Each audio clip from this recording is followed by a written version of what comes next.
Right, welcome along. Monomark. Double markage. New Nvidia drivers will give them a miss.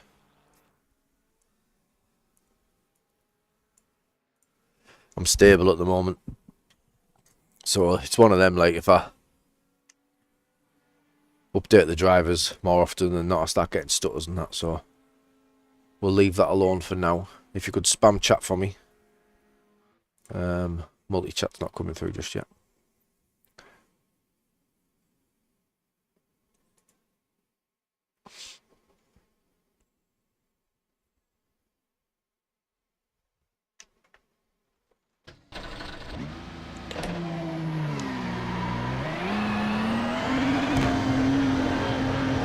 Right, we're looking for low 202s or ideally 201s. Good pace in a previous. I do like this information you get. The race briefing. Last qualifier for Richter is a 2025, which is up there. Finks is a 158, which is obviously in sort of dry conditions. Unless he's absolutely rapid, he might be. I've not seen him before. Don't know what car number he is.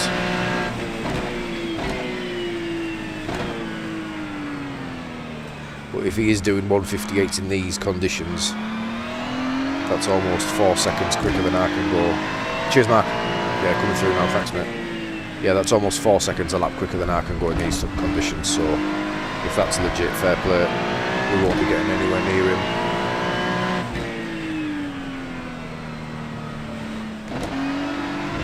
But I'd be surprised. I'm normally up there. I was up there with almost 7k drivers yesterday in these conditions, so I would imagine that a 58 is semi-dry. Daniel Fink, 1.8k he was, I think. But yeah, like I say, it could be a Smurf.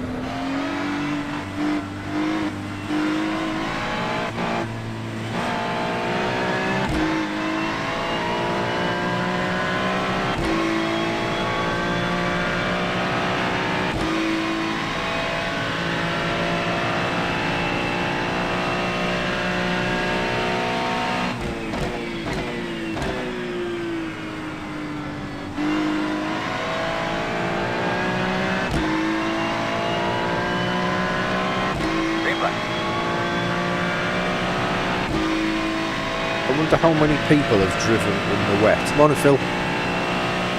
Not yet, I'm going to report him after this race. I wonder how many people have driven in the wet on the new time run, because it is very different.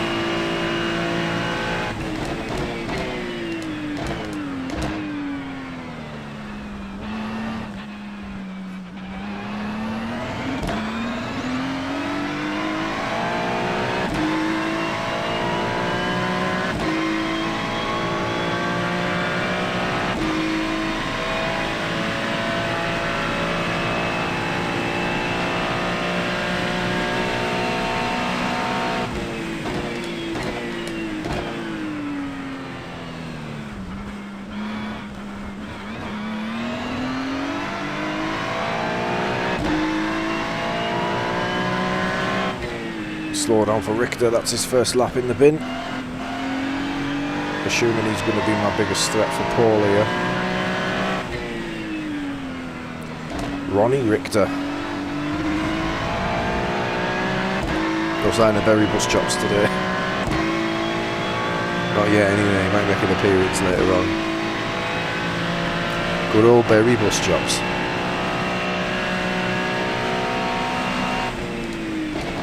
Shit, fucked it. Oh no.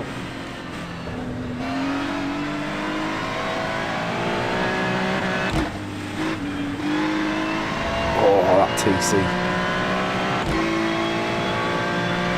Vicious.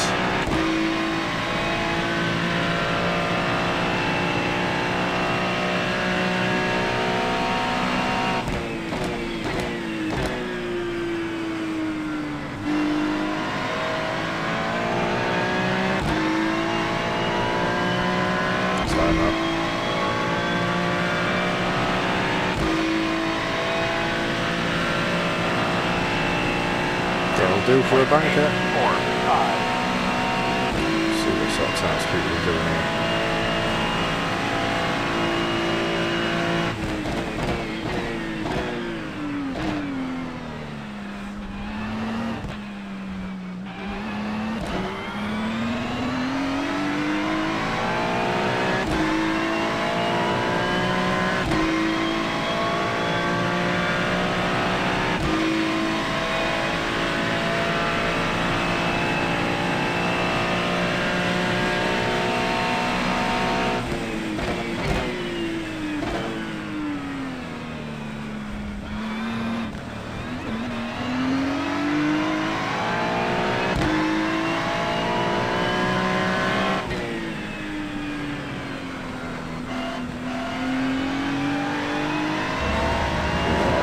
Squeeze that.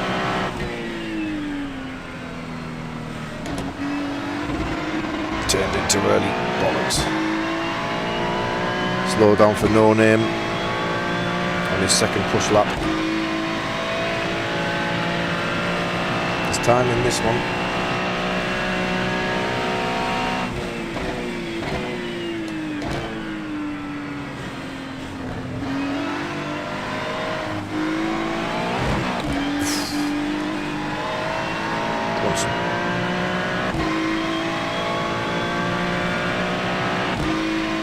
TC cut in the middle.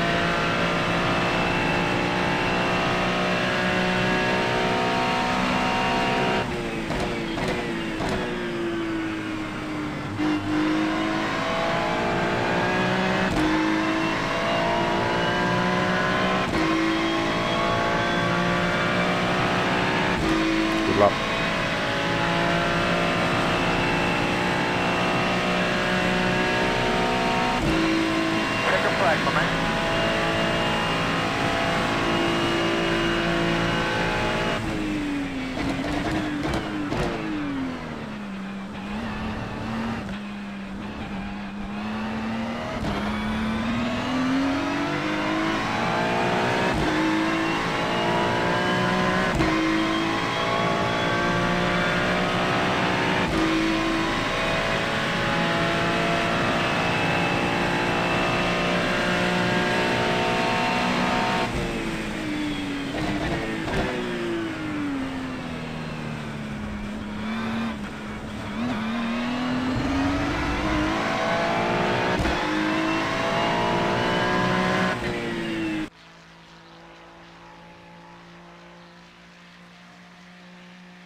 Right, my last 5 finishes are all podium finishes in this series.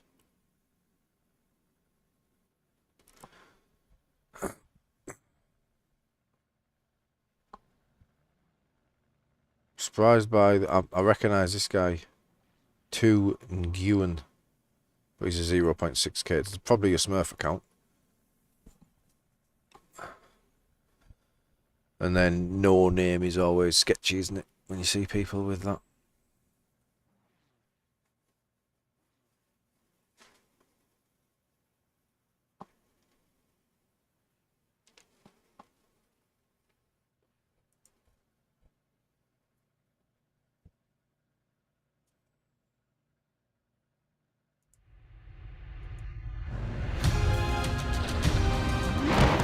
We on 1 to go. Right side on the restart. Closed. Pit road's closed. Yeah, there's a bunch of rain, dude. A reminder, you're on a wet tire.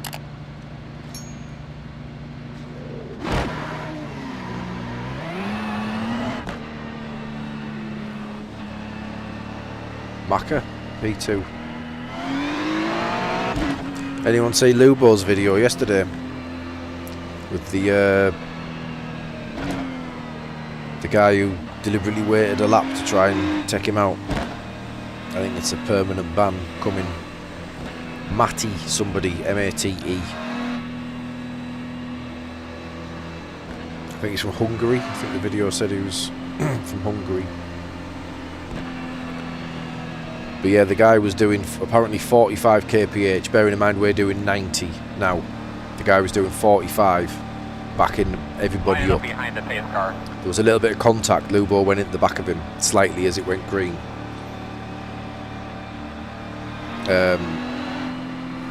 And the guy then binned it on his own. Then turned across the front of Lubo and fully killed himself, waited a lap, and then he was just attacking him. But check your steering wheel one more time.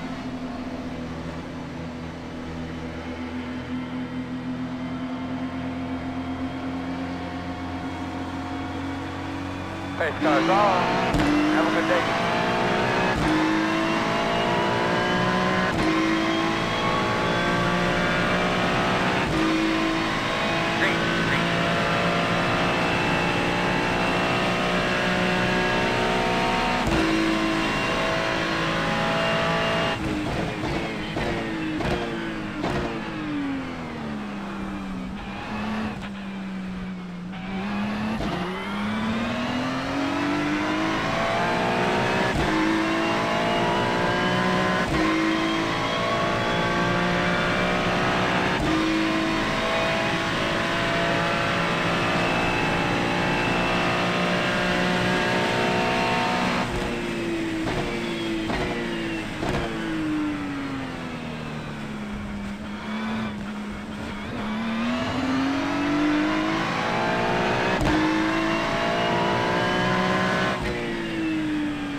Been off there by the looks of it.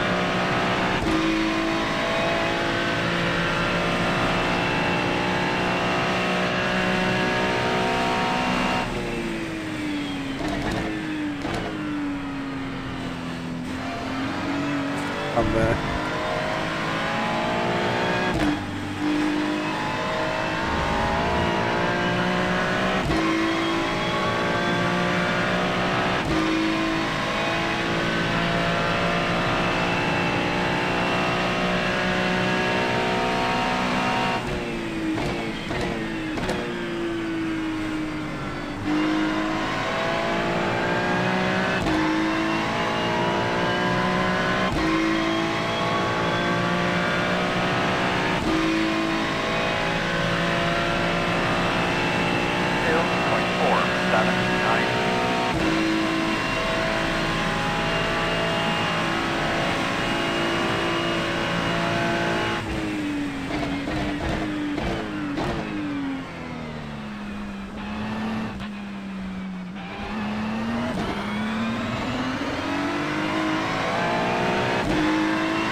Hey Holst, how you doing, buddy?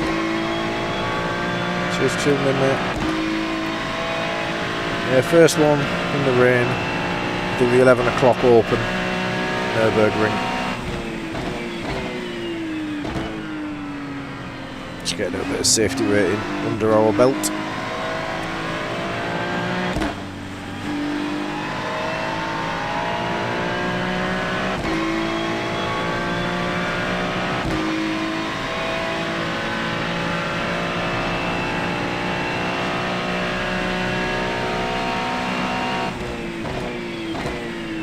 Just enough time to file a report against the guy from yesterday, I think.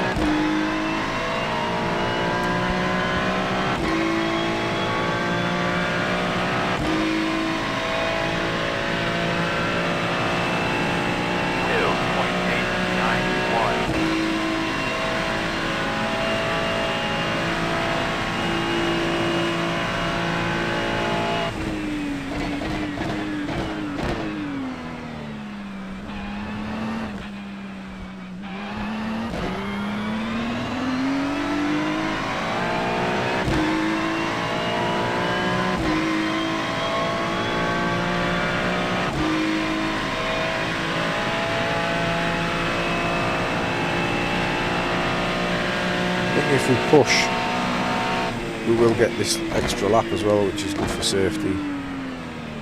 Some of these races have only gone 8 laps, but this is on the verge of going 9, I think, according to Race Lab.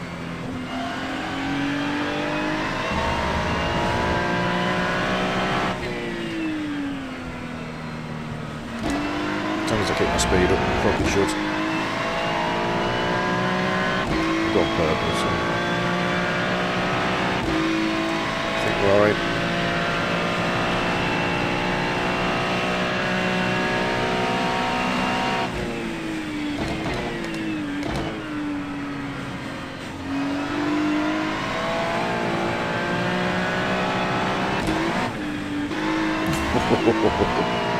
I was pushing because I was borderline getting a 201.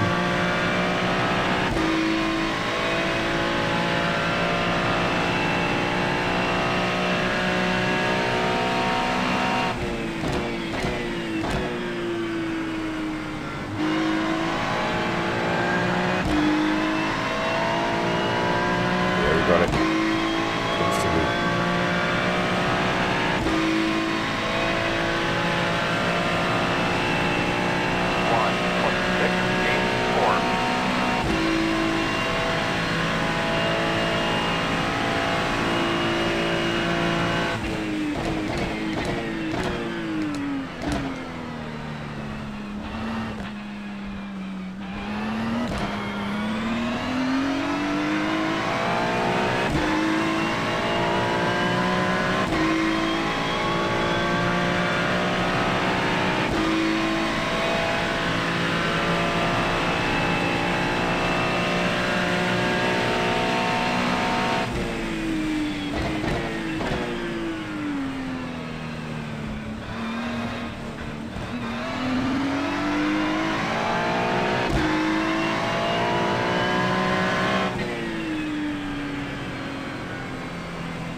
take that.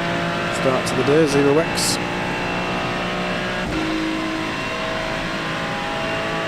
Check the flag. That's my boy.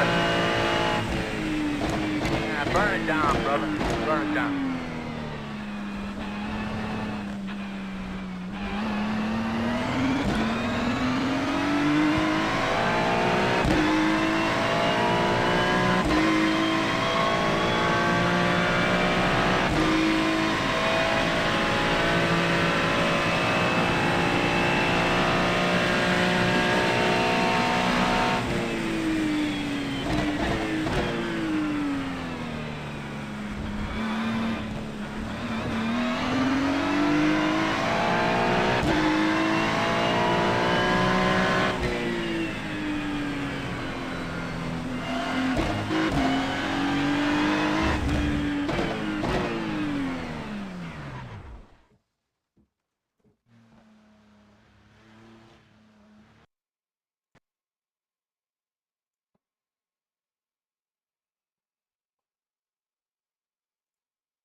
Morning, Jack.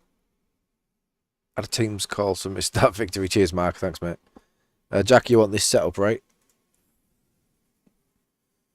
Give me a second. Assuming I didn't send it. I don't think I sent it yesterday, did I? Don't think I did.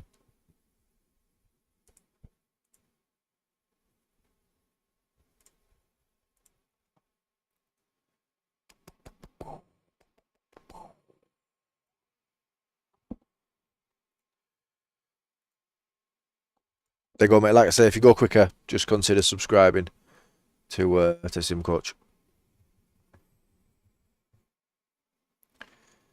Got down to 3.2. Is that a bad milestone? Like the lowest you've been in a while? Yeah, it happens, mate, honestly. 1,000 in a week I lost once. 1,000 iRating. Anyway, there you go, mate. There's the setups. Like I say, if you go quicker, then yeah, consider joining SimCoach, because they are clearly worth a shot. Right, 12 minutes. Let me sort some out, and then I'll come back and put this report in.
Alright, protest filed. Thank you very much for the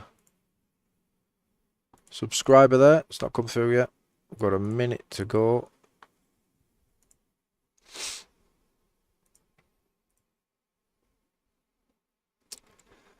What happened for this protest? So, last Rainmaster race of the day yesterday.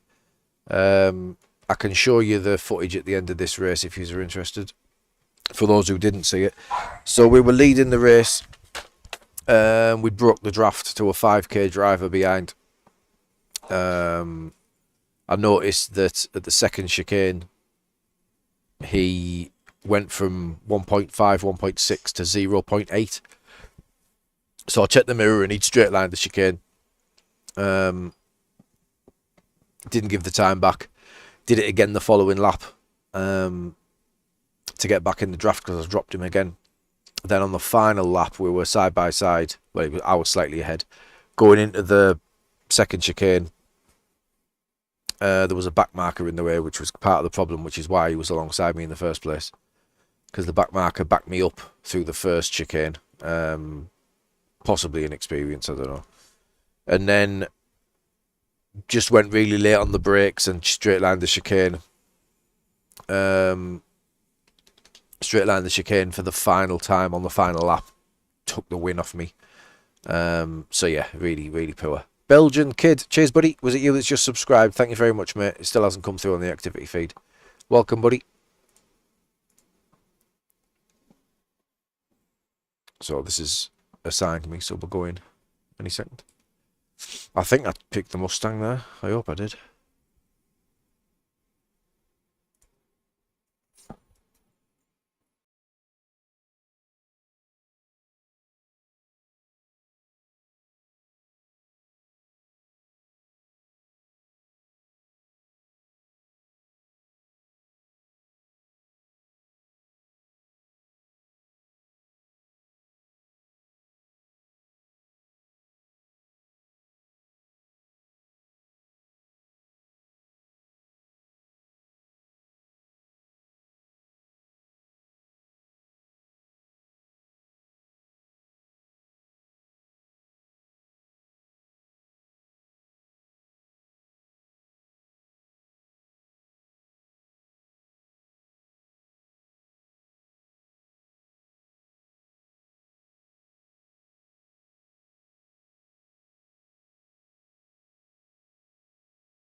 Nice, Mark.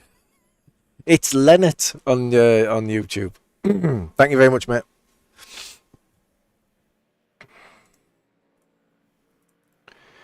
Cheers for tuning in. Right, safe quali set.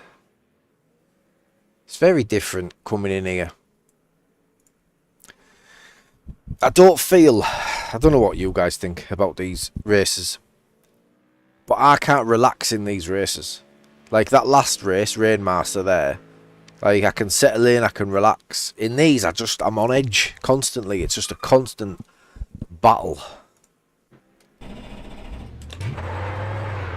I enjoy it, don't get me wrong, but difficult.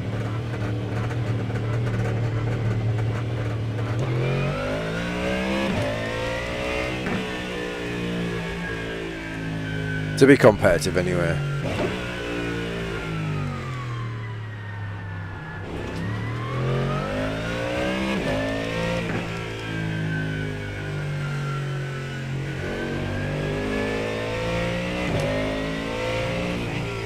Maybe that's where I'm going wrong though. Maybe I need to relax. This is iRacing, mate. Yep. The greatest online driving simulator. Don't believe the hype anywhere else. It might have froze temporarily there, but that, you know, we're alright with that.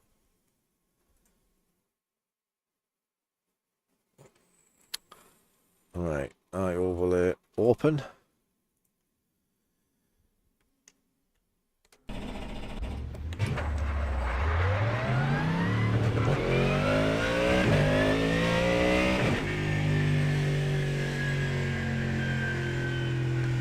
Top split race yesterday, test drove it to see comparison pace.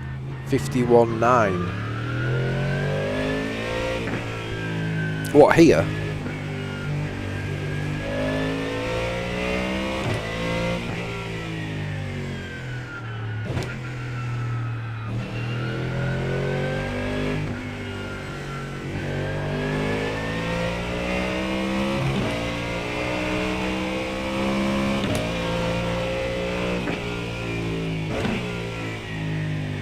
Yeah, there's some sweaty aliens about.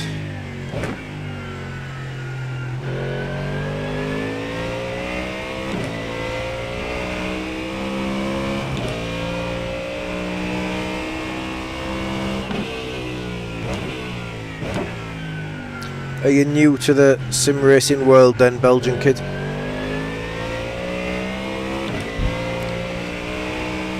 He'll be trolling me, he'll be Max, won't he? He was born in Belgium, won't he? He won't be new at all.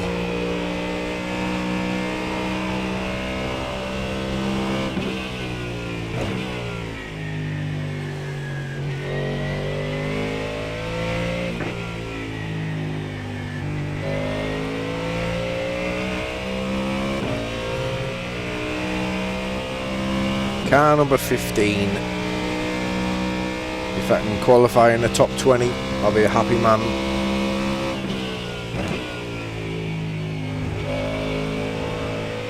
I think Max might be otherwise engaged. What, doing Rainmaster, you mean?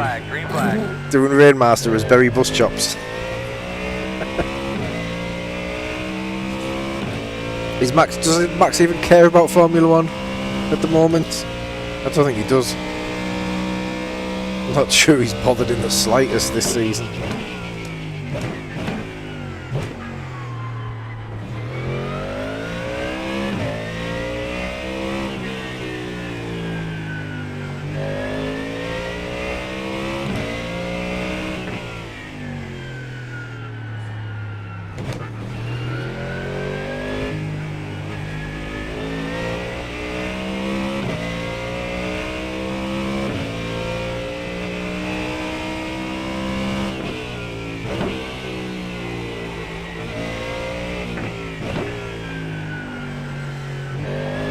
Who's this Sonnen guy?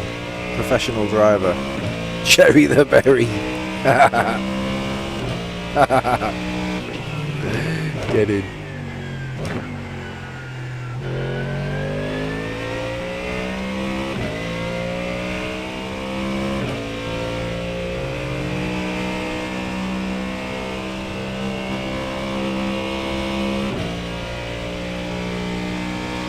Keep an eye on that pit road, my man. You know, might be coming soon.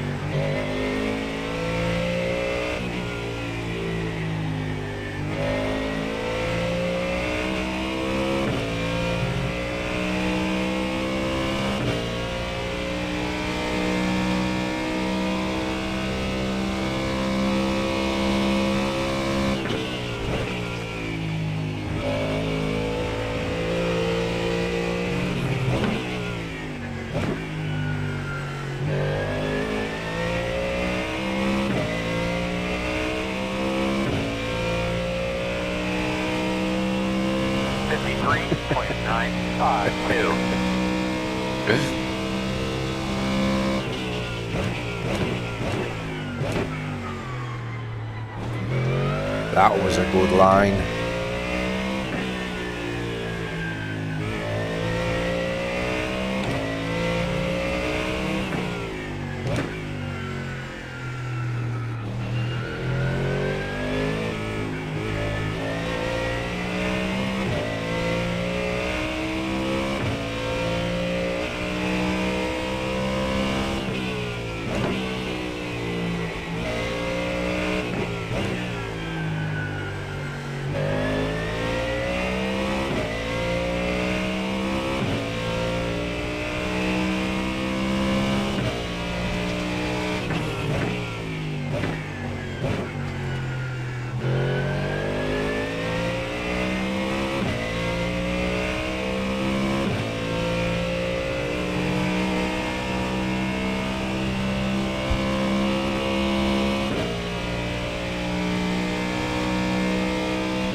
Get up there, you fucker.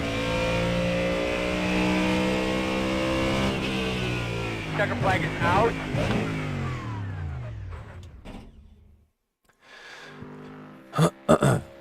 Just check my lap compared to lasty back. Majority of the time I'm losing in the first half of the lap. The rest is relatively okay. Yeah, it's one of the, you can't compare to those guys. I don't feel there's any point comparing to those guys because they'll just be a little bit quicker everywhere, won't they?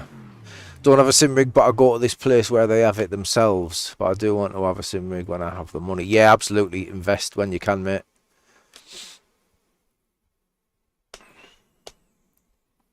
Let it be known I beat Berry Bus Chops. Get in.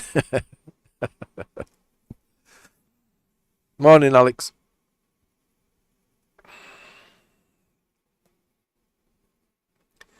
Yeah, it's one of them. You're not going to get the temps, even if the track is dry enough. You're not going to get the temps up that it works. Not in that session. You might at some point, but yeah, the times were way too slow.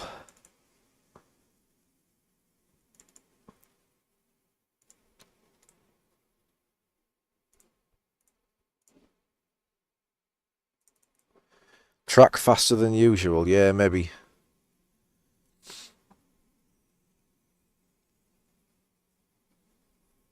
Hey, Ben. Did they stop doing the whole warm-up lap? What do you mean, Ben? You still get a warm-up lap here, but it's only a sector. It was dry, but it was still the wet tyre. The wet tyre was still the tyre. Like I said yesterday, the times that we were doing were closer to wet times, comfortably closer than they were closer to dry. So we're like 8 seconds off.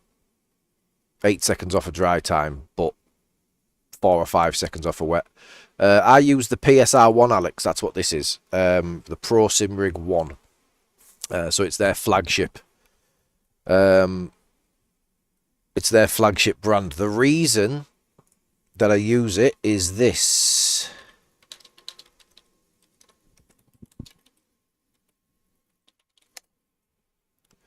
If I can get this quick enough.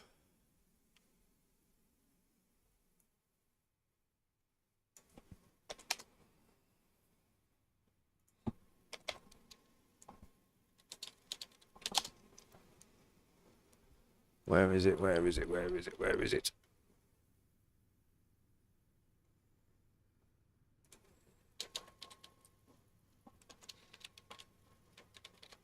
How long have I got? Minute 10. Loads of time. Yes, accept. What are you doing?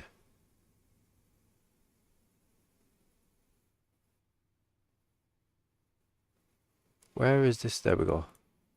Sorry for the delay, guys. There you go. So that is ProSimRig profile against non-ProSimRig profile. So this is the PSR profile, much thicker. Like me.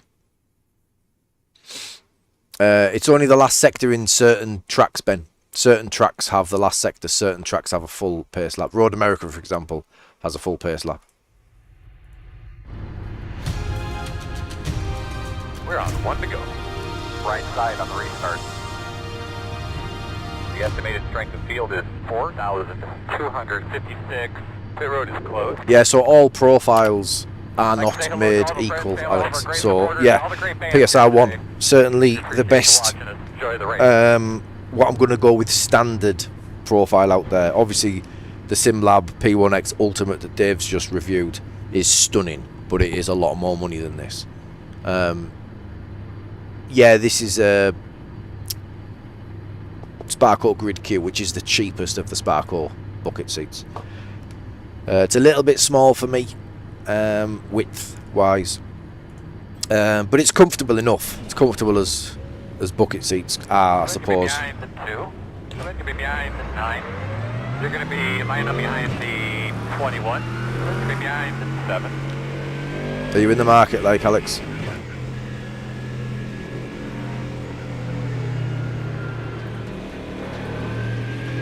Get behind the 16.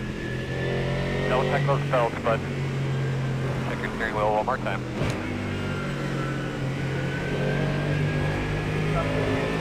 Alright, looks like you're lined up behind the 16.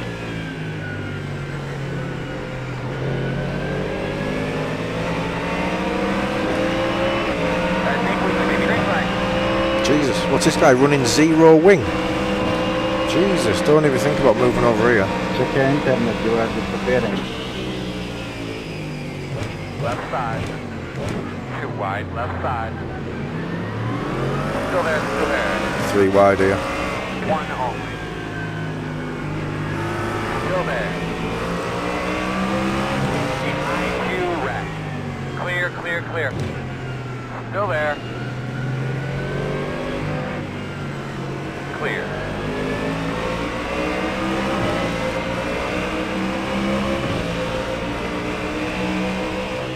Right side. Still there.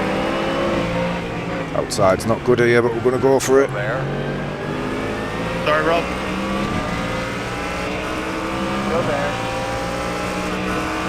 Which means we're coming into the outside again. Still there. Clear. Really, Rob? Right side. Still there. Still there. Really, mate?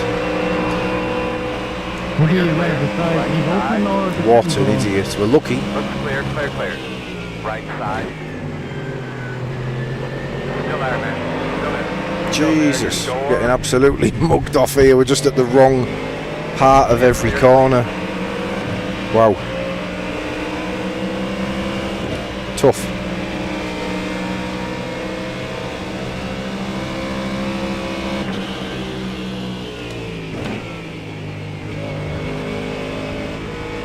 Fair though, good fair racing. That's all you expect, isn't it? It's what you want from these things.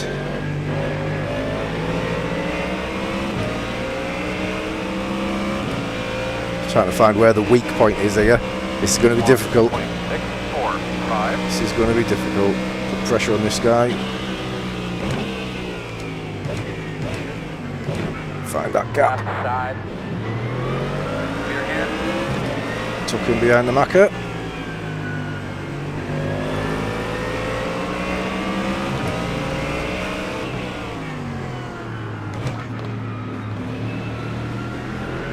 Left side. Clear.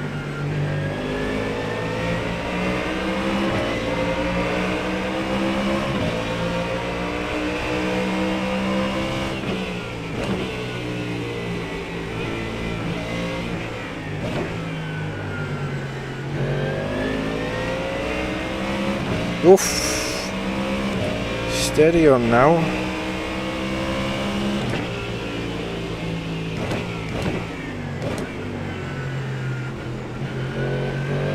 Now you got to pick your battles here, number 18. This guy's a 5.8k driver. Like, just all you're going to do is slow yourself down, slow us all down, and lose the pack.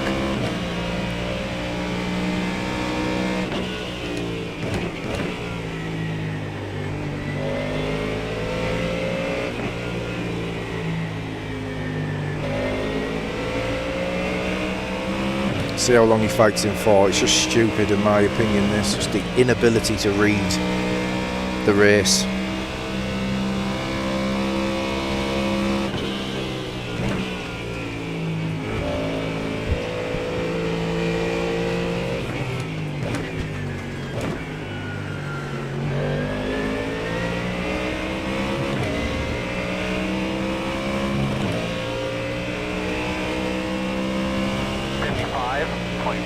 How long have I had this, Alex?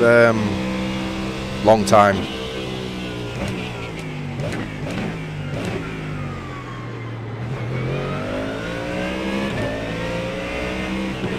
Four years? 5 years? Probably close to 5 years. Apart from a couple of scratches that I've put on it because I'm clumsy.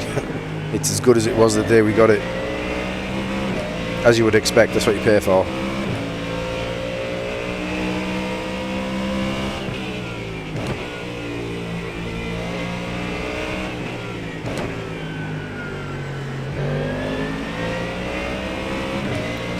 Personal touches as well. It's a smallish, relatively new company compared to some.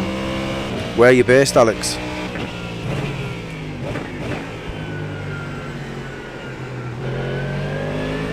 Say where you're based, like you're some sort of company. Where'd you live?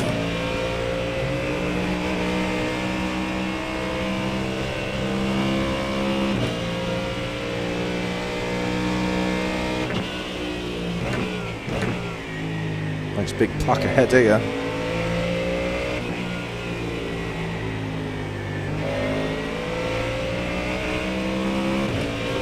North Wales.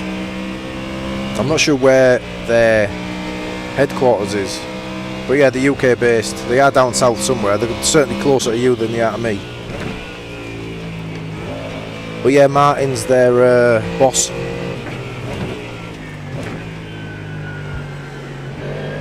Give him a message, mate, if you're interested. He'll tell you everything you need to know. Might even do you a little deal. 54.443.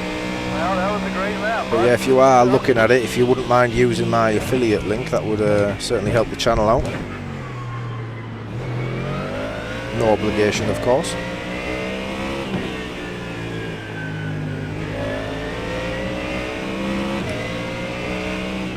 But yeah, if you compare the rigs, like I did a review video a few years back about the PSR3, which is their, you know, the little brother of this, I suppose. Still a really good solid profile.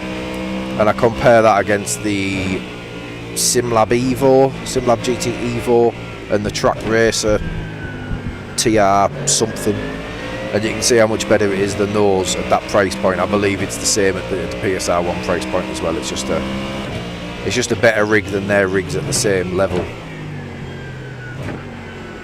Left side, Aubrey. Mainly due to the profile thickness and the price point.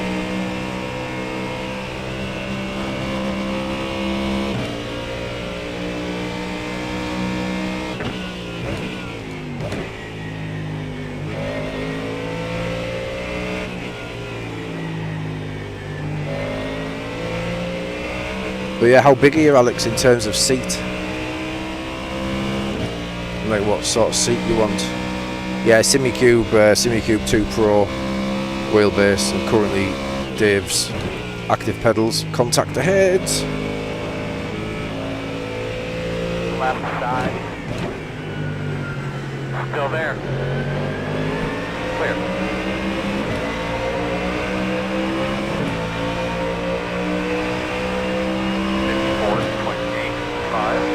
Left side. Gap there for you, sunshine. Still there. Still there. Too wide, left side. 1-0. I will give this up and just survive. Fair play, buddy. He's probably a little bit angry, this guy. He did get pushed wide. Go on. Left side. Still there. Not trying to fight here, don't hit me. All clear. Yeah, we're defensive now.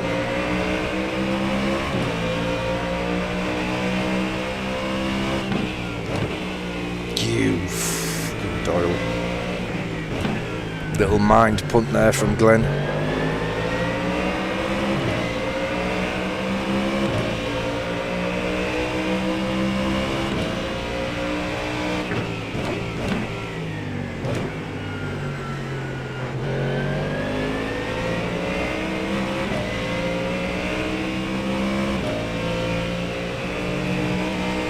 This doesn't end well ahead.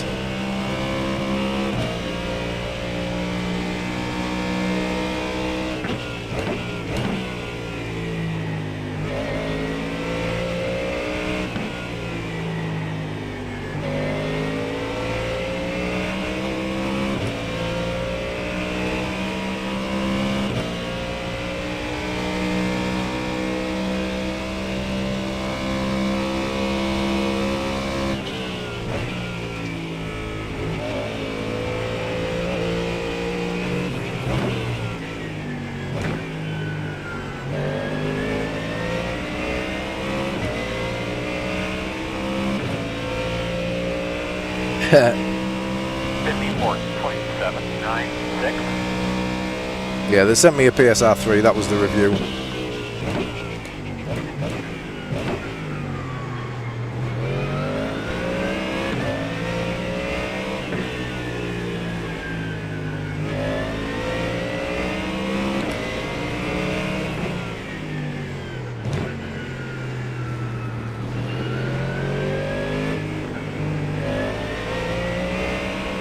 think if you look at my old room tour video, Alex, from a long time ago, the PSR1 rig is, I think I review it in there. I don't know how much I review it. I'd certainly speak about it, but I don't know how much it would be considered a review. I'm kind of just talking through my gear and what I have.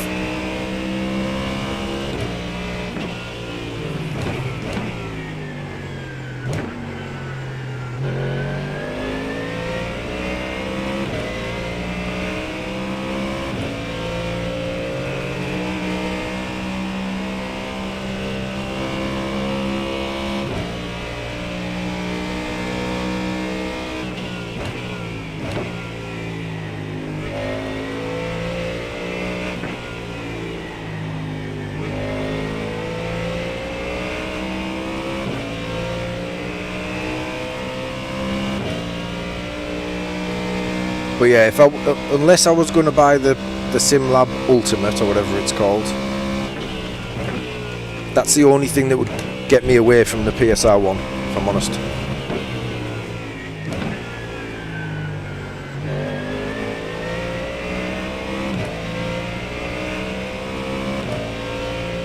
And I wouldn't buy it because I wouldn't need it, do you know what I mean? If they sent me it, I'd look at it. If SimLab sent me it. But I wouldn't buy it because there's no need for me to buy another rig. This will last me as long as I live. Which is why you spend on it, you know, hardware and all the other stuff will come and go as the technology improves. Jesus, you're not going to need another rig if you spend wisely.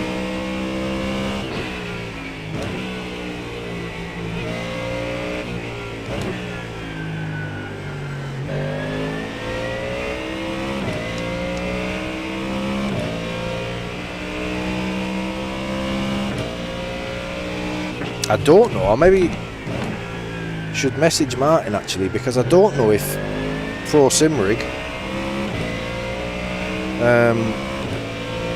are looking at making a rival to the SimLab Ultimate.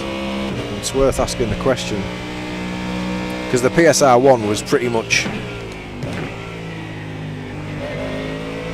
in direct competition to the P1X for a better price point and thicker profile. And obviously being from the UK, there was no, we'd kind of just, well, we hadn't just.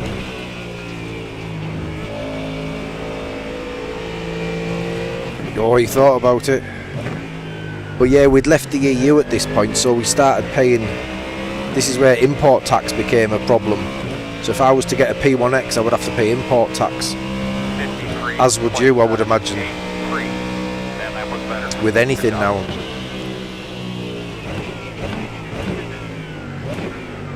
Thanks to those geniuses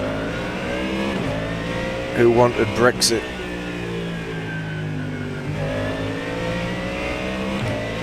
Probably dividing the room with that one.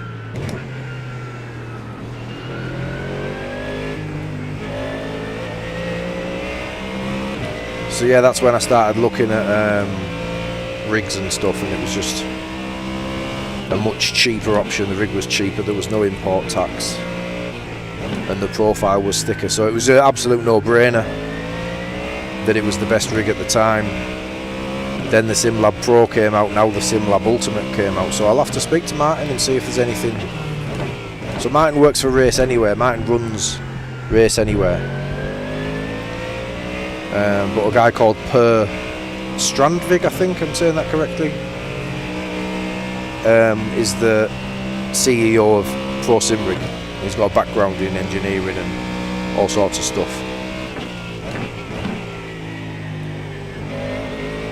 So they were working together to put this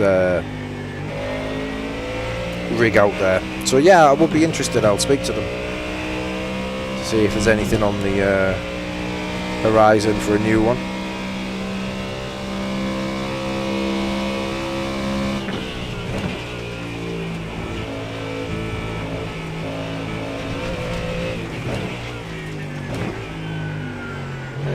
As good as it is though as a rig, can't do anything for your safety rating, I'm afraid. Don't get political. 53.8. Yeah. 9.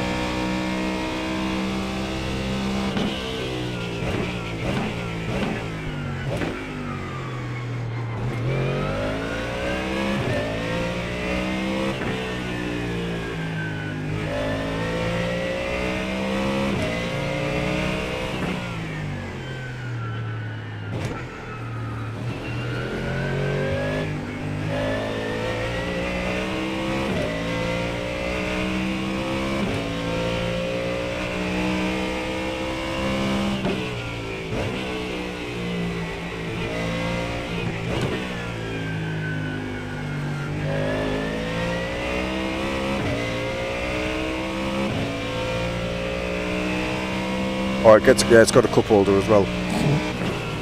Yeah, it's a really good cup holder.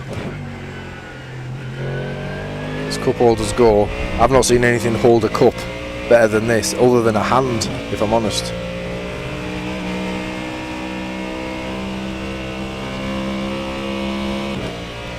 I think it'll be a very good cup holder that comes along that beats a hand, but second place, I think it's got to go to the ProSimRig cup holder.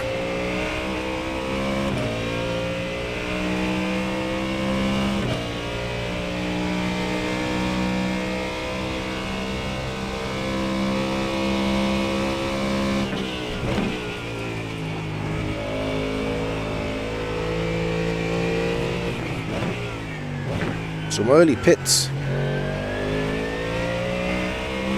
from these guys. Hopefully we can if the E and the I was going to say if the E and the U are the other way around, it's right, but it's not. 4, 2. Yes, I've still got the Heusinkveld Ultimate pedals. I will go back to them once Dave gets his active pedals back. Then I'll go back to the Heusinkvelds. Again, just a absolutely rock solid industry standard kind of pedal. Interested to see if the Heusinkveld Plus are any better than the ones I have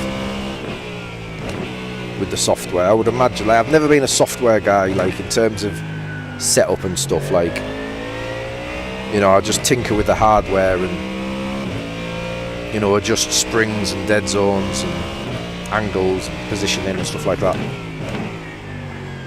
But then when Dave gave me these active pedals to have a look at, like, you really see the benefit of the software. So now that I've used it, yeah, I would like to see what the Heusinkveld Plus are all about.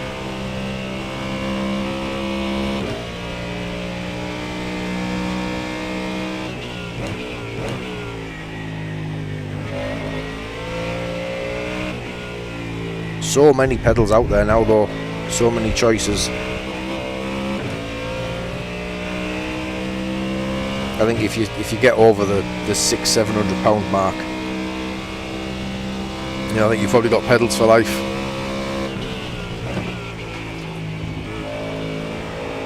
I'm not sure about the ones that are coming in at like 300-400 quid. Still do a job, I would imagine, but I don't know if they'd last you. 53.3. But you know, I couldn't comment on any of that because I don't know.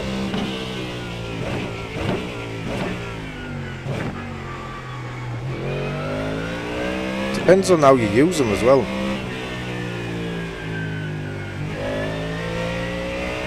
Like if you're kicking hell out of them and stamping on them real hard and have it all set like, you know, like a Formula 1 race car, like huge kilogram loads being applied, they'll probably break at some point.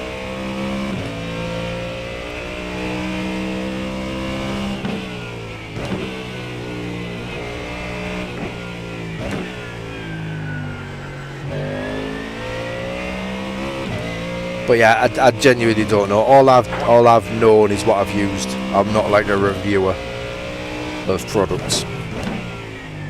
No one's going to send me their gear. There's this guy on YouTube. He's growing quite a decent following, but he keeps calling people cunts. Do we want to send him? Do we want to send him our products? Yeah.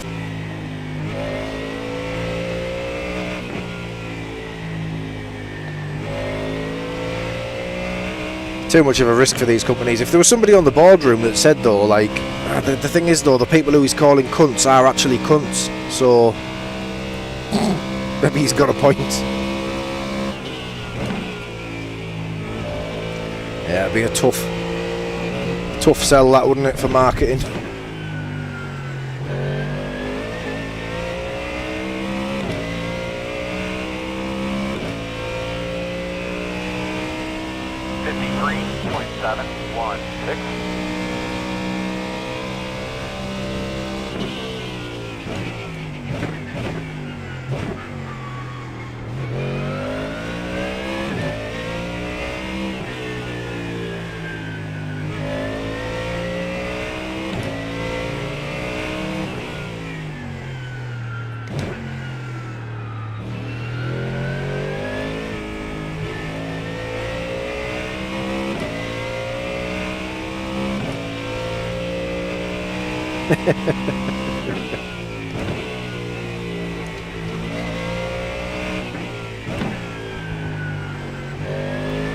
Maybe it's what the industry needs. You know what I mean? Some straight talking advertisement.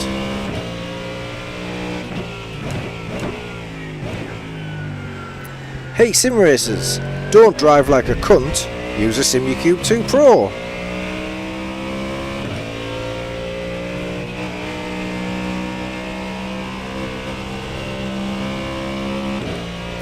The emails will be flooding in.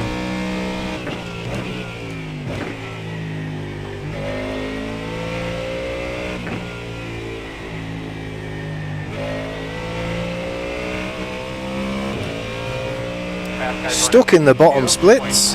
That's because you drive like a cunt. Heusinkveld Ultimate Pedals.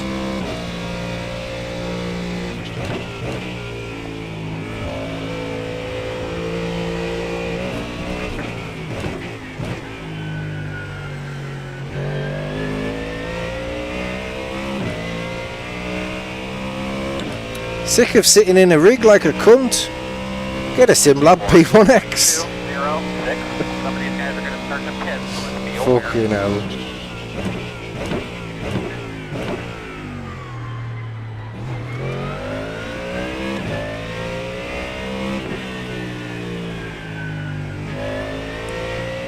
%10 discount to all the Spanish lads.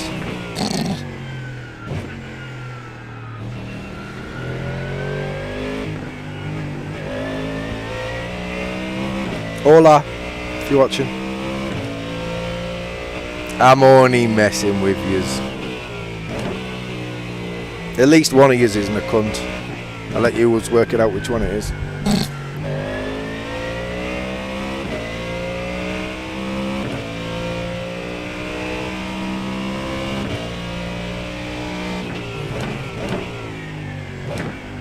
I think we've dropped way too many C-bombs in this stream. I'm going to keep it squeaky clean from here on in. My apologies. Apologise to the algorithm.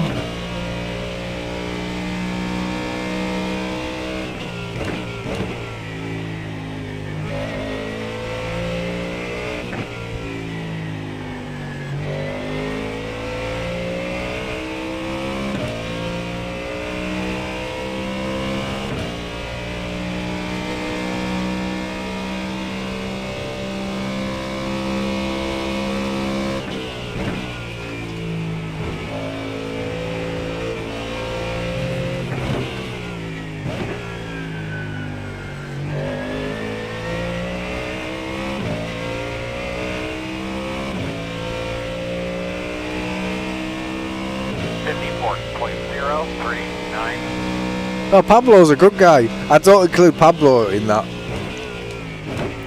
I wasn't even considering Pablo. Alright, there's two. There's two of them that are alright. Pablo's one of them.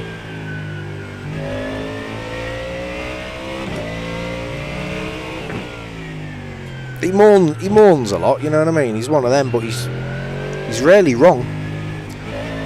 I don't think. whenever I've watched him.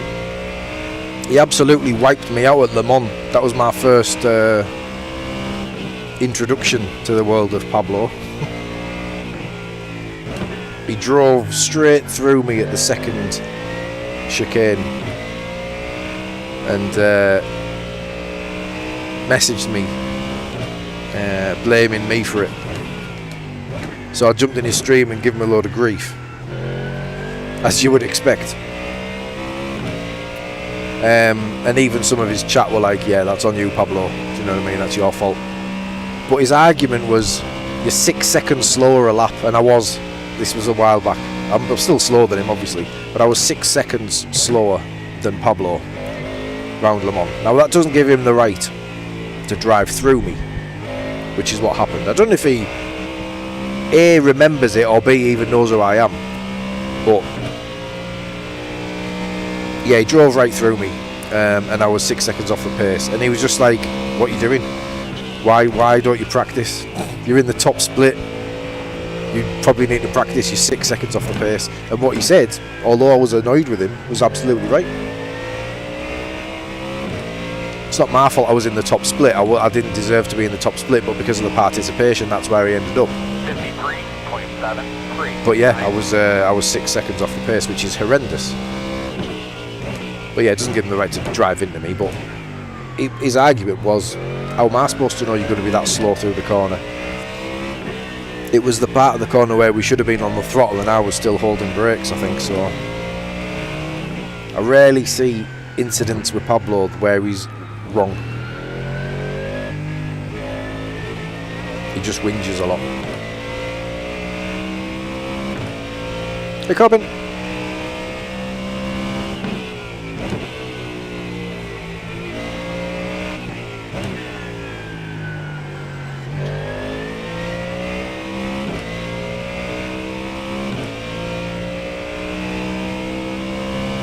But I don't know. I don't, honestly.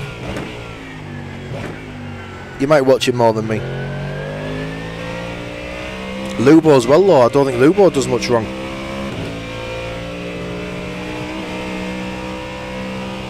He's aggressive, but I rarely see him driving unfairly.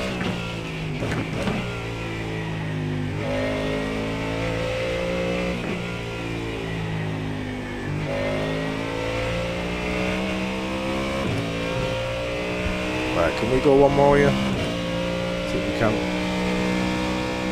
No idea where we are. I think I've drove pretty slowly since the guys ahead of me pit. I don't think we'll be getting any positions here.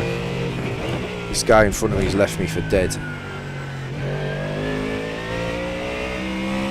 We'll see. I drove into someone at the Sebring 12-hour formation lap and blamed them for it. And it wasn't their fault.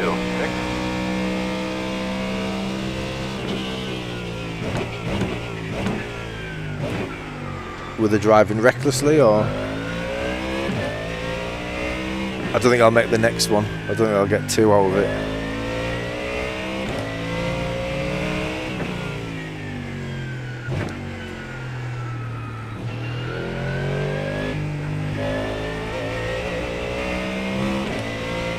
I will if I can, though. Maybe I can.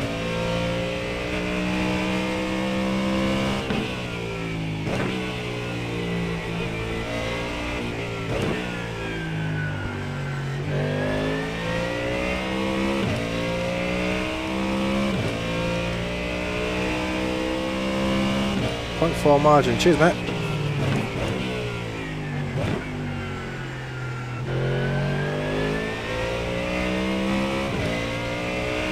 Yeah, I'm not driving well. I am quicker than the people behind me, but only the people directly behind me. The ones who are behind me who've already pit. Which I can't see because Race Lab is still not fucking sorted its shit out.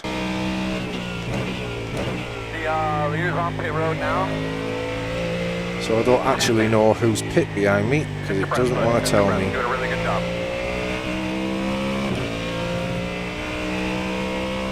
Rats behind me. Get the rat emojis out. The rats are behind me.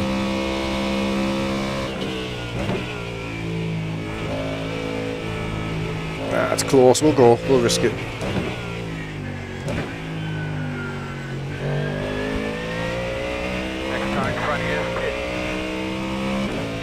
Nah, it's foolish that. We didn't have enough. 54.0. We didn't have enough for this.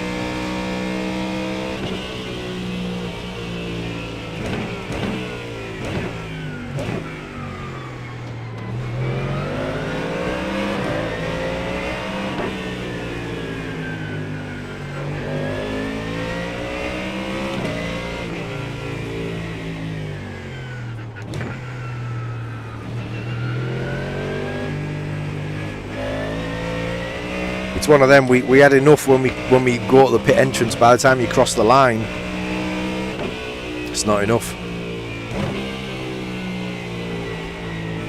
Which means we're saving on the fucking in lap, which is not ideal because obviously we've got to get past the start finish line to our pit box as well. So.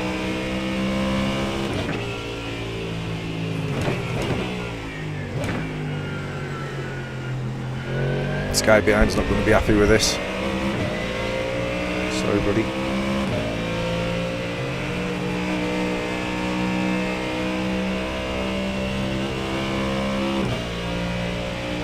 Close, brother. Get that rhythm in. The gap is 1.4.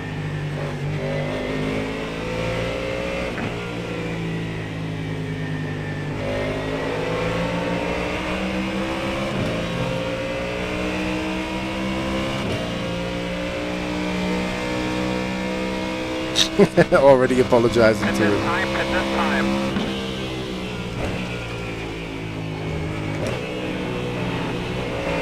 Left side. Still there. Still there. You're clear if you need it. The leader's on pit road now. Coming at you guys. 10 away. Sit, man. Get that rhythm. Only just. And short mark. Now, turn in, not too tight.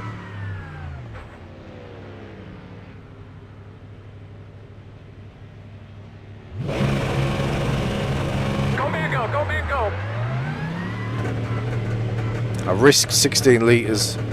Calculators are going a bit crazy.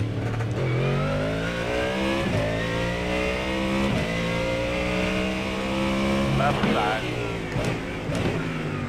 Still there. Still there.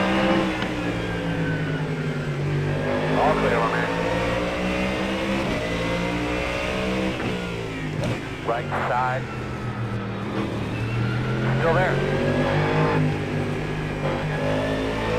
Still there. Clear.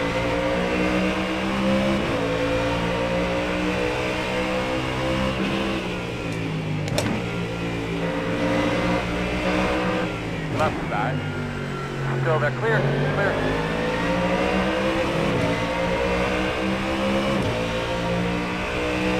On your left. Still there. Still there. Clear.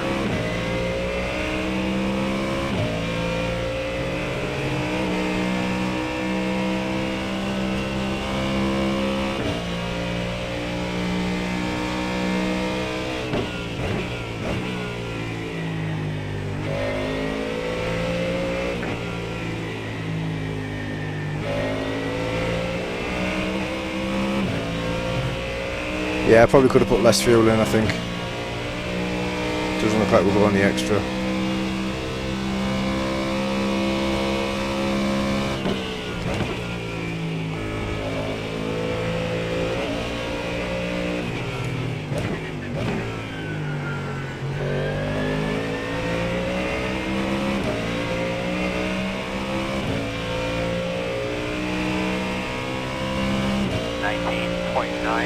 Yeah, I overlay is the one you can see.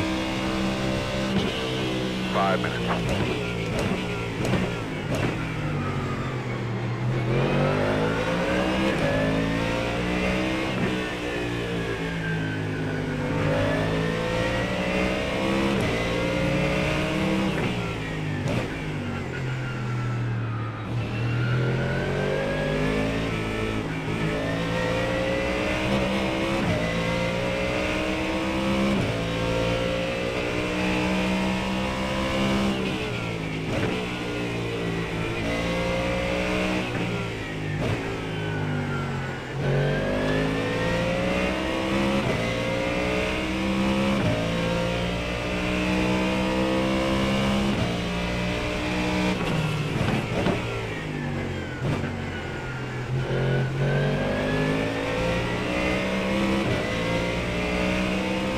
It is, but not the way you see it.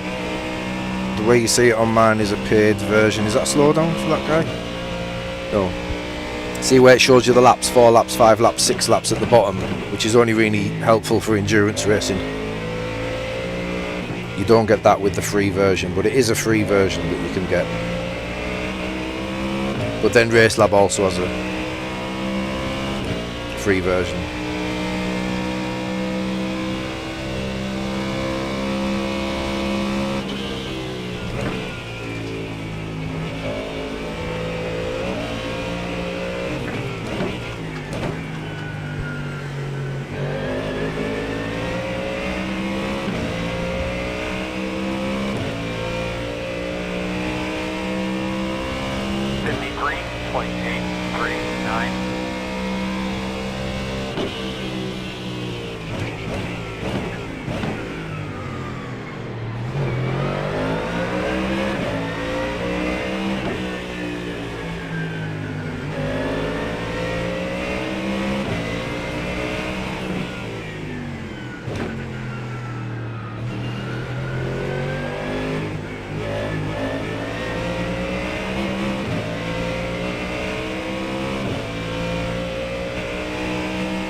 Negative, next time.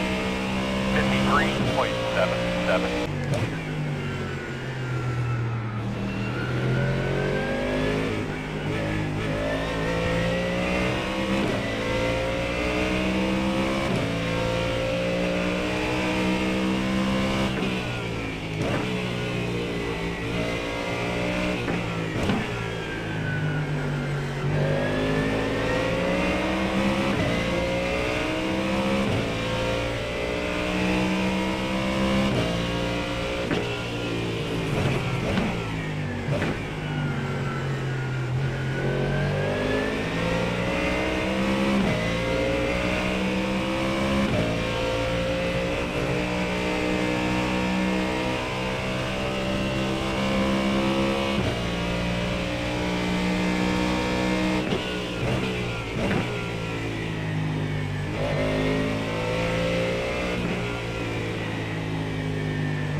Lots of buffering your end.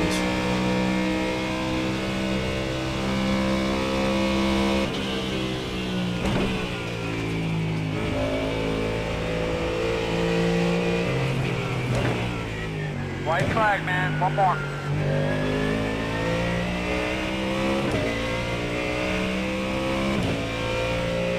Did well on fuel in this race. In fact, we've gone 22. I put 16 litres in. I normally have to put 17 in and save a little bit.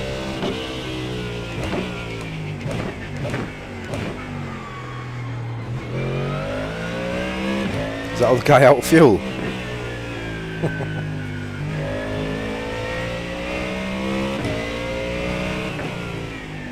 Head in.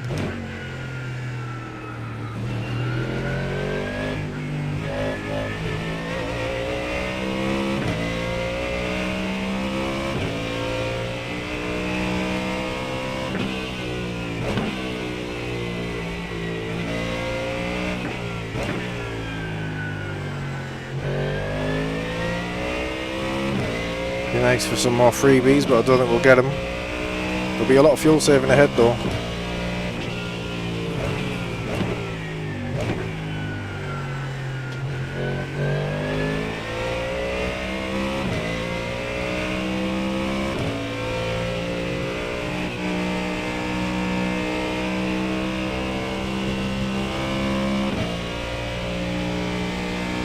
I wonder why. If it's all of you experiencing it, is that an issue at my end then?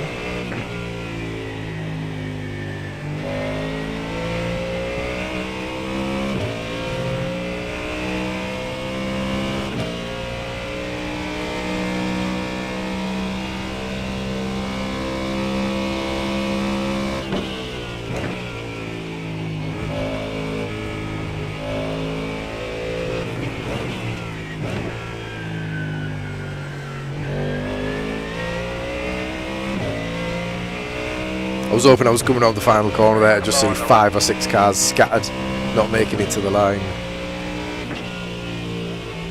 Check a flag. Right. It's a good result that, but I think that's an iRating loss, unfortunately. Really harsh if it is. And it's marginal, but I shouldn't be losing iRating. What a dive.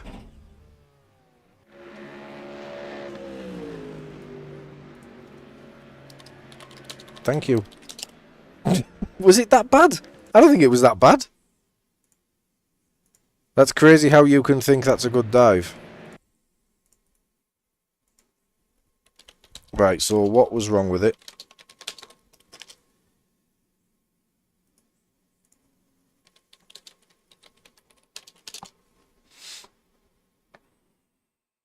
Bro, like OM.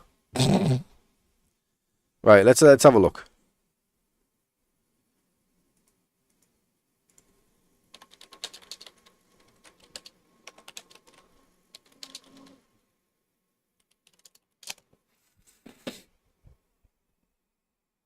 I've told him to join the stream because we're analysing it. See if he will.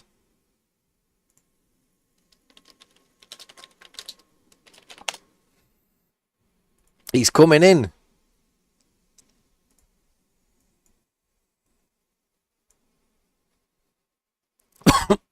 He'll have to subscribe to join in if he's not already subscribing. We will wait for Alexander. I'm also waiting for a parcel to be delivered, by the way, guys.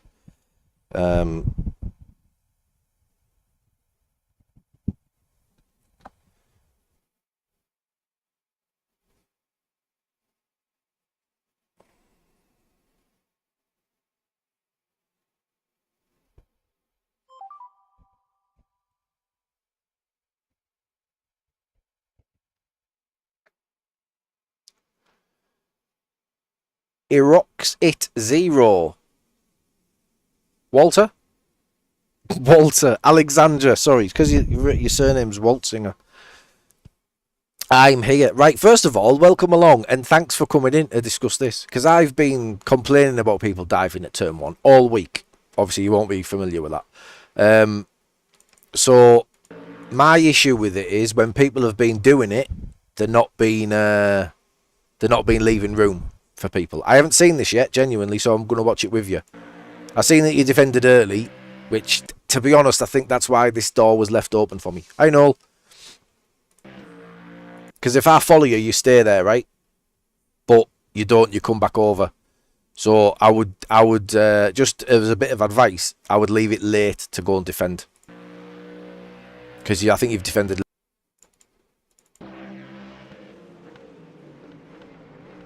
So, what I will say, buffer it again. Sorry, guys, if anyone's struggling with the connections here. What I will say, and what I discussed earlier in the week, Alexander, is that this is the turning point for the corner. Yeah, you don't push me, but taking the line like I wasn't there. Yeah, so this is the thing, and what I'm doing is kind of what I've had a problem with. So I don't want to be a hypocrite and say I've done nothing wrong here, because I'm not alongside you in the braking zone. I think that's fair. This is your turning point for the corner. I think if you take it, because I don't think I'm alongside now, I think if you turn in here, there might be contact, then it's probably my fault. But I think I've left you plenty of room on the exit. I would say that. Do you know what I mean? I think I've left... I know it looks like I'm just going to go straight across here. No, I know what you mean. And that's been my issue with it all week as well, Alexander. You turn late to avoid the contact. I get that. And if I don't know what incident point you were on. It's difficult round here. I was only on 6 or 7, I think, so I could afford to force it. But I did feel like I was quicker, which is why I did it. But yeah, I also would feel aggrieved from your point of view there. I think you're turning... I don't want to switch any blame towards you. I think if you turned in slightly later, you potentially get a switch back on me, if I'm honest. If you... where are we? If you just delay a little bit and hold your brakes a little longer because you've come off your brakes there. So you stop braking now. And we're both going to run wide there. I think if you hold your brakes a little longer, you end up here without any contact and probably get the switch back. But I think, yeah, you have a little wobble, don't you, after I touch you there. But my issue with these moves is always, does this car run it out to here? Do you know what I mean? I don't feel like I do. I feel like I leave you the room around this bit. Do you know what I mean? But I concede that it is a send. It is a send. But yeah, like I say, just for future, like, because I've only just started doing this. I can't do any more at the moment, Jack. I'm waiting for a delivery, mate. My problem as the attacking driver a lot of the time recently is I move too early, right? I've always moved early because I sort of think I'm just going to set my stall out early. Same with the defence. I think if you stay in front of me all the way down here, and then at this point of the corner, boom, defend. Do you know what I mean? Then I can't do it. But I think because you set your stall out so early by going over there, I know you're coming back. I know you're going to come back because there's no threat, is there? You've broke the draft. You've took the draft away from me. There's no threat.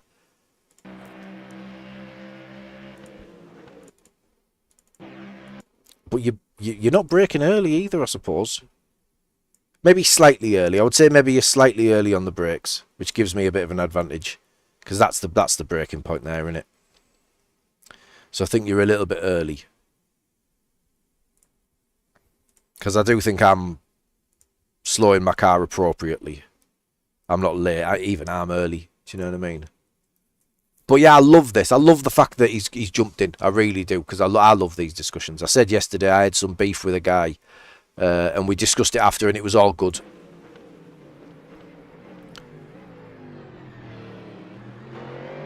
But yeah, a little bit aggressive. I concede that, Alexander. It's a little bit aggressive. I apologise for that. But yeah, good racing. Really good racing. And good... Did you lose... Did you run out of fuel? Did something happen? Where did you finish? Because you lost a couple of spots. Did you run out of fuel? Oh, you got to slow down. Good racing though, mate. I think you've probably got... Did you gain iRating there? I didn't, I don't think. Let me have a look.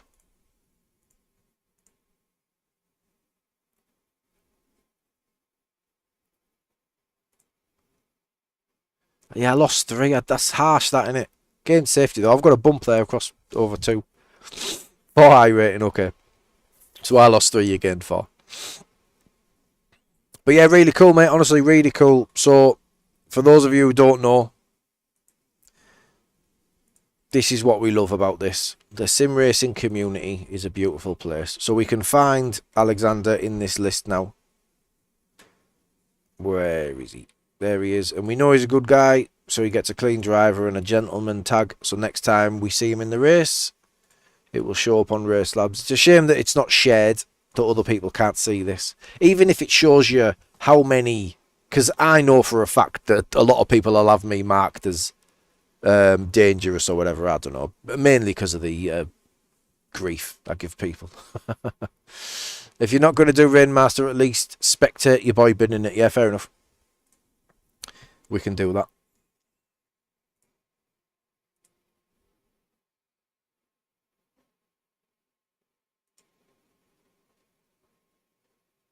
I've got to wait. I've got to wait till it goes. Yeah, that's what it's all about, mate. Yeah, absolutely. I think it's what it's all about. There's so many people that just don't want to discuss things, and I've turned my voice chat off for reasons that everybody on stream knows. I get heated in the moment. I'm like red mist, and I get angry when I'm driving. And as soon as the race is finished, I love to discuss these things, and I really think it helps. I think it helps everybody involved. So yeah, I like that you've jumped in, mate. It's a shame that you jumped in on Twitch, because, you know, YouTube's where it's at. At the old Twitch-YouTube battle. You also had your voice chat turned off involuntarily. Correct. Yeah, we got banned. We got a chat ban. But we don't use it anymore. It's not necessary. It's not helpful. It's nice to say hello to Dave and Ollie and Jack, and you know what I mean? When we're racing with people, it's nice to say hello and have a bit of banter, but it's not worth it. It's not worth the beef that that comes with it. Hey, Jeff. Norwegian Woody on Twitch as well. Welcome along, guys. It's Lennart on YouTube. Hey up. Wait for it.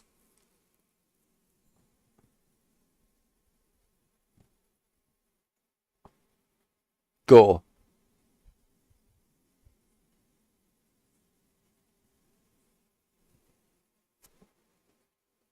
Talk about buttered sausage, where it comes from, what it does. Why is it doing what it's doing? Get it out of my face. Buttered sausage. It's not my jam. I don't buy jam. I buy honey, and I kiss it on the lips. Cheers, Mark. Absolutely class. Oh, Mark Haven got it as well. Get in. It's class when people get it who are in chat. I love that. Class. Cheers, Mark. Absolutely class, mate. Thank you. But yes, I think so much good comes from people jumping in to discuss this. If you're just joining the stream, we had a bit of an incident in the last race, and Alexandra has jumped into chat, and we've just discussed the incident. So we've just been discussing the fact that we're discussing the incident. Yeah, which is all good. I love that. Yeah, I really like that. But yeah, if you guys on Twitch want to jump over and follow on YouTube, I would appreciate that. That is where the community is really. We don't really spend much time over there on Twitch. Yeah, cheers, Alexander. See you in the next one, buddy. Good luck. So yeah, it's nice that. I like that.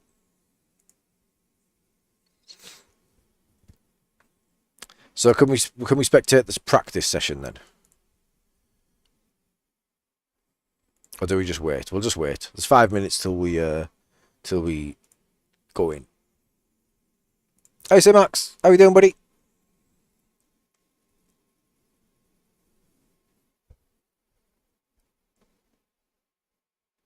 Another streamer tried to take out Jack as well. They talked, and Jack was pretty nice in the end. What streamer tried to take him out?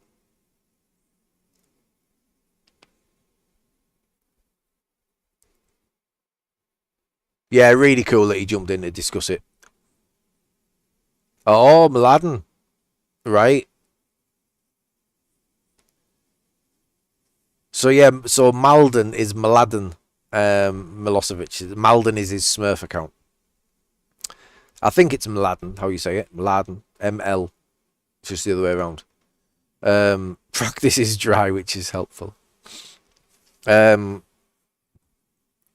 He's normally very, very calm, Milosevic. He's normally very very cool about incidents. The reason I know this is because if you guys remember, it was this season, we crashed at the bus stop at Spa, and I don't know what car I was driving. It might have been the Mustang, because I thought I was which way did I think? I thought I was off the track. Did I think I was off the track, or did I think I was too far forward? Yeah, I thought I was close to the curb. The way that the field of view looks in the Mustang, we've got the dash. You don't really see the bonnet, but you know, look at the bonnet, how long the bonnet is there. So I was on the bus stop chicane. Not that it's a chicane, but the bus stop at Spa, and I'd span and I thought I was on the curb, so I thought I was on the racing line, so I tried to move. Milosevic came round the corner. Milosevic came round the corner, and I thought I was doing the right thing by driving forward to get off the racing line, because I thought that's where I was. When I watched the replay, I was almost off the track the other side, and I just completely drove across the track, and I absolutely walloped Milosevic. And he was on the microphone, he was like, Duncan. I was like, hey mate, I'm really sorry, like, and I apologised, and he was like, you know what, it's cool, bro. So that interests me. Yeah, that interests me, that. I'll have to watch. What I was going to say, I wouldn't have been that kind. Do you know what I mean? I wouldn't have been that nice about it. But I do like Milosevic. I think he's a good guy. So maybe I would have. But yeah, it's one of them. It's heated, isn't it? It's really heated in a race. If I'm in it, it is. Do you know what I mean? I can't. Some people could do it and just switch off. I can't do it.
Wasn't clear. Cuts in front of Jack with a bit of contact going into the chicane. Jack doesn't lift and bumps him into an off track. The next turn, dives into the rear. Only spins himself and not Jack with the attempted retaliation.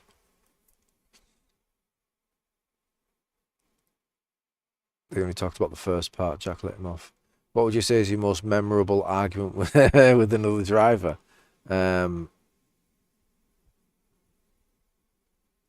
There's been so many, Simax. There's been so many. I don't know. The last time I lost my cool with a driver was a young lad in a race with Jack. It was one of Jack's community. And I was involved in an incident with somebody else. I forgot his name. I think he was called Sam. I forgot his surname. You could tell he was a young lad by his voice. I was involved with another driver, another guy in the race, and we were having a bit of back and forth discussion. Nothing chewy. Just talking about it. And this lad piped up and started giving me grief about talking too much. So I fucking give him it. And I think that's why I got my chat ban, you know. I think that's why I got the chat ban. And then I jumped into Jack's race, jumped into Jack's stream, and the lad was in there. So yeah, that was the last one I remember where I probably lost my cool and said some stuff that I shouldn't have. But people shouldn't be getting involved in other people's business. Do you know what I mean? That was my issue with that. He was just like, I think he was just trying to get himself heard on stream because he was one of Jack's followers. So I don't know if that was what it was.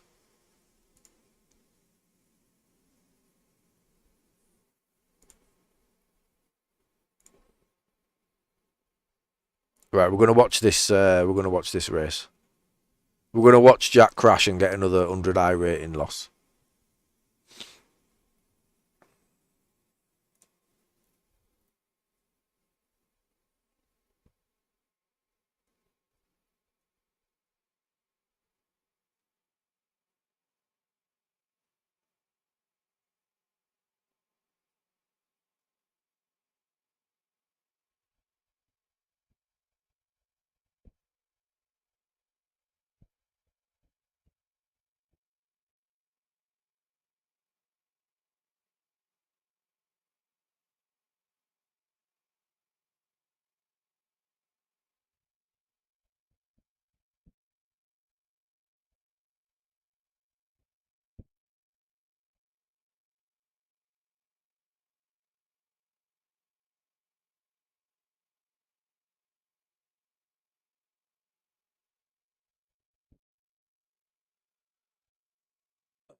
Hey, Hulst, come over to YouTube. Come over to the dark side.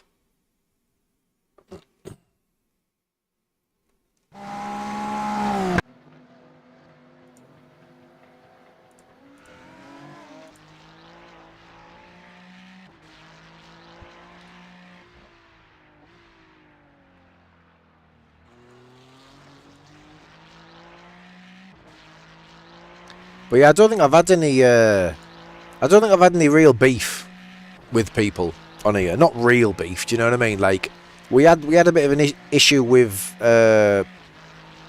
Christian. Was he called Christian Corn? Cutting Corny on Twitch, and again for the same reason. I was involved in an incident with another driver, and he come on the mic, and tried to tell me to shut up. Do you know what I mean? He was saying something like,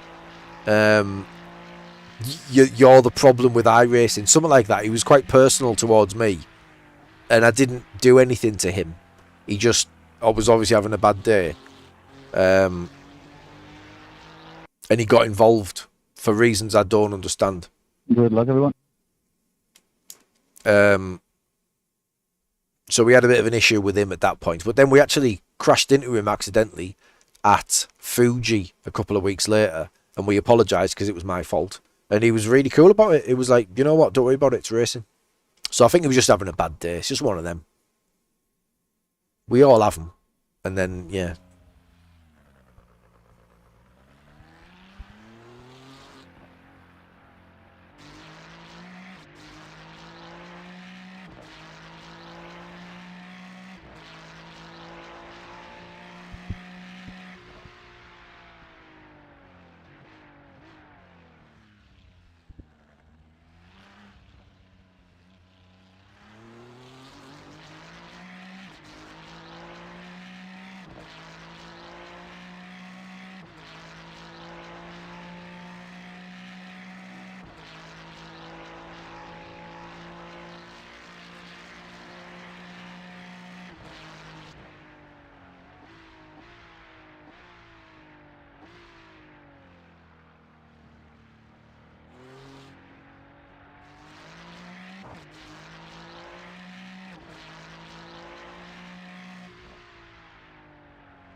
So yeah, unfortunately, we are waiting for a parcel here. It needs to be signed for. So I'm spectating until that happens. I should really take my headphones off a little bit.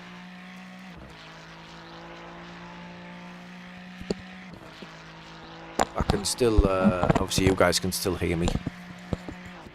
I can still hear a little bit.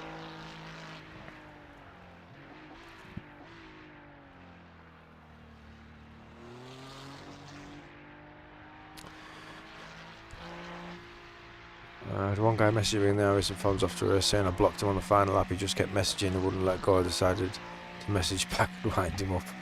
I've just seen your thing there. What's your opinion on Smurfs? I have a Smurf account.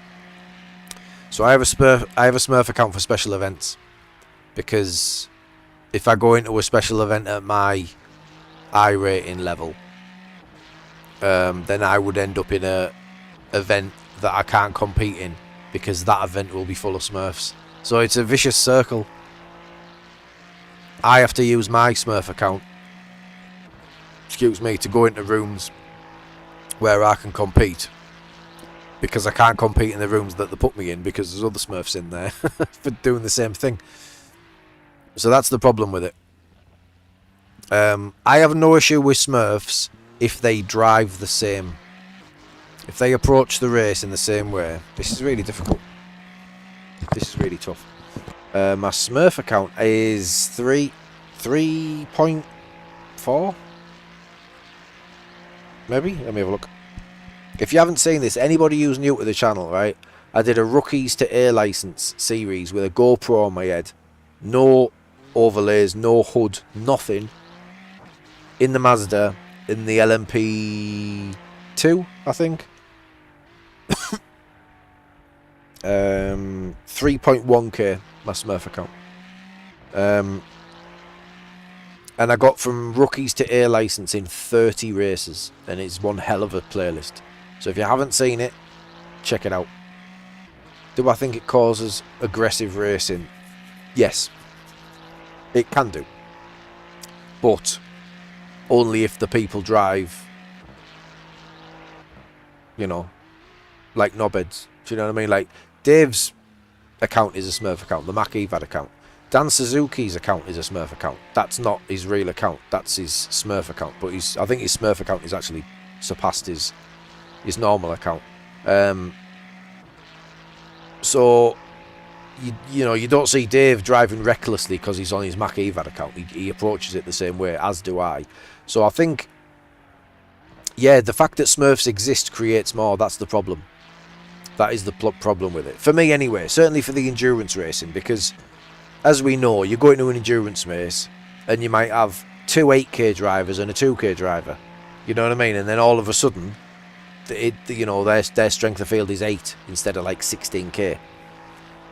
Dave's actual account is Dave Cam. But like he said, Dave's normal account is probably a little bit, I don't know what the word would be. I was going to say bloated, but that doesn't really work. But his Mac Evad account is more an accurate representation of his iRating. That's what he says. So the Dave Cam account is probably a little bit inflated, is the one I mean. Inflated. Yeah, exactly. That's what I mean. He approaches it exactly the same way as he would if he was 10K, if he was 2K. It's the same approach. So, where I don't like a Smurf account, and it's very topical as we're sat in this Rainmaster series, this is a 1.5k strength of field, right? I'm coming into this race, I'm not in it, but if I was, at 4.3k, right? I'd be car number 1, and I'd be expected to win. Now, Rainmaster's a leveler. Once the rain's on the surface, it's an absolute leveler. So, you'll have guys that are 1.8k, 1k, 2k, we'll all be competing. I was driving with 7k guys yesterday and 5k guys, and I was on the bumper, and I actually passed one of them before he killed himself. If you've got a strength of field like this and a level playing field, a podium would be a realistic result for me.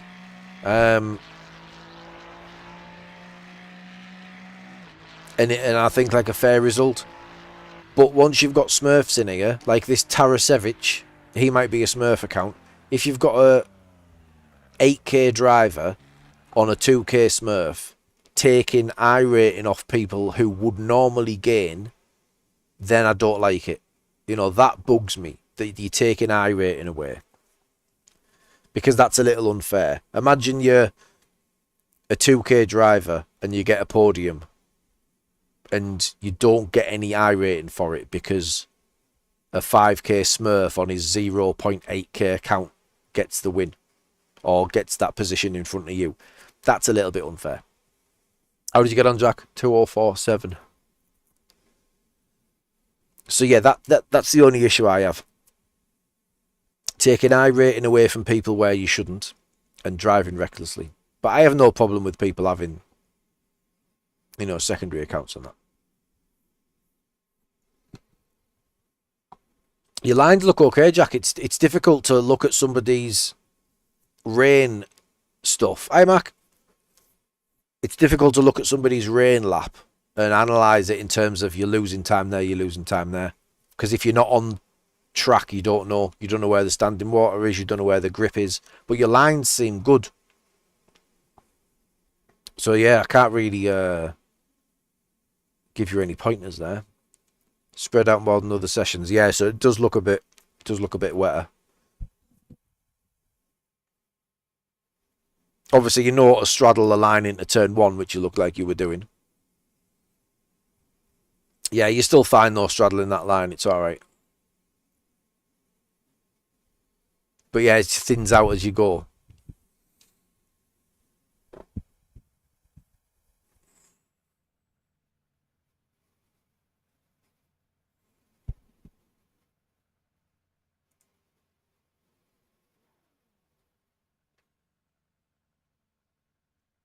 Will you be able to hear me through the race, Jack, or not?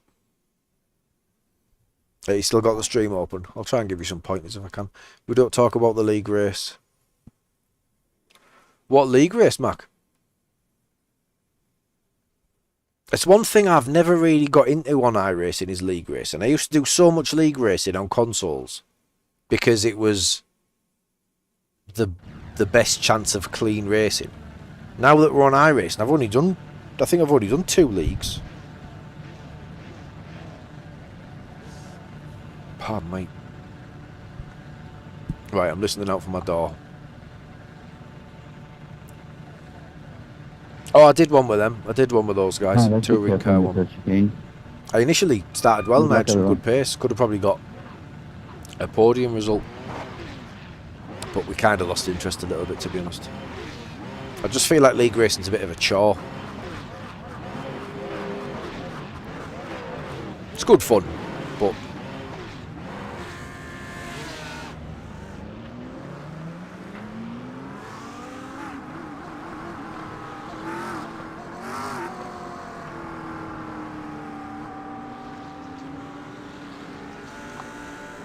Yeah, I suppose that's the thing when you know. But that's the thing with endurance racing, you know, like our last Nose Saturday morning, 10 till 1, I'm endurance racing. Sunday night, 6 till 9, I'm endurance racing. Like, you can plan around them. I absolutely love the endurance races. 58.7 in quad. Nice, mate. Oh, nightmare. No camera for the front draw. Yes, we have Simax, yeah. Whoops.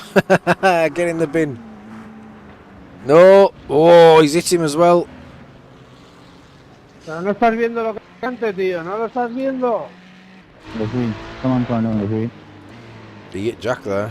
You count to actual fucking retard. Well, there's no need for that. There's no damage. No damage, Jack. You're all good, mate.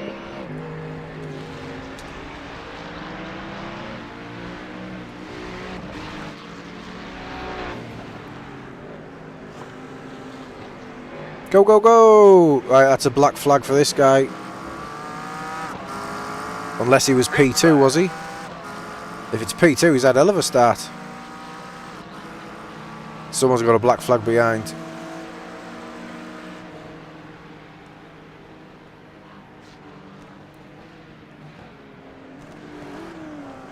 Yeah, no black flag ahead.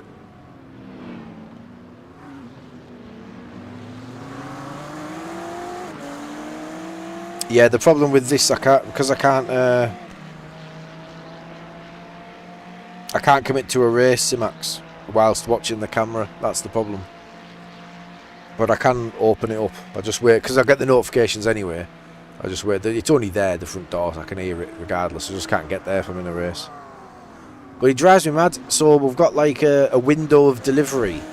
But the window of delivery was 11:52 to 2:52. Like, what the fuck's that? Absolutely ridiculous. 3-hour window. Like, I've been a courier driver in my career at one point, and I knew where I was going to be. It's not like you don't know what. If you don't know what time you're going to be in certain areas, you're absolutely shite at your job. No name very good, eh? No name very good. Very good, no name.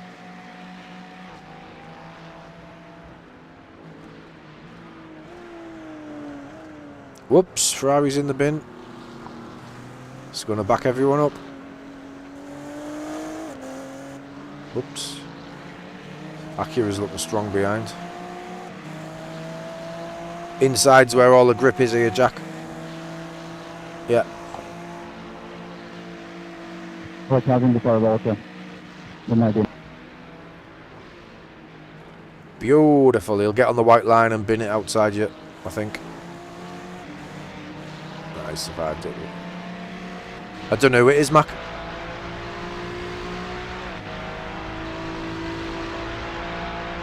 Is it even called delivering whenever you do it?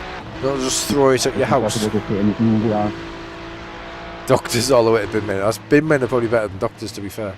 Bin men are probably better than doctors at being a doctor. Oh my god, that's a send.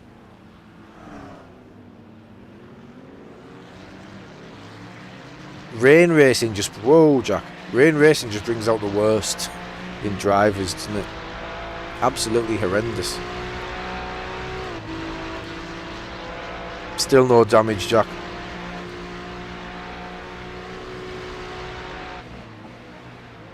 Oh, that's ambitious. Get up. Nice. He's flying.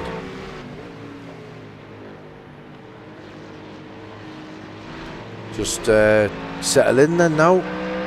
Let them make all the mistakes, taking the risk. Ferrari's got better traction out the corners than the Mustang, so you're away, home free.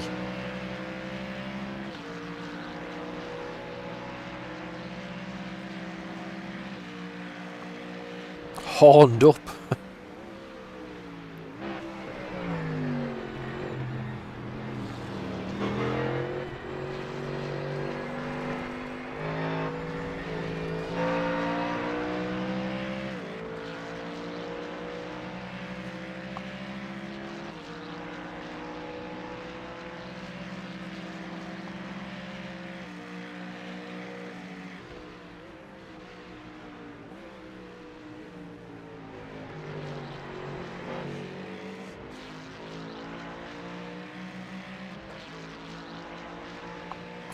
So after this race, because I still have to wait for the delivery, if there's anything anybody wants to know about settings or, you know, anything like that, now's the time. Let me know and I can share all my stuff if you need it.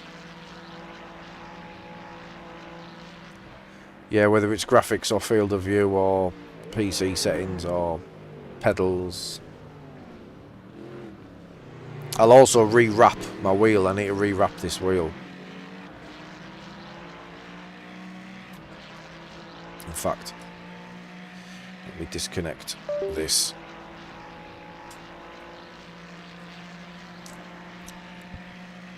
I haven't took this off for ages. Where did it go out with?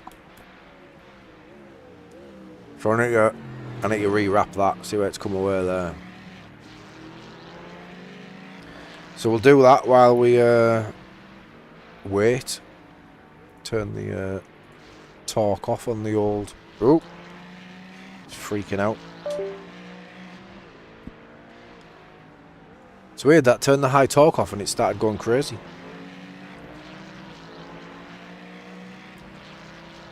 Lived in the UK for years, but I'm a Canadian redneck. I've not heard of a Canadian redneck. Well, I don't understand how that works. Isn't a redneck someone from the deep south in America? Excuse my ignorance, because I don't really know, but I always thought a redneck was like Louisiana, Texas sort of area. I didn't think you could get a Canadian redneck. We've successfully volleyed your parcel. Get in, Mac. It's not wrong though, is it? It's a good looking back of a wheel, that, innit? As back of wheels go. I don't appreciate this as much as I should. It's quite mucky there though. The CSX logo is a bit mucky. I feel like I've mentioned it on stream a couple of times as well. I don't know if there's something that's a little bit loose in here, because I've felt like there's I don't know if it's the setting within the Morad stuff. But yeah, I don't know if there was something that was a little bit loose, so I might undo them and tighten that up again.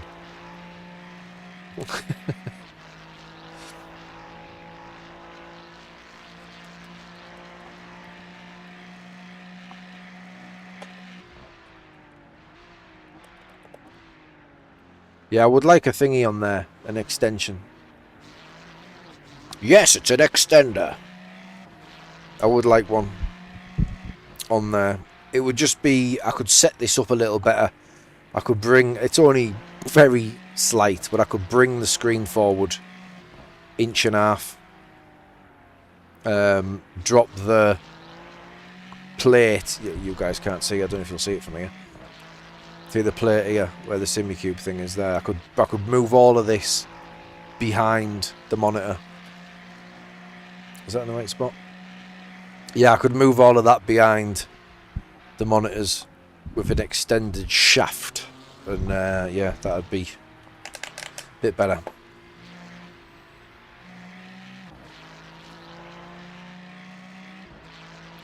I don't understand how to take this off tire then. I always get choked out on traction control.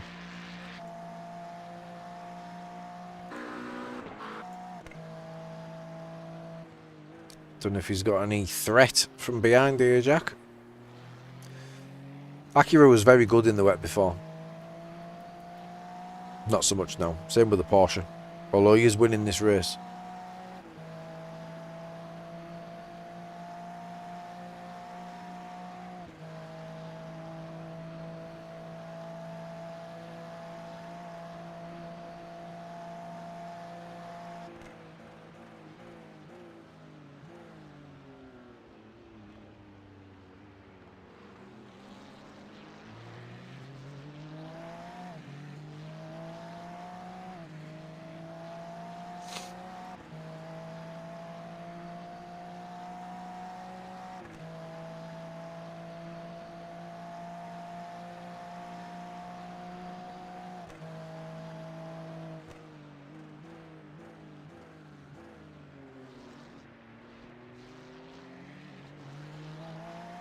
Oh, was it a wet race last night, Mark?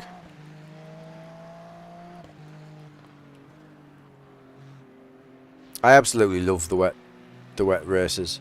I can't believe how many people avoid it. Like, it's the best thing that's happened to iRacing in 5 years. Hey, buddy. Welcome back, mate. Yeah, best thing that's happened to probably ever. Best thing that's ever happened to iRacing. And 80% of people don't bother with it. Crazy.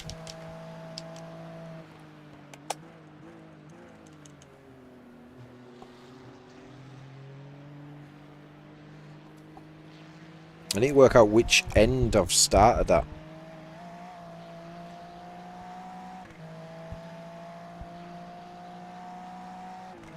Bottom.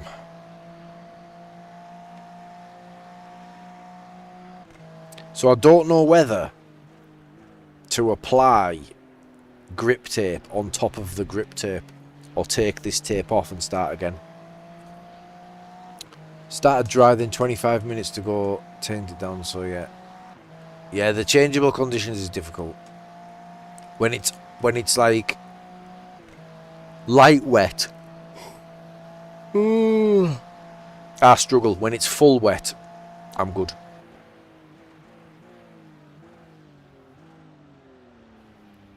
Right, we've got some issues ahead here. 2 back markers. Now, back marker cost me the win yesterday, apart from the guy cheating, but the guy could have cheated as much as he wanted. It was the back marker that cost me. See what this guy does. The problem is, a lot of these guys are quite new to iRacing, and they don't quite get the etiquette, I suppose. Fucking hell. He was lucky there. Pressure's on though. 2 laps to go. Didn't help the Hymo Esports set was 9 wing and Sam cooked up a 7 wing set. He got Paul and ran away with it. So is all the sim coach lads in the league?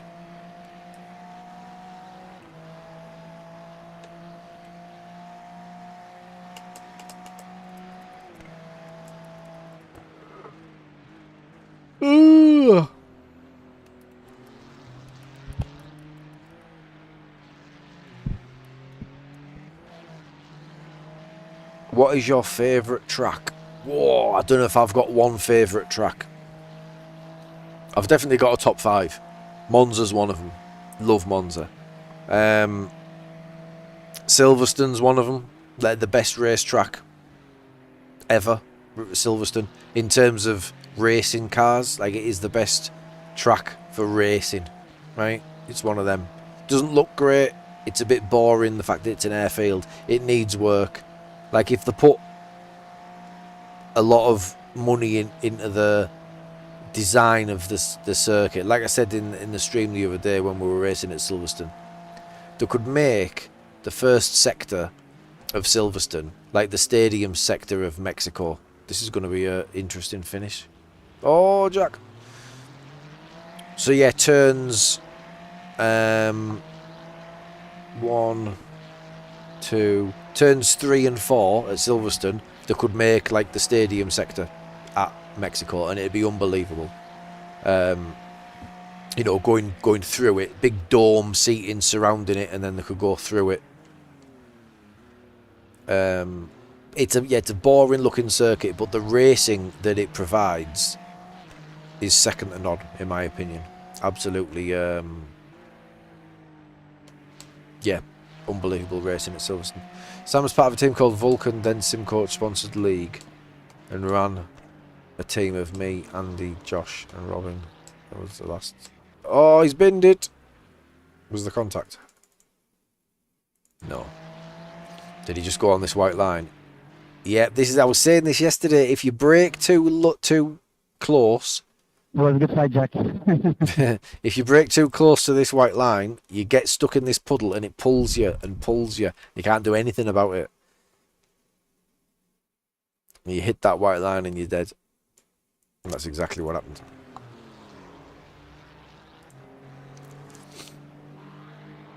Yeah, Spa's up there. I do like Spa. It's gets a little boring, Spa. It's on every schedule for GT. It's on every schedule for IMSA. We've all raced it for years and years and years. I like it, but I find it, yeah, it's a bit tedious. I could lap it forever, same as Monza. So we'll go Silverstone, in no order, Silverstone, Spa, Monza.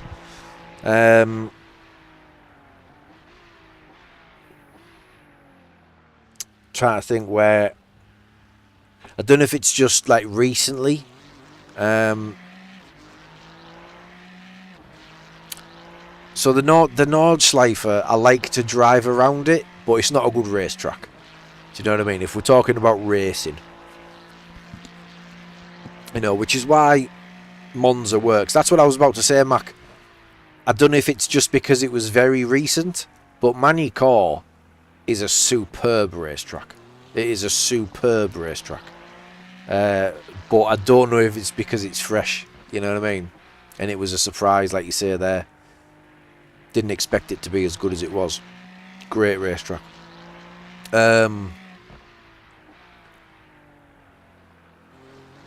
So I'm gonna hold off putting it in the top 5 for now. Le Mans, I love Le Mans. I'm putting Le Mans in there. Le Mans, Spa, Monza, Silverstone. And if I've got to pick one more,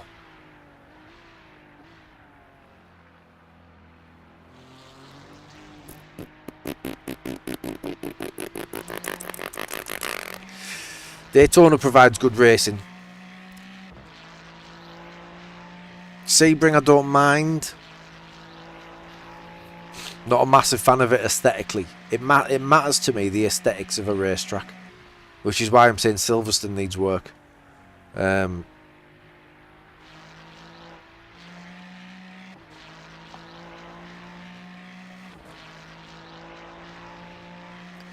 like Mugello. Really don't like Mugello. Motorbike track, and it shows. Great result from Jack there. Well done, buddy. Yeah, I think Mugello's a love or hate. One of them circuits. But not for me. I just can't get on with it. No, you done well there, Jack. Done really well, mate.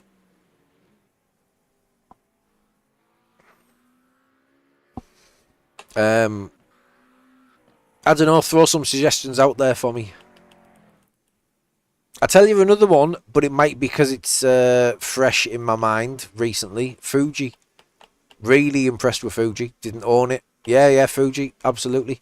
Didn't own it. Held off for ages. Didn't want to commit to it. I'll tell you why I got it.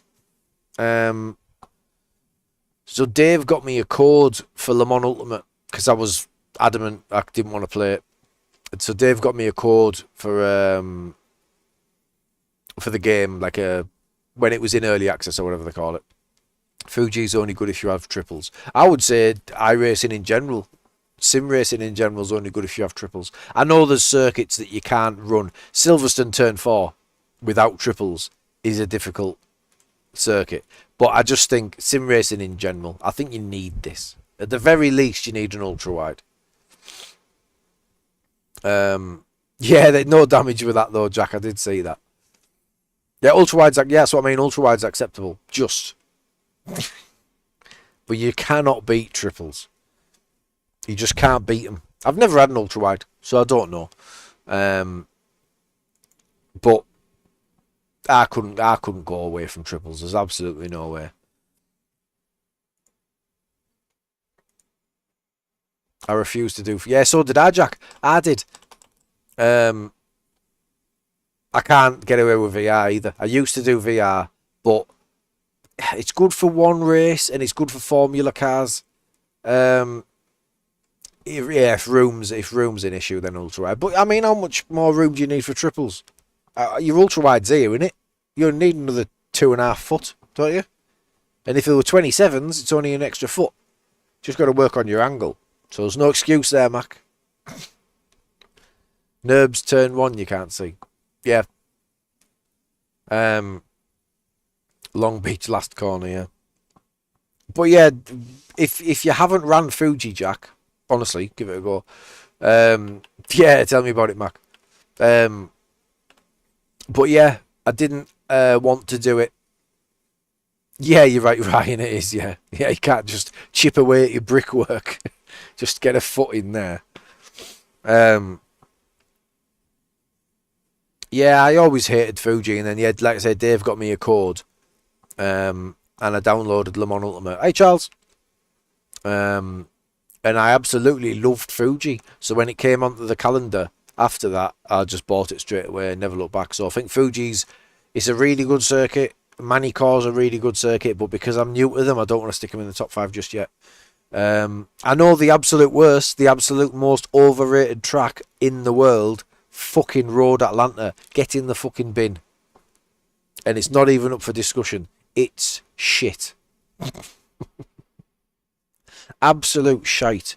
Right, who's this? That's fucking bin men. Thought Patel was here then. Fuming. Yeah. Amateurs track, Jack. Nah. Road Atlanta could slap itself in the face with a fish. Absolute garbage track. The most overrated track, hands down. Ultra wide has one advantage. Higher FPS. Yeah, I suppose. But I think if you're struggling for FPS on triples, you need a new PC. I know that's like, you know, easy to say because they're very expensive. But I think if you're into sim racing, I think it's an investment in it. That's the way I see your PC. It's an investment. Yeah, Laguna's tripe. Yeah, Laguna Seca's tripe. Or it's just been done. Do you know what I mean? Are we all just sick of it because it's been on every game we've played since we were kids? Is that why we're sick of it? Hey, Rockton.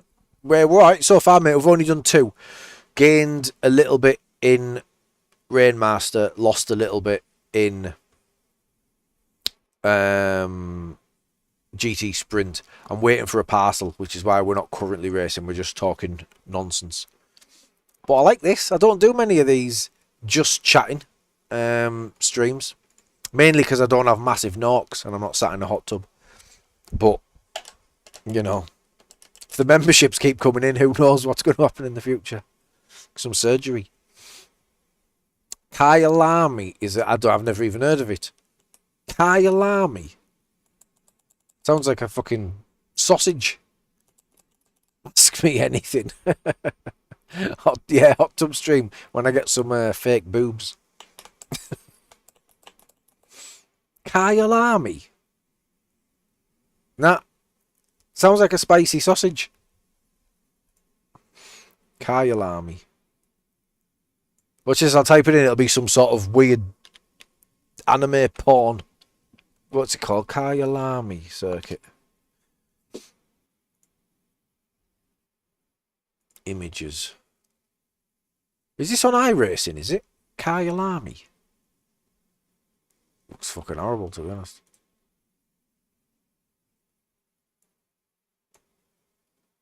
That.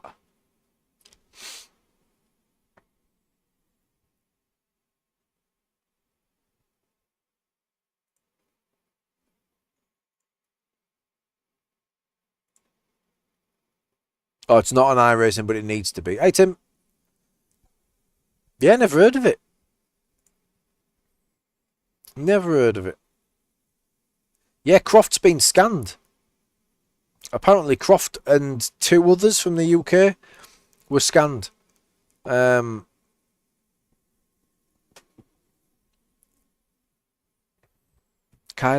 looks like Nurburgring a little bit.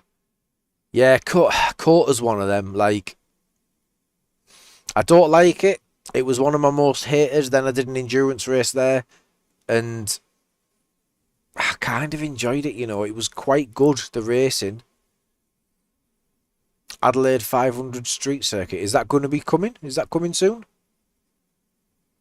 Well, yeah, I'm trying to think what the circuits were that were scanned. The British circuits. Croft was definitely one. What's just been brought out? Wasn't Snetterton, was it? Snetterton's been around for a while. Was it Thruxton? Was Thruxton the latest? It's the fastest one. Fastest circuit in the UK. Do you race in real life? Nah, I'm too old and I'm too fat.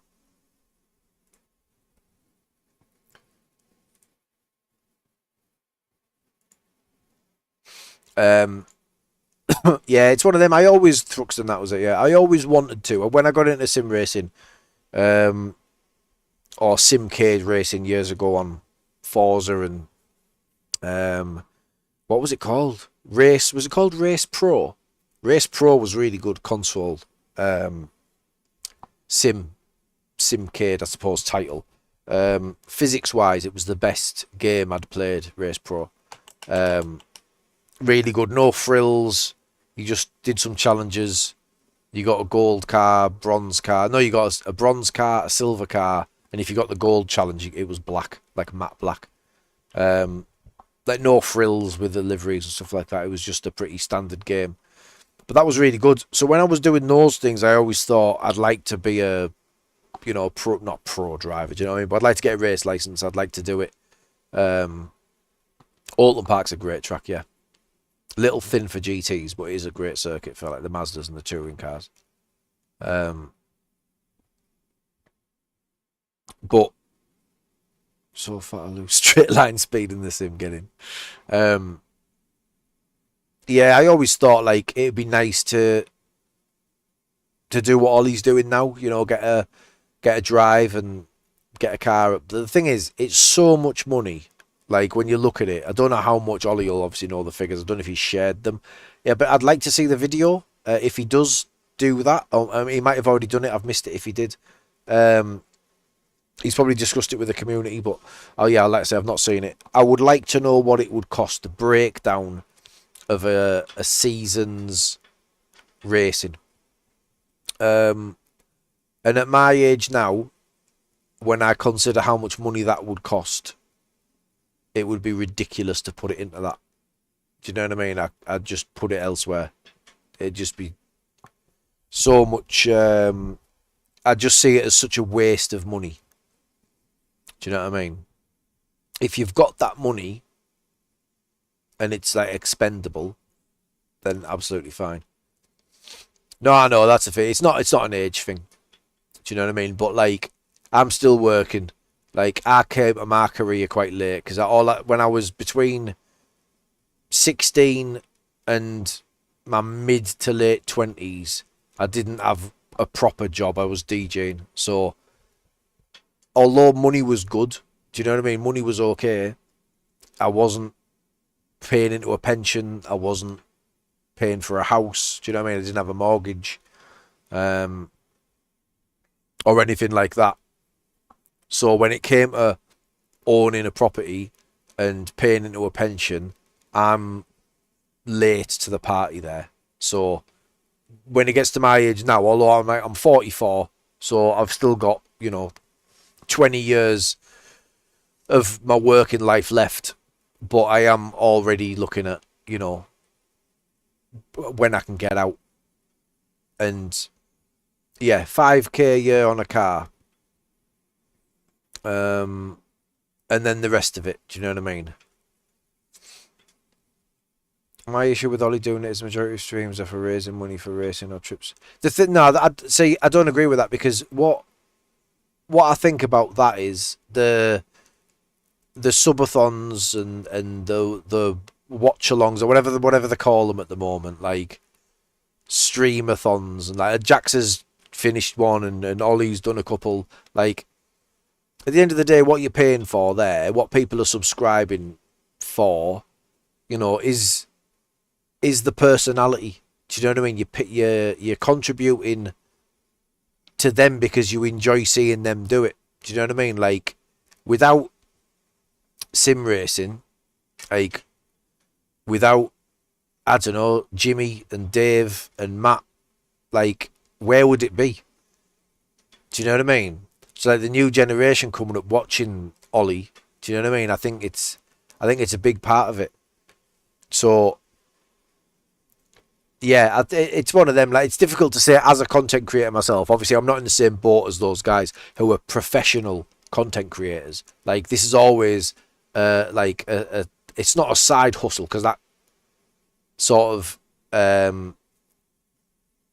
leans more towards like a business. When you say side hustle, it's a money thing. This has never been about the money for me. This has always been a hobby that I love to do, and as long as I can remember doing it, if anybody is watching the channel for a long time, you'll have seen my old streams in my cupboard in my old house, my little Harry Potter cupboard, and I would stream on Twitch on my Xbox 360, and I love watching it back. Do you know what I mean? I used to love watching my races back, and a lot of that was down to trying to learn more, trying to be better. Do you know what I mean? Analysing my laps, and then I'm also analysing my content. Do you know what I mean? Like, I look at it. Ollie always says just subscribe and like, and no one needs to pay anything. Just like that. That's what I mean. The channel, the goal is that members don't ever need to do anything.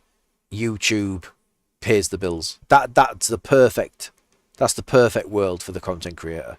The support from the members, you guys, like, even at my level, is absolutely unbelievable. Like, no bills have ever been paid through the level that I'm at. The money that comes in through the members and that, it's not about that. And the money I get from ad revenue, I'll break it down at some point and I'll be able to share it with you. But we're talking pennies. Do you know what I mean? Like, we are literally talking pennies. But what it does do, do you know what I mean? Like, it helps me out. Like, I've just been on holiday. I probably was able to get, a meal for the family and some drinks because of you guys, which I'm eternally grateful for. As small as it is at this level, that's amazing that people put their hands in their pockets and reach out, and they've bought me and my family dinner in Italy. Do you know what I mean? Like, it's unbelievable at the level that those guys are at. Like, the member money and the YouTube money might be about the same. Do you know what I mean? But yeah, ideally, I see where he's coming from. Ideally, a cunt counter. Yeah, that would be good. But that's the thing. I work against the algorithm, the way that I do my streams. But yeah, it's one of them. Like, if the sim racing community puts their hand in the pockets to pay, we'll take Ollie as the example. Like, they've enabled him to be able to quit his job and do YouTube full time, and he's now pursuing a real life racing career, and the community also get to see that. Do you know what I mean? So the very thing that has helped him, he's giving straight back. Do you know what I mean? Like, he's doing video blogs of his time on track and sharing it with us, and you know, showing the laps and stuff like that. And I just think that it's just class. So I'm all for that. Like, I think it's absolutely class. You almost have to be inauthentic for the algorithm. It's one of the I don't even think about it, because for me it's like one day something might happen and it kind of takes off. I remember Dave saying to me a while back, he had a video. I think it was a Renault. Was it was it called a 3.5 Renault 3.5? He said he did a video on that, and that was the one that made his channel go through the roof almost overnight. We haven't had that. My rise, if you want to call it that, my subscriber count has been very organic and very gradual. There hasn't been one moment that's gone, fucking hell, like this has gone crazy overnight. Which, considering one of my videos is almost at 1 million views, the video of Max Verstappen going around the Nurburgring, like, we're almost at 1 million views on that video. But still, we haven't had like an overnight massive thing from subscribers.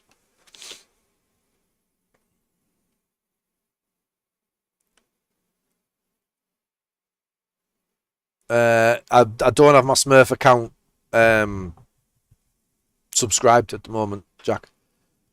I haven't used it for so long. I also only have a McLaren and a couple of circuits on it. Hey, Channy. Hey, Kevin.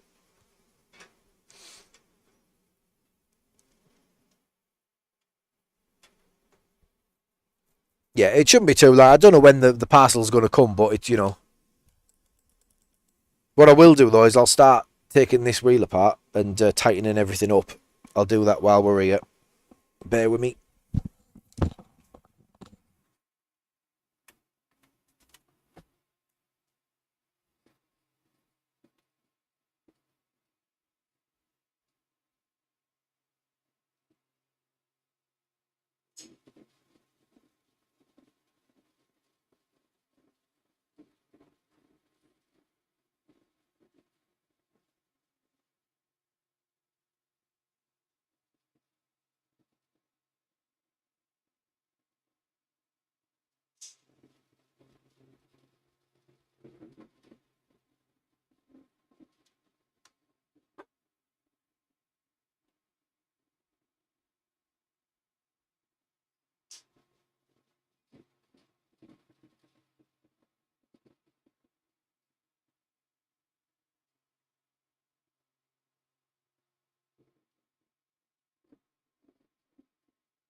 Right, which way did I have that?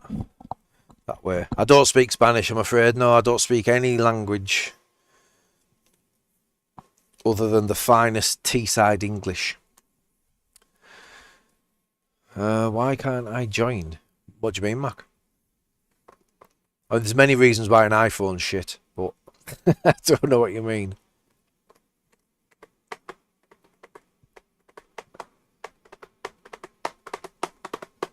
Got a bit of a WRC Fiesta going 30 mile an hour in Wales. Got about 30k views, nice. Hey, Mehmet, how you doing, buddy? Yeah, it's not the same language.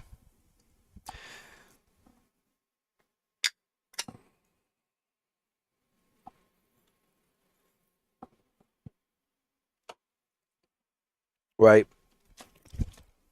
I am the most cack-handed person in the world, by the way, and I'm going to attempt to do this on here.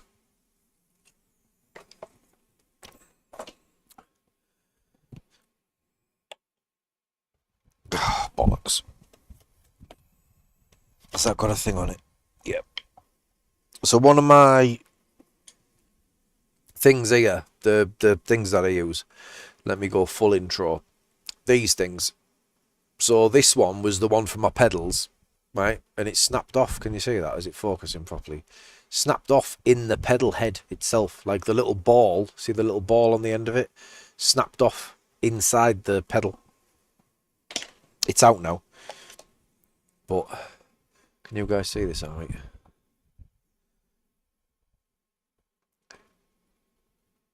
Cack-handed. That's how you say it, innit? That's how I say it. Right, watch this. I'll get all these things out, and then my my doorbell will go. Right, is that? I don't know if you care about this. I don't know if you want to see this. Right, let me just try and rearrange some stuff so I can put it places. Yeah, I just noticed it was maybe a little bit loose. So I'll just tighten a few things up while we've got time. What's your dream car? That's a good question.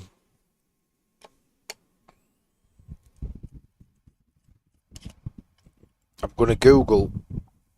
Oh, there's washers in there, but they haven't come out. That's annoying. I could just leave them in. Right, I can hear my dog huffing at me. I've just been in the kitchen to get a drink. I've come out and my dog's huffing at me. Just check the camera in there.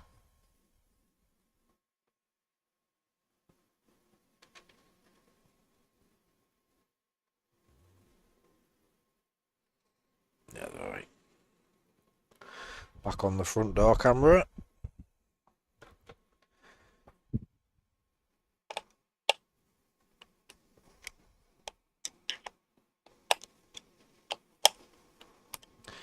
See, I'm just tweaking these. Right, yeah, let me Google this car. Let me turn this off because this is nonsense for you guys to sit and watch. You need to see the doggo. There's two of the little buggers.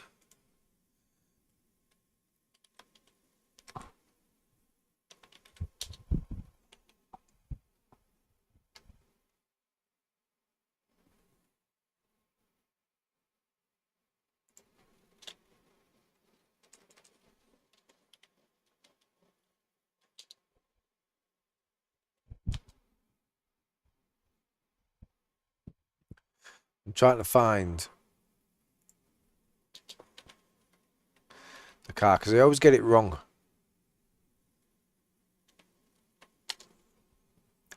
The one that I mean. You think because it was my favourite car, you think I'd probably remember it.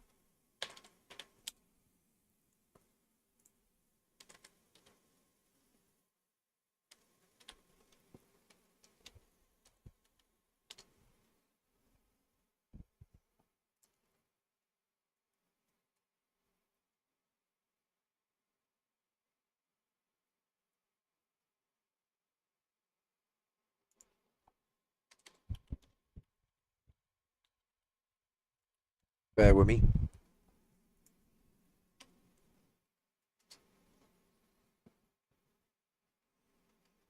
I think it is quite a rare car, which is why I can never find it.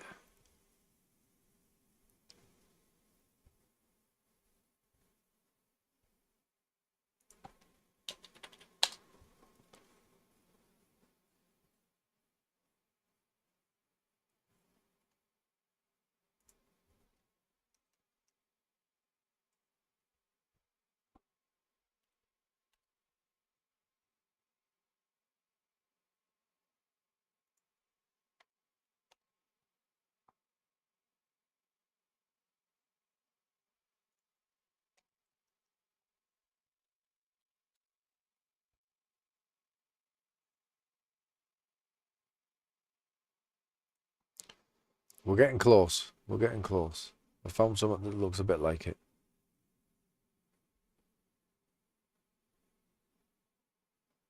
got it, I think.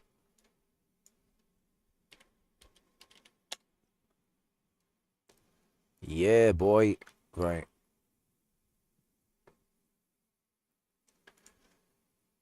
It's an acquired taste. But that would be one of the first cars I bought. If I won the lottery, that is an absolute beauty. There'd all be older ones, do you know what I mean? They'd all be a little bit older. So it's called a Jaguar XKSS. So it's a little bit like a Corvette Stingray, I suppose, isn't it? Or like a, I don't know, like a beefed up E-Type, possibly. Yeah, it's Jaguar, yeah.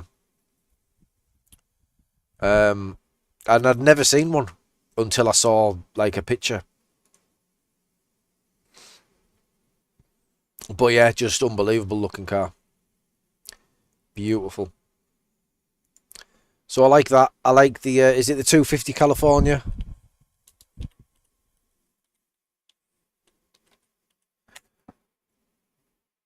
Yeah, I like that. That's a nice looking car. So I'd have one of them. XJ220. I saw an XJ220 when I was 15 years old at the Shell petrol station in Gisborough.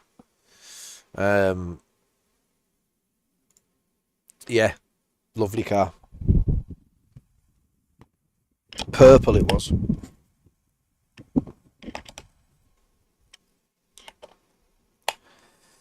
Right, that is pretty much as tight as it gets.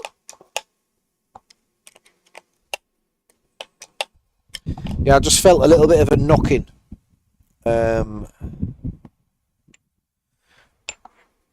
When I've been driving recently, and I didn't know whether it was down to the wheel or down to the settings. Daniel Morad's settings.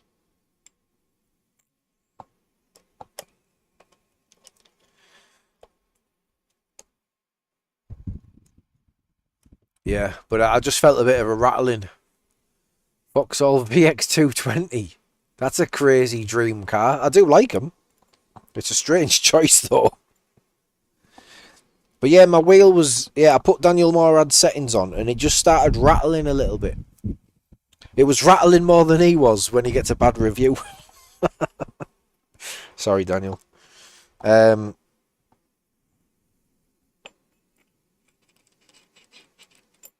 But yeah, I didn't like how it felt, so there we go.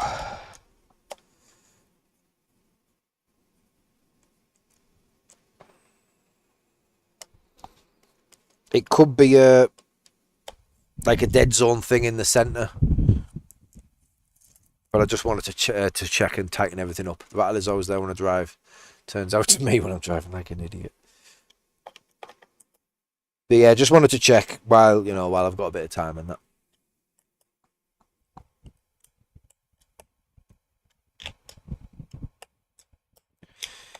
But yeah, to go back to the real life thing, I don't see it as a good investment now to go real life racing. I would rather just... I mean, does anyone have an idea what it would cost? Ballpark figure for a year.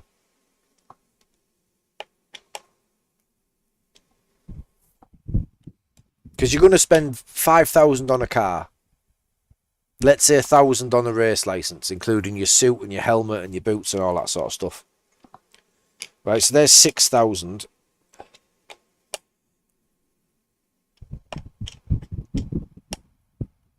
And then I don't know what it costs to enter a series. Do you think you pay, a fee for the series, and then I don't think there's any sort of insurance thing. You'd need a trailer to pull the car, assuming it wasn't licensed on the road and stuff and taxed. So I don't know. I literally have no idea. I'd be pulling a figure out of thin air. But let's say it's £10,000. Let's say it's £10,000 to get yourself going. Like, I'd rather put £10,000 off my mortgage and be one step closer to early retirement and doing this full time. Because that would be the goal. I would rather sim race and be a content creator full time and get early retirement than real life race. So it's a big chunk of money in it. But as you get older, you just... Have I put that on upside down? Fuck's sake. How have I done that? Fucking idiot. Does it even go on the other way? It must do. It wasn't upside down before. I've never had that on upside down.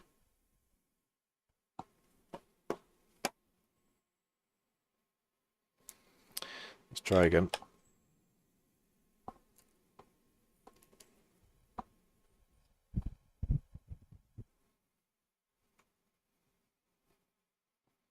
Do you have a video editor? Well, like somebody who edits my videos, is that what you mean?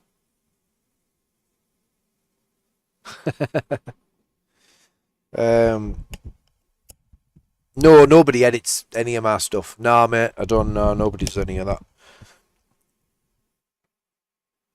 I've got video editing software, just free. I just use DaVinci. I know other ones out there are better,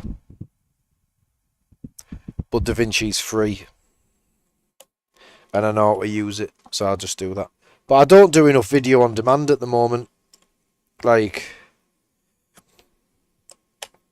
when you get used to streaming,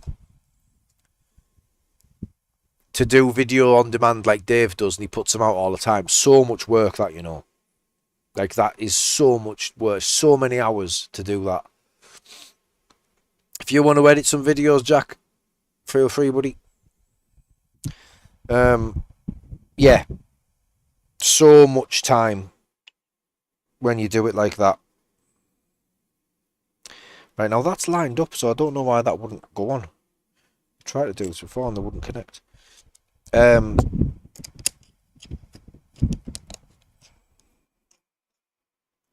Yeah, streaming is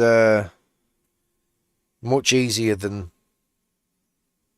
editing your videos.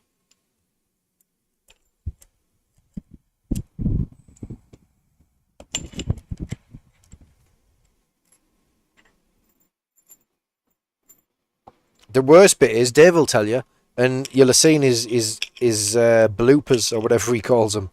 The intro. Hi guys, welcome along. That takes so long because you stutter and you get it wrong. Like, you don't have to worry about any of that with a live stream.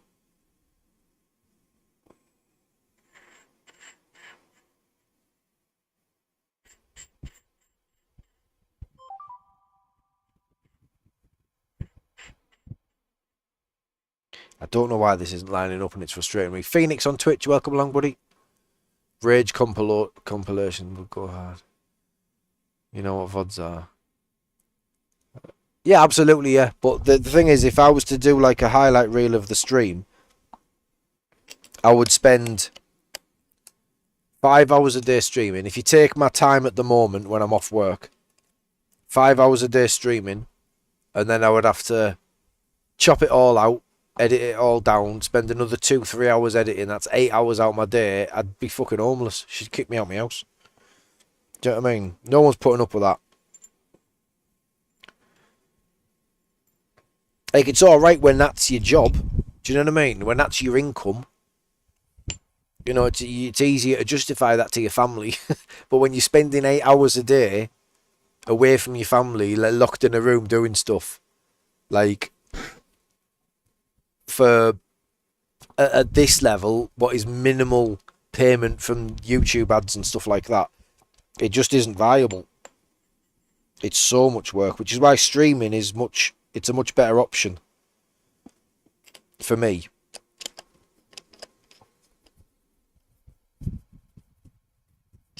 What is going on here? This is frying my brain, honestly. Shit, just tipped all them things out. No, I was on about earlier being cack-handed at this sort of stuff. Right, did one of them go on the floor? 1, 2, 3. Bollocks. We've lost one. The problem is here, there's magnets all over these things, isn't there? So now and again, you're looking for things for ages and they get stuck.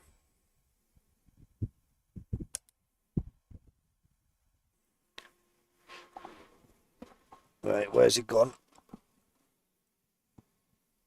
Bollocks.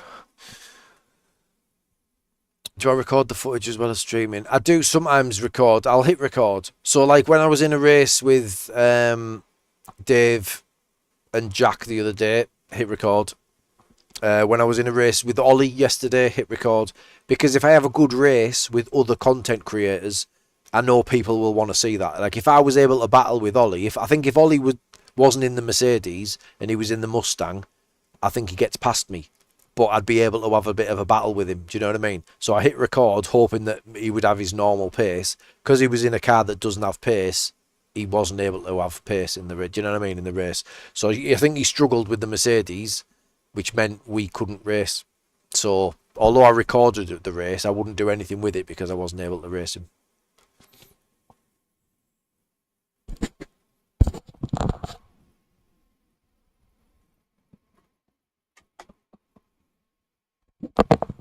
But yeah, if I'm racing another content creator, then I'll always hit record. And if it ends up being a good race, it'll be a video on demand. But like I say, few and far between, because I've only shared the track with these guys a handful of times. Even though I've been doing it a few years, they've been doing it for a long time. The chance that you're sharing the track and are both competitive is quite slim.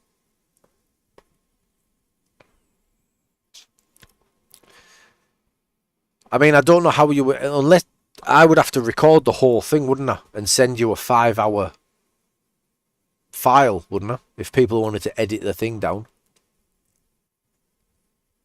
But I'm all for it, lads. If you want to try it, I'm all for that. If you want to have a little go at chopping it up and editing and making some highlights, I'm more than happy to send you guys the files.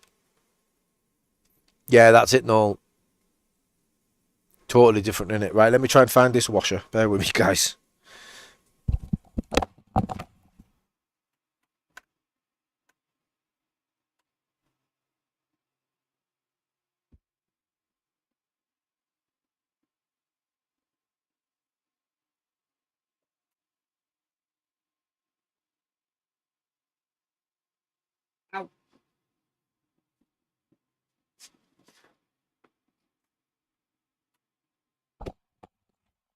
See how athletic that was? 44 years old here, boys. 44 years old. Like an athlete.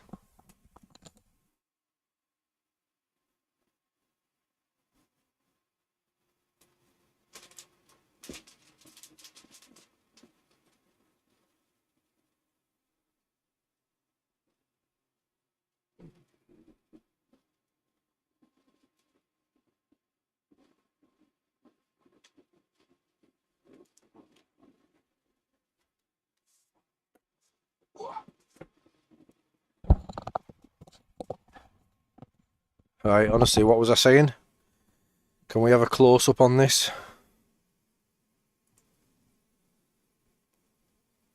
Can you see it? On the magnet there?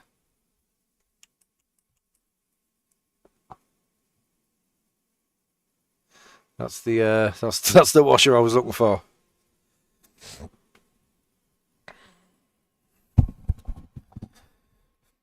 Right. Let me see if I can actually do it this time.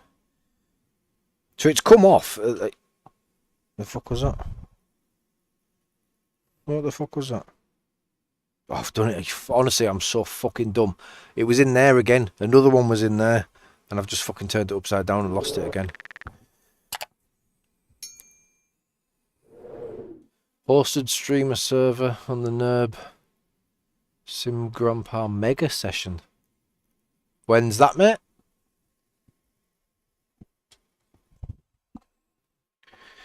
Honestly. Like a fucking comedy sketch. What a fucking idiot, hang on.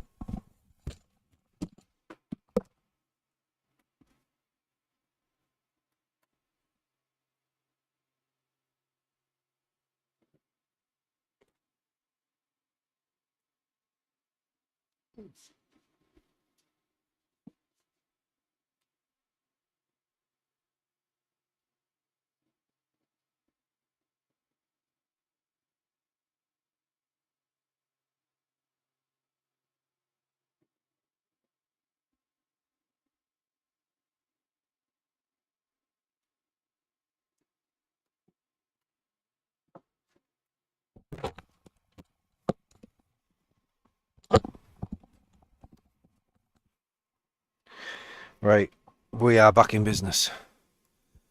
Oh, it's already live. Excuse me. Record maybe some of the races that you found exciting. Yeah, I'm happy with that, mate. Are you in the Discord, Belgian kid?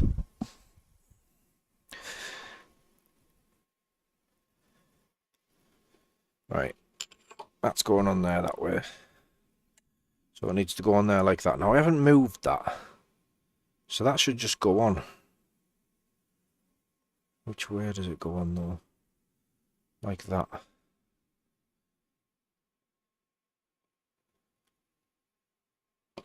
There, that's it, right. That way. So that lines up with that.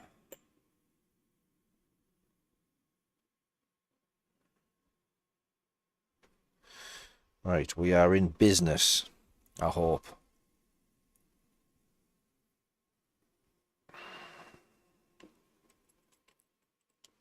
Yeah, the problem I have, Phoenix, is I can't put my headphones on, because if I put my headphones on, I miss the door.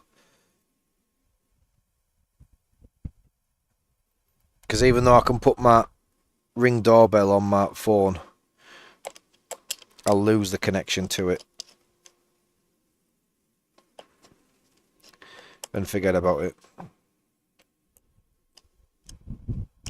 Why aren't these going in here? This is absolutely driving me insane. I've got it lined... I haven't got it lined up at all. I'm a fucking idiot. That's why. Because I'm an absolute fucking idiot. I'm trying to screw the screws into the top of the other screws. When I'm looking through it, I'm trying to line them up with the screws itself, not the holes.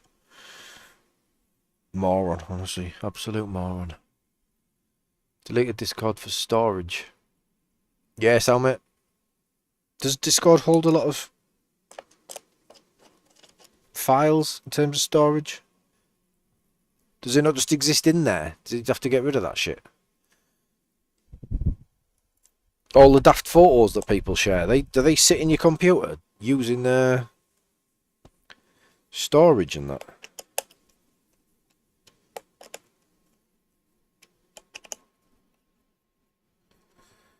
Right, please tell me that's correct. Yep, right. Dear me.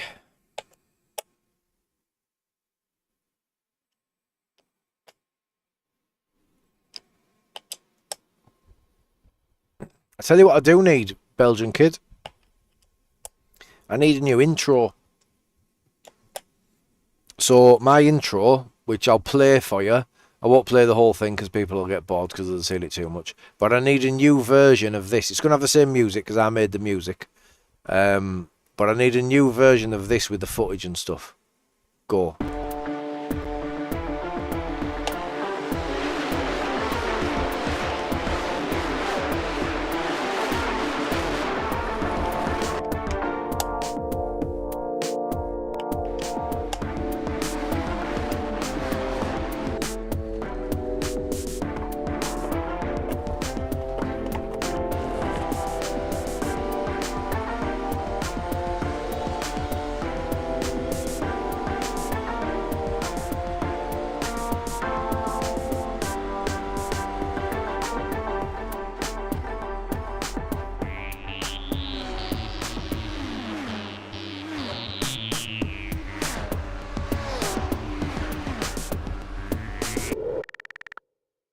Yeah, now I need that music. So I'm a music producer, so I always use my own music. So yeah, I just need the footage. Well, as you can see, that footage is quite old. So it's got the old Ferrari 488 on it. That's how old that footage is. But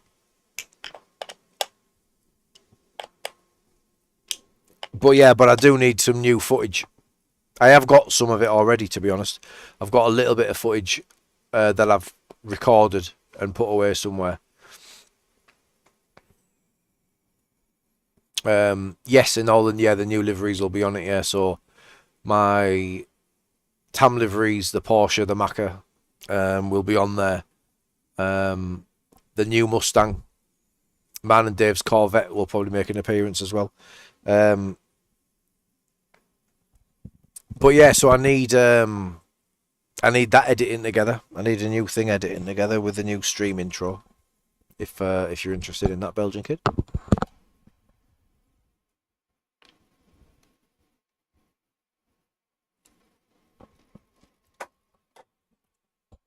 Really struggling with this one ear because of the microphone. Right then, let's attempt to rewrap these things. So I don't know what these are going to come off like. Not well, I don't think. So they're only meant to be sticky at the ends. But look, this is how... Like, it's quite tacky with itself. But I put these on badly. I put them on just like, let's see what it goes like, and then if it's bad, I'll do it again. I put them on and it wasn't that bad, but then it wasn't great at the same time, so...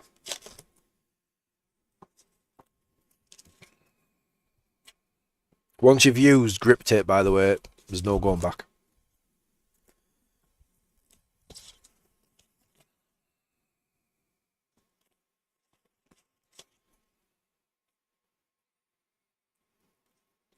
So yeah, I don't know whether to start somewhere else.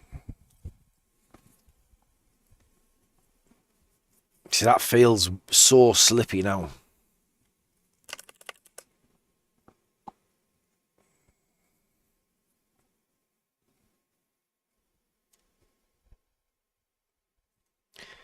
Right, I'm going to leave the one on the right hand side because it's alright for now. So this is what we're using. Yeah, I will do, mate. Let me just put these on while I do this. I'll be able to hear the door, I think. As long as I'm not racing, I think I'll be able to hear it.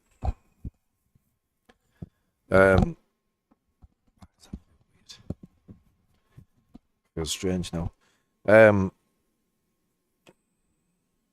Yeah, I don't know. So what I normally do here is I wrap it from the bottom and go to the top. But it's the bottom that's the most problematic when I look at the way I've wrapped it. So I didn't know whether to start maybe in the middle and go up and down, but we'll see.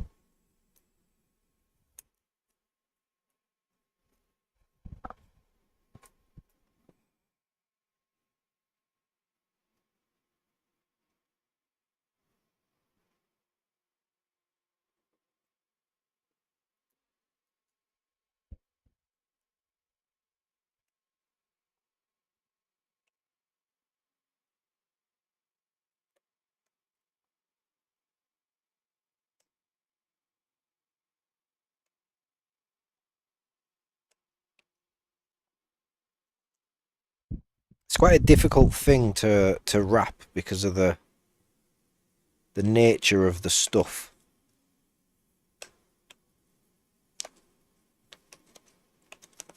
Like to feed it through a little gap, trying to keep it tight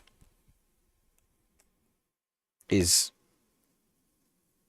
if I'm honest, beyond me. But, you know, we'll see what we can do. I'm actually doing a worse job now than I did to start with. Maybe I shouldn't have started again. Bollocks.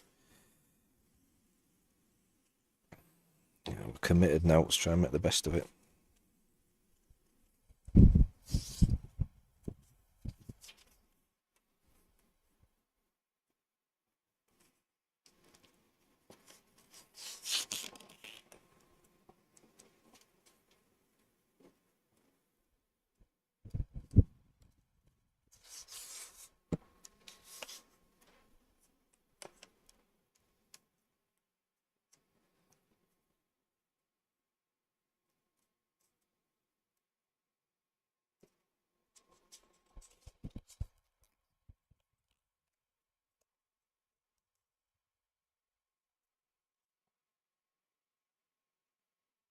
Because I got it in blue as well, it's you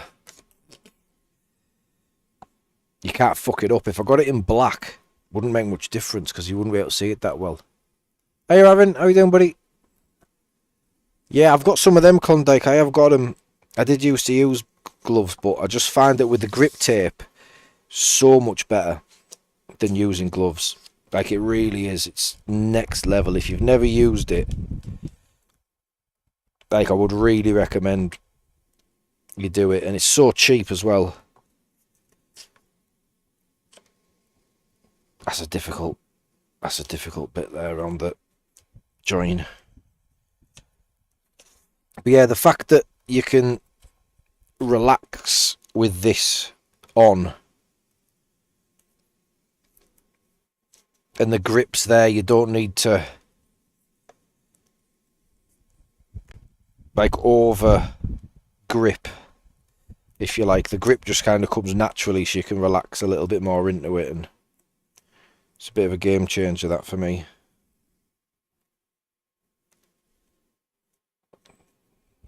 Yeah, these areas where it's tight around the top is quite difficult, that. I've stuck that in a weird place, but you know what? That's really good.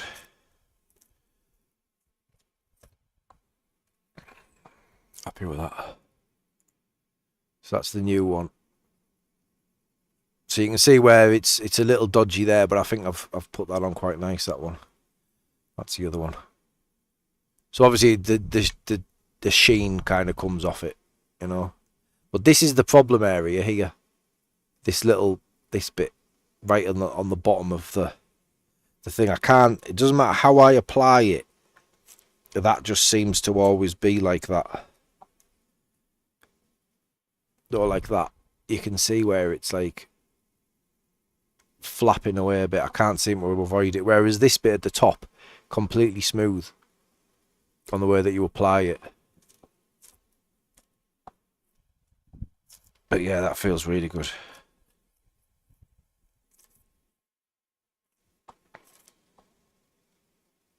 I'm going to have to do the other side now, because if I don't, it's going to feel weird, because one's quite tacky on my hands and one will be quite smooth.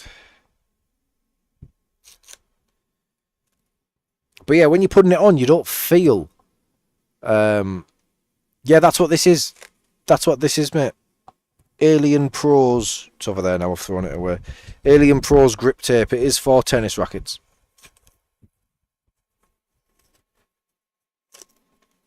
So it's probably the same stuff. But what you don't realise when you're putting it on is that, like, it looks like, as I'm pulling it off, that it's sticky. And it's not. There's no glue on there. It just seems to stick to itself quite well.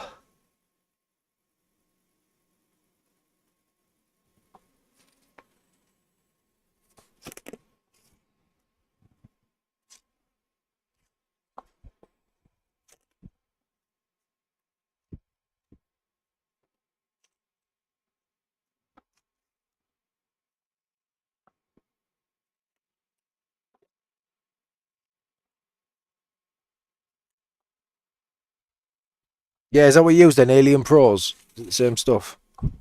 Or just a different brand name or whatever? Right, let me see if I can do this while still sat here. Reach over and grab this. Tell you what else I need to do. I don't know if you guys do this when you get in your rig. Every time you get in, you're like, oh, I need to do that, I need to do that.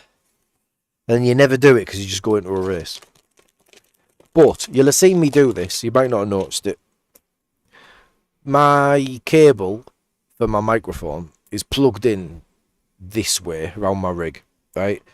And obviously the thing's on this side, but it's plugged in on that side. So it naturally falls, because it's quite a heavy cable, across my body like that. And I feel that pulling in the race. It's not tight, but I feel it. So I tend to move it across my lap. So I've got a cable across my lap. When really, I just need to put the cable round the other side. So I need to sort that out.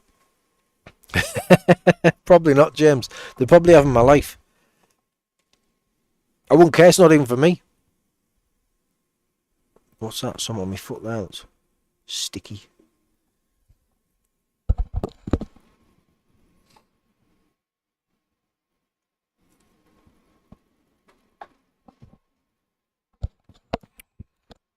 Anyway, boys, this is my last streaming weekday.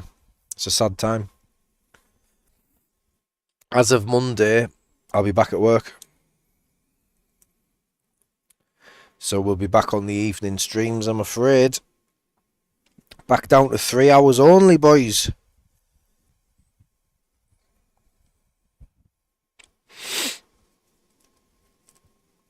Sad times.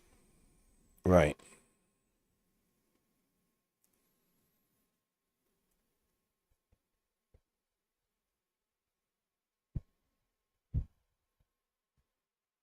Let's hope this parcel doesn't come while I do this.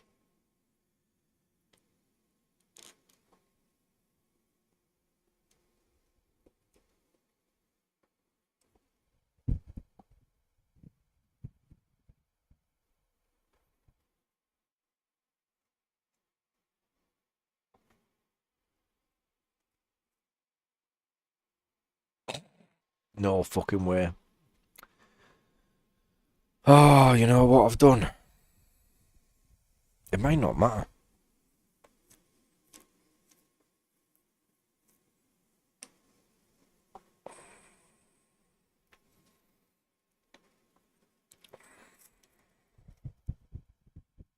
Do I leave it or not? I don't know if I can. I've proper fucked this up, you know. New intro. Yeah, new intro for the stream. Yeah, that's what I'm looking at, yeah. Yeah, so that one I've just shared there, that I need a new version of that. Right, I've proper fucked this up. You see what I said? That's shiny. Because I haven't pulled the fucking thing off. It's got a film on it. And I didn't remove it. Because I'm a fucking idiot. So you have to remove it first. Like this. Like I'm doing on this one. That. So I've still got all that connected on the other one. What a fucking idiot. What a fucking idiot.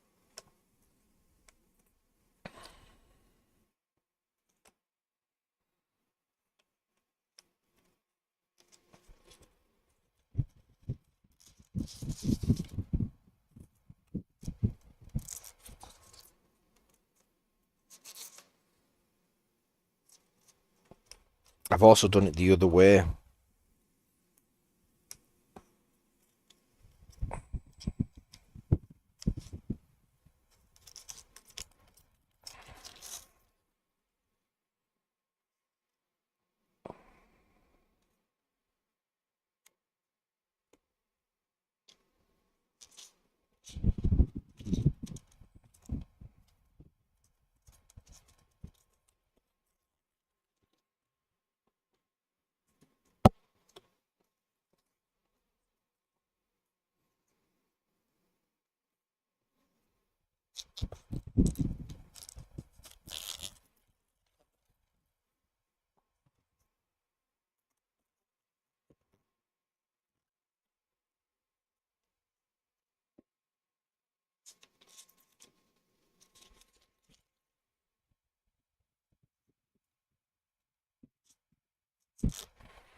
Yeah, I'm going to get black next time. So I can hide my shoddy workmanship. They're only a few quid. It's not, you know, it's not the end of the world.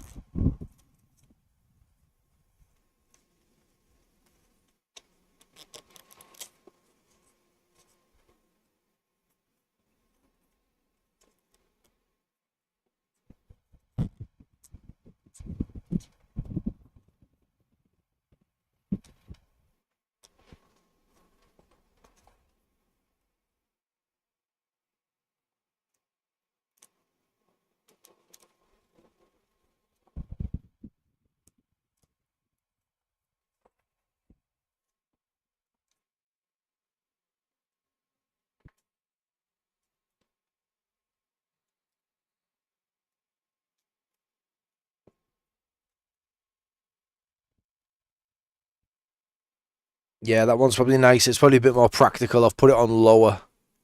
Maybe not deliberately. I can't really claim that I did it on purpose.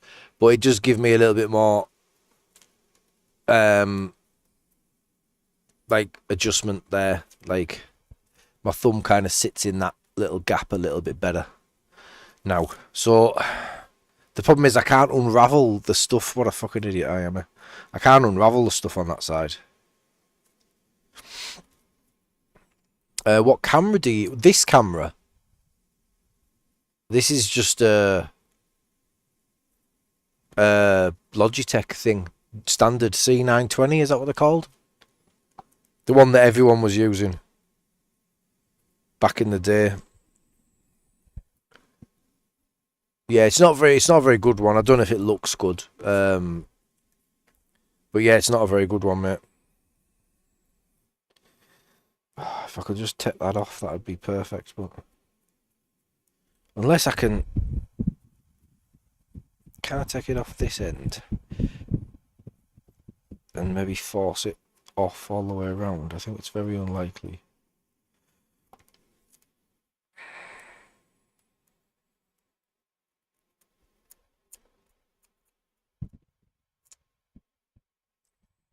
Get it off. I'll be able to get it off this end.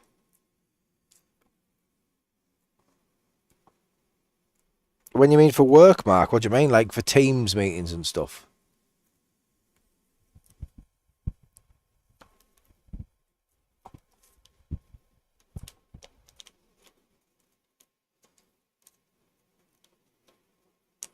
Yeah, it didn't work. The whole thing's going to have to come off.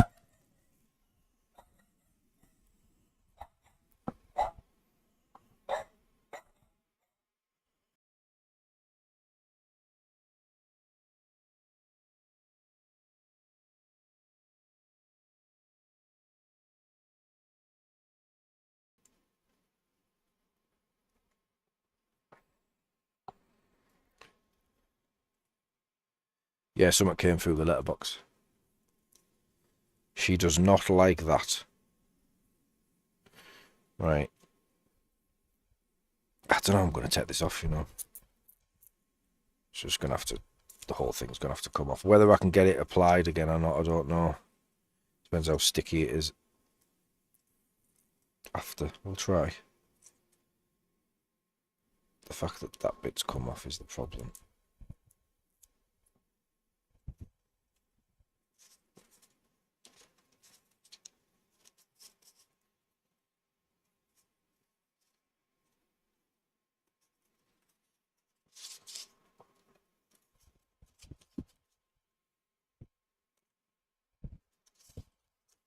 Went on quite well, that one as well.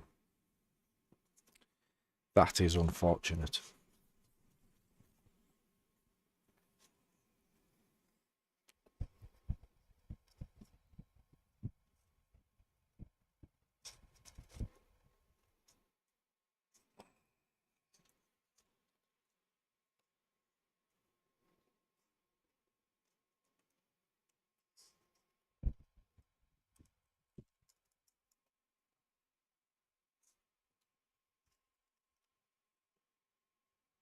I could rewrap this whole thing only to find out it's not going to stick at the end, but we're going to give it a go.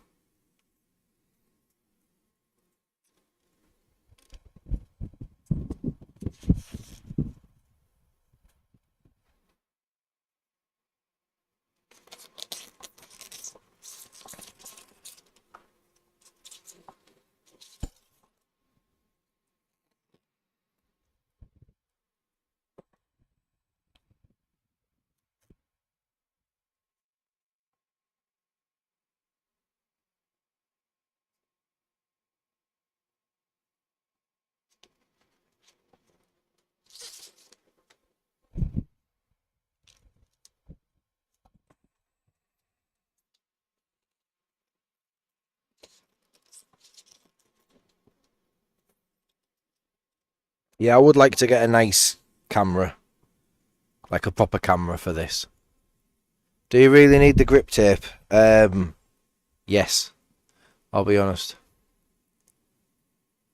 Watching Indiana Jones, still strange to think that Han Solo had such a drastic career change. He was lucky nobody wanted to fucking touch anybody after Star Wars. So he done well to get work, because I think a lot of them couldn't get any work. How was that folded over there? Don't stick together. Get off, get off, get off.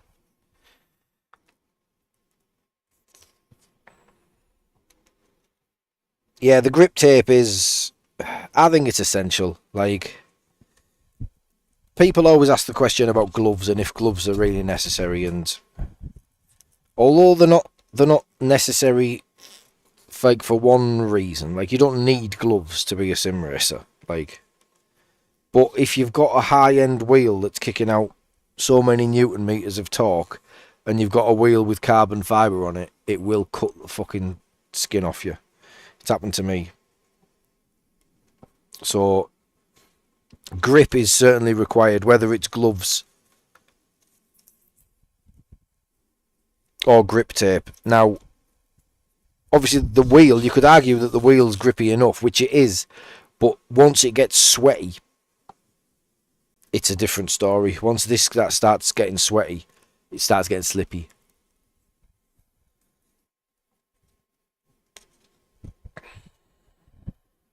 Did George Lucas direct Indiana Jones? I'm not sure about that.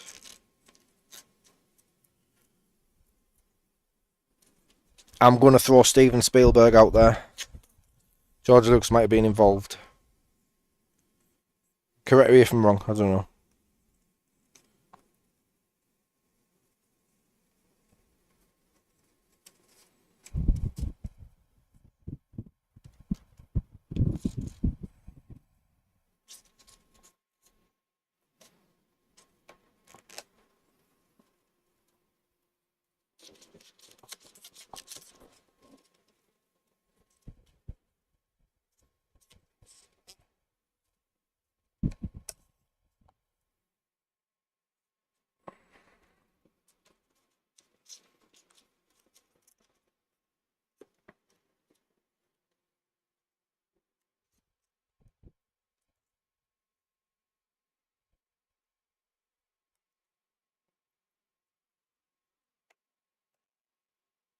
Why have I got so much left? Yeah, I always thought it was Spielberg. I don't know. Check. Someone Google it.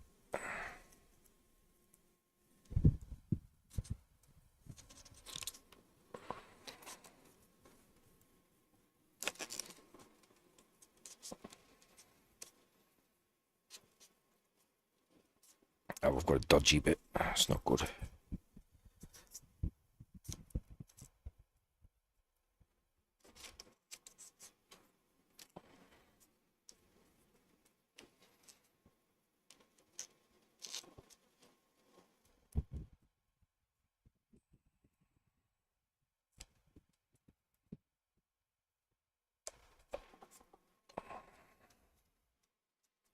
Spielberg. Hey, Jamie. Yeah, I thought it was. Now, no Googling allowed. Right? Are you ready for this? I don't know if anyone will know this. And I'll know if you've Googled this, because I just don't know if it's... I don't know how I'm going to know if you've Googled it, to be honest. But does anybody know what George Lucas's first feature film was?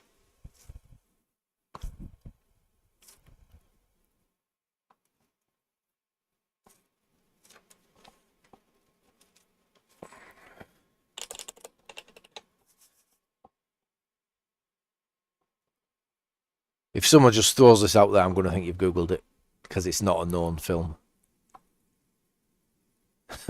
Jamie's been very honest.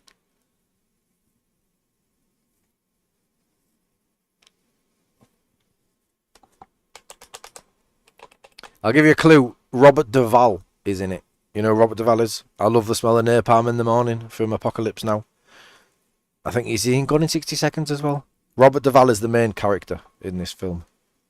And the name of this film you will see at the start of hundreds, if not thousands of movies. You'll see the name of this film.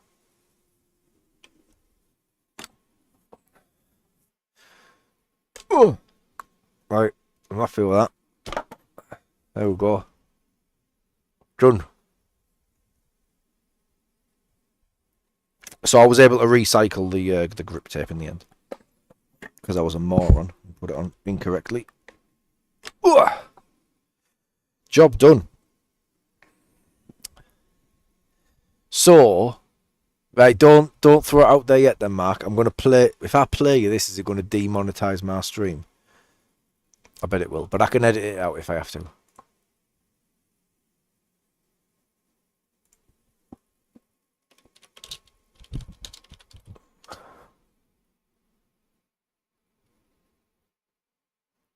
Right. This is the sound that you will hear at the start of the movies.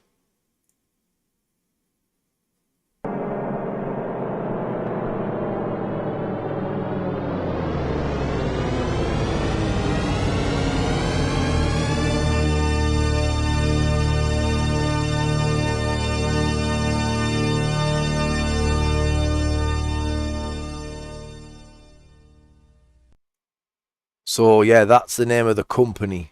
THX, Belgian kid. Yeah, so THX is the company that he created, THX Sound. I did sound at university, which is why I'm a fucking nerd about this. But, yeah, the film was called THX 1138. And it was pretty much loosely based on George Orwell's 1984. Quickly followed by The Lamp. Yeah, so it's set in like a dystopian future where you're not allowed emotions and everybody has to medicate themselves. And it's about two people who work in a factory who kind of fall in love because he stops taking the tablets. Anyway, it's Robert Duvall. It's weird as fuck. It's like proper minimalistic, like really weird, slow, boring. Surprising that he ever got allowed to make another film, to be honest. It's not very good. I like it, but I like weird sci-fi movies. So yeah, THX 1138 was the name of it, and then that sparked off the THX Sound company. So yeah, it was a way. I think it was a way of doing some sort of surround sound stuff. Sound shit.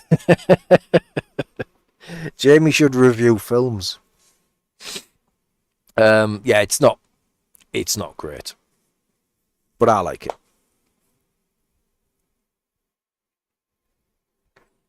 Right, there we go. Wheel back on. Where's my thing gone? There it is. My little cable. I say a little, it's fucking massive. What a great thing, the magnetic connection for the cube wheels, though. Absolutely class. Really is. Right, that's done. We'll turn that back on. Surely this parcel can't be much longer. If you're just joining us, we're waiting for a parcel to be delivered. Watching Foundation. Never heard of that, mate. You have a look. I've just started watching Alien Earth because I love all that. Foundation series. Oh, the guy who played Moriarty in Sherlock Holmes. American science fiction created by Goyer and Friedman based on the Foundation series. Isaac Asimov.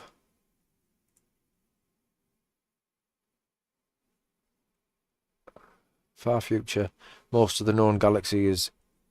That's a word I don't know. Despotically ruled by the revolving... What's with these words? I've never heard of these words. Despotically ruled by the revolving triumvirate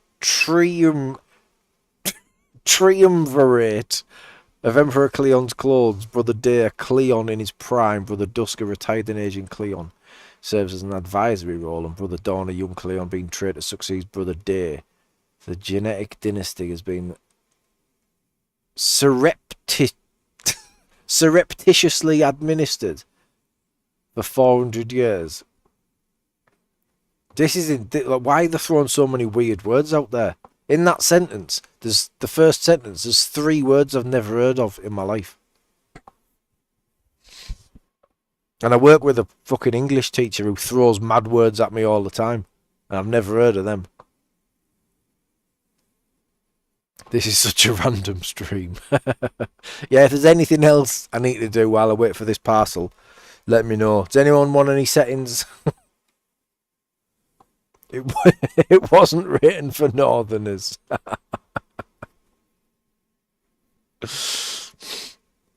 Yeah, some words don't need to exist. I've said this to my mate at work. Like, some words just do not need to exist. There's no need for it. If there's another word that means the same thing, and one of them's really complicated, fuck it off. Doesn't need to exist. What is it I do for work? I'm a teacher.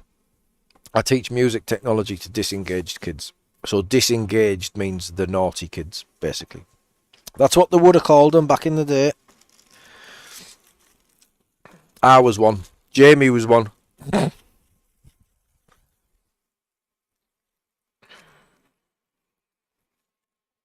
But yeah, kids who've been kicked out of mainstream school basically come to my school. It's not mine, but you know, come to our school. And yeah, we teach them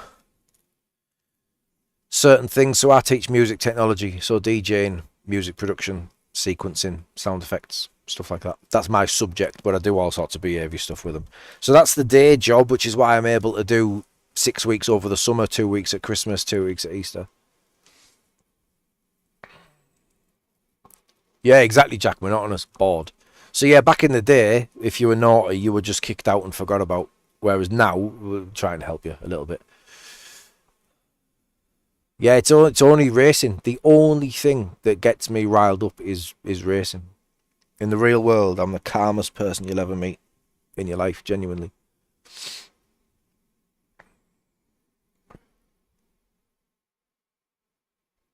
Yeah, I like that approach, Belgian kid. That's good. That bring that back. I'll try that when we get in work on Monday. I'll float that idea. See if it sticks.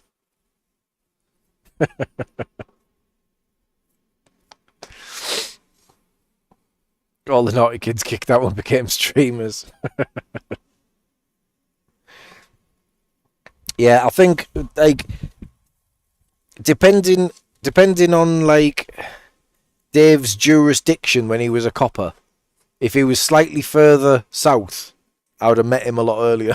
Put it that way.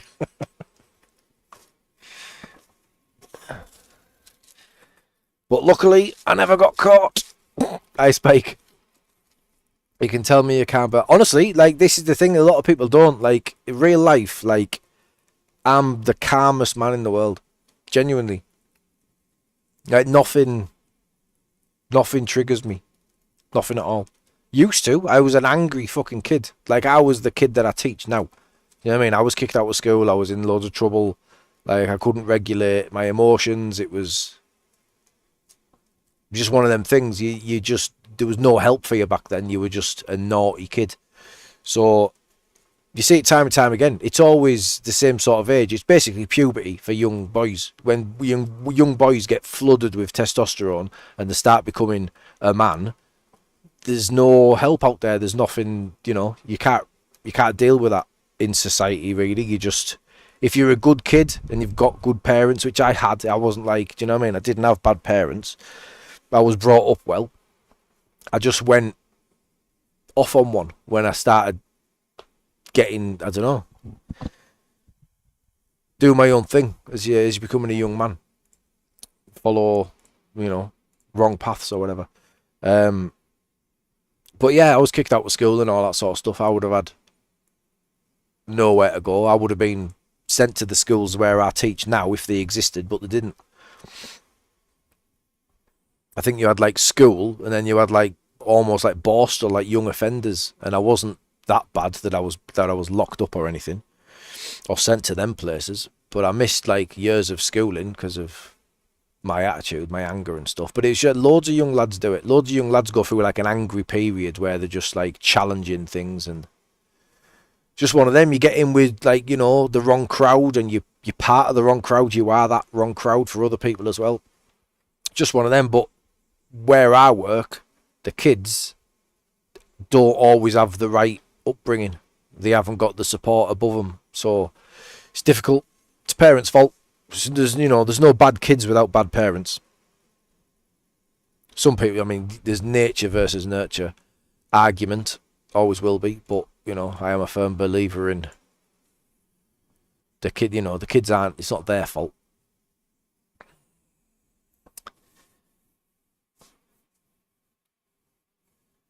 Yeah, that's it. 100%, Jack. I would be on the spectrum. So I think, and I've thought for some time, that I have sensory Asperger's syndrome, because I've always struggled with overstimulation. So when I go to a restaurant, I can't focus on the conversation on my table because there's too much going on around me. Don't like it. Sets things off in my head. So that used to make me angry. Excuse me. I'm weird with sensory things, like just stupid shit like this that I talked about earlier. I don't like the way that goes across my body. Yeah, I say I'm not an antisocial person, but I am a socially awkward person. Do you know what I mean?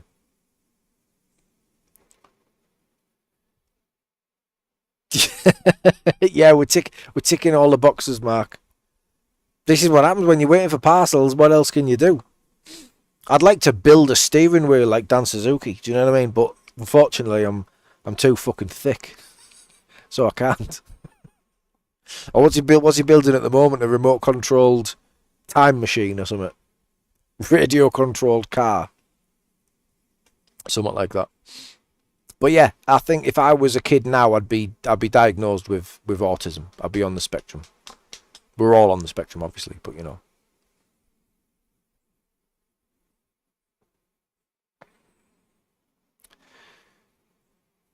You don't really look... What do you mean? You don't really look that big. What are you talking about? Look at them. I don't know what you mean, Belgian kids. Unless I've misunderstood something here.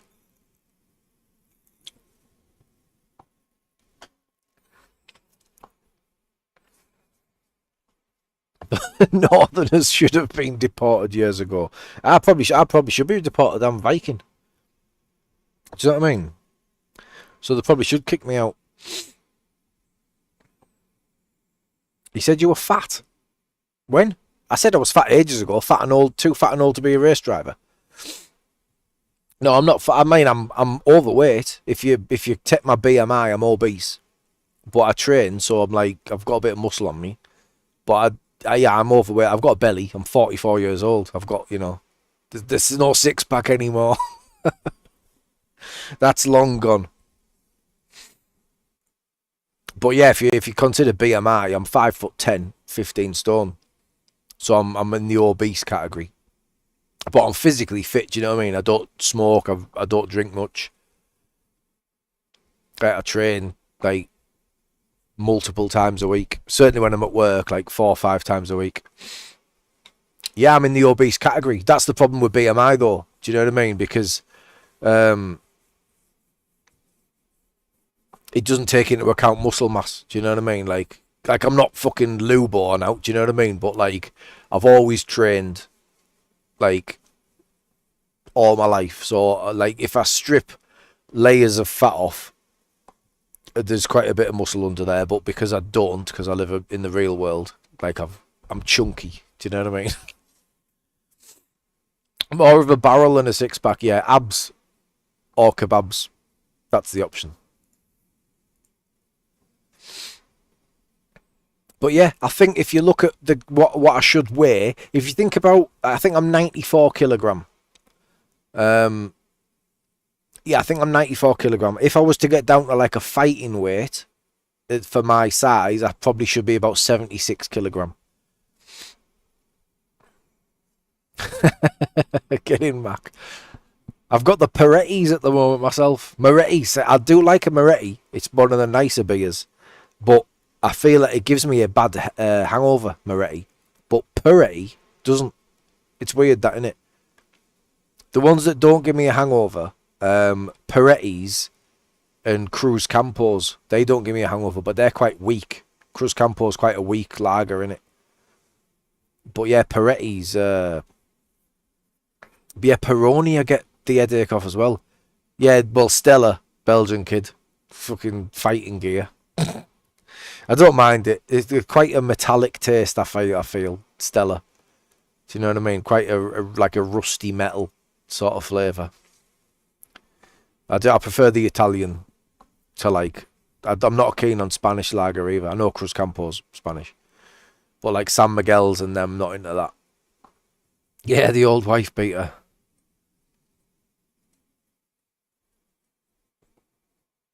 But yeah, I think 74 or 76 kilogram. If you look at like UFC weight categories, if I was to fight in a weight class, it'd be McGregor's weight class. Do you know what I mean? It'd be that size.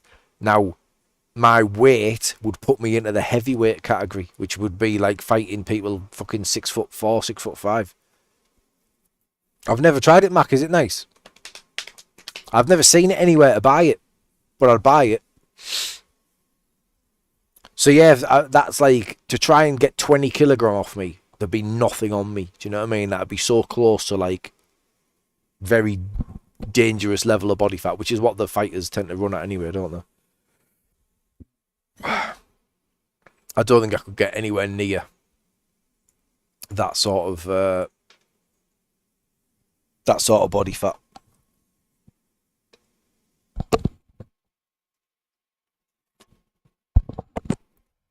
What's it called? Hawkston Session Beer.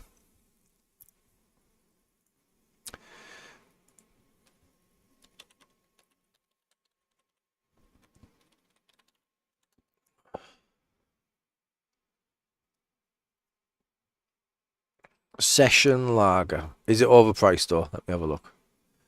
I mean, they need to do a little bit with that bottle.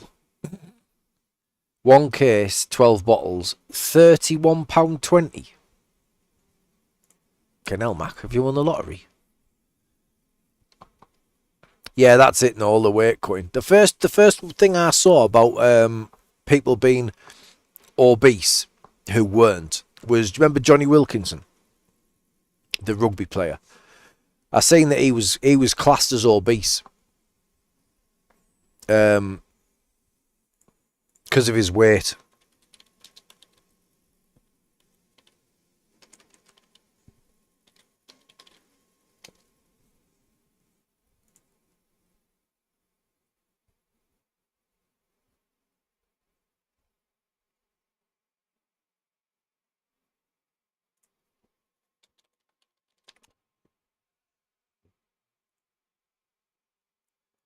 There you go. This guy, do you know what I mean? So he's classed as obese because of his weight. Now, he's clearly not obese.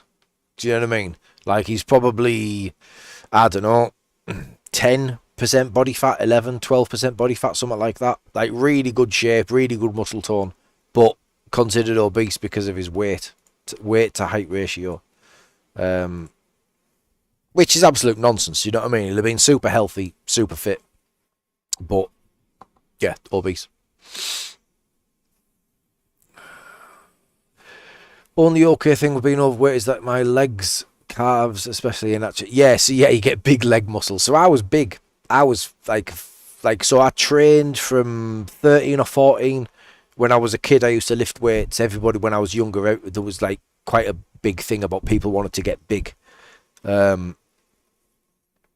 Which is quite common now, because obviously all young lads go to the gym and stuff, but when I was a kid, you didn't get many people who lifted weights. It sounds strange, but there just wasn't that many. So yeah, from like 13, 14 lifted weights, and then in a relationship when I was 19, 20 years old for a long time, didn't train and just ate and just didn't take care of myself, and I think I came out of that 18.5 stone. I was huge. So I've still got like big chunky legs on me, like. But yeah, like 15 stone now. Yeah, I did think about doing qualifications to be a personal trainer, but I don't know. I train people at work, just for fun, you know, not like seriously. Do you know what I mean? Like I'm not a PE teacher or like that. Do you know what I mean? But I do like combat training and calisthenics and stuff with staff members at work. Yeah, I quite enjoy it. It's good fun pushing people and that. 18 and a half stone is huge for me. It was for me. I'm like I say, I'm 5'10". So that was me at my biggest. But nowadays, the bottom line is we are quite an obese nation now, mainly because of the food we eat and the lifestyle we live. So 18 and a half stone probably isn't big anymore. But when I was that big, yeah, there wasn't loads of people walking around like that. But yeah, there'll be a lot of people who are bigger than that. But yeah, a lot of it's just when you're younger. Just walk, mate. Honestly, just get out and walk, Jack. It's the best thing you can do. Because no one can go from being big to walking into a gym, lifting weights, running, boxing. Do you know what I mean? It's going to fucking absolutely annihilate your body. Just walk. I reckon you can lose. Diet's the main thing. Get your diet right and walk, and you can get 5 stone off you straight away.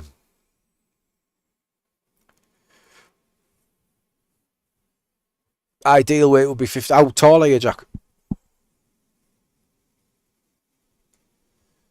Taller than me, I would imagine.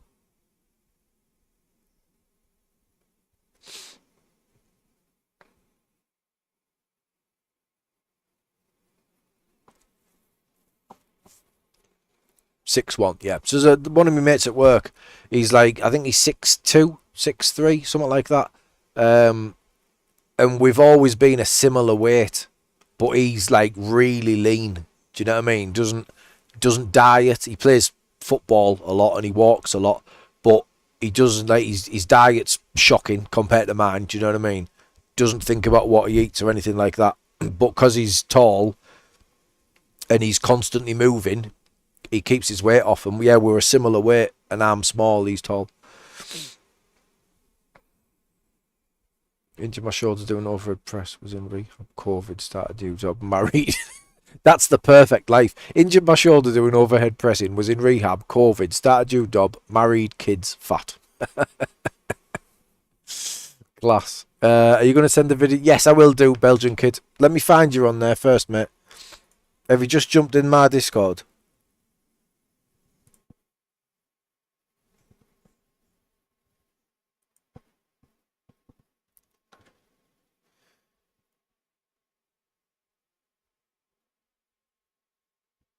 Belgian. That's you, yeah? Right, I've just sent you a message. I'll add you as a friend on there. So yeah, I'll send them over through that, mate. You can get away. We're getting fat after marriage. It's the other way around. It's good. Well, you say that, but how many marriages end in divorce because people stop putting effort in? I'm not married, so I can say that. And I've never been married, and I've never been divorced. But yeah, I would imagine like that's part of the problem, innit? People stop putting effort in. Right, let me just ring our last, because this parcel's doing my fucking head in. It should be here by now, and it's not.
Yeah, to 10 to 3 is the cut-off point. Oh, someone's just pulled up. This'll be it.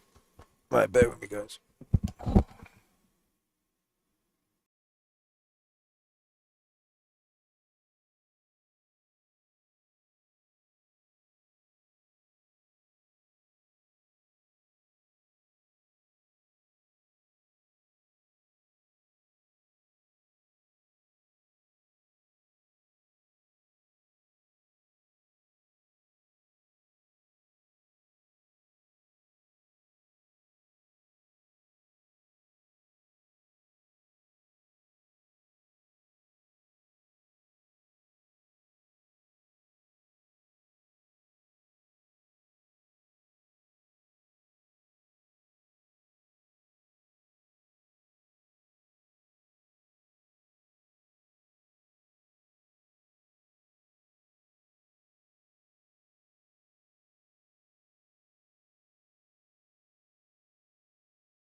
Oh, dear me. Wrong parcel.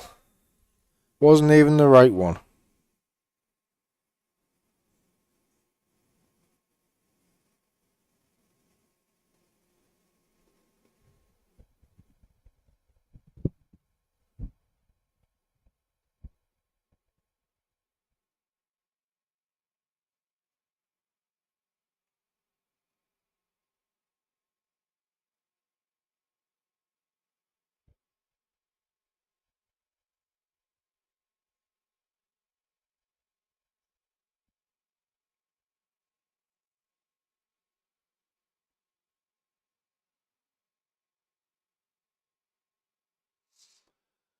Dear me. That was, speaking of diet and nutrition, Jack, that was a Hewell parcel. So,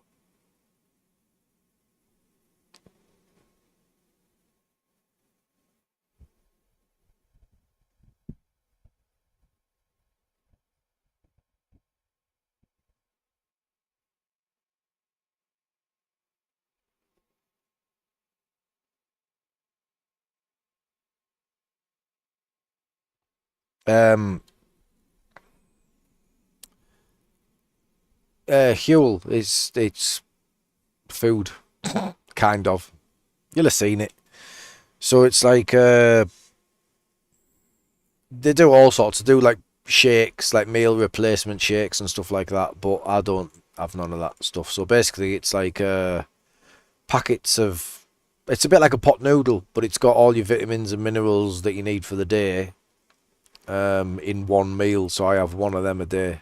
It's just good for hitting certain micronutrients, which I just don't do. Like, in order for me to hit all that, I would need to, because I try and hit protein every day, I try and hit fibre every day, and it's just really difficult to do that. And if you're trying to get all your vitamins and minerals in as well, you're going to eat so much vegetables that I just don't think it's sustainable. Well, it is, but only if you're a fucking machine. So I have one of them a day. It's 400 calories. It's a little pot of pasta, 400 calories, and it's got all your vitamins and minerals in. So I take them at work with me and I eat them at work.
Good old vitamins and minerals.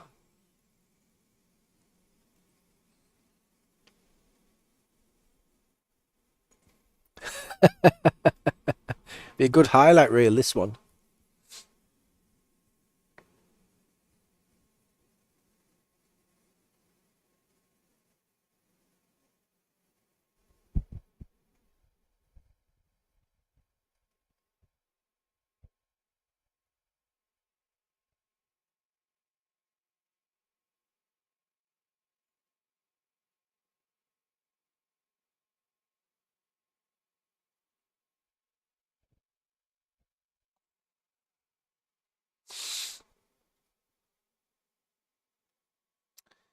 Right, we can enter the 3 o'clocker, and at least we've got something to look at.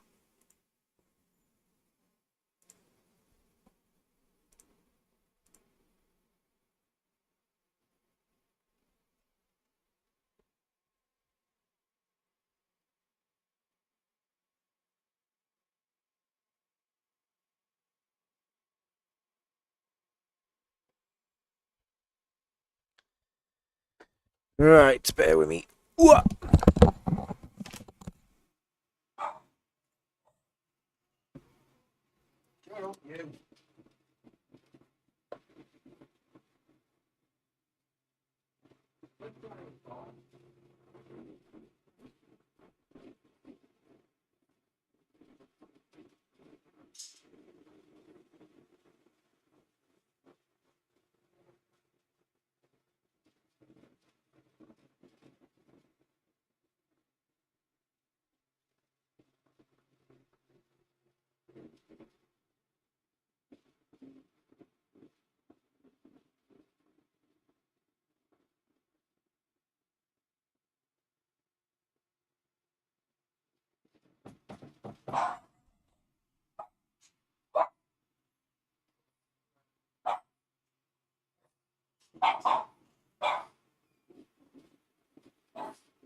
Why does this want me to configure controls? It should just be working. Why isn't it working? Level that wheel first though.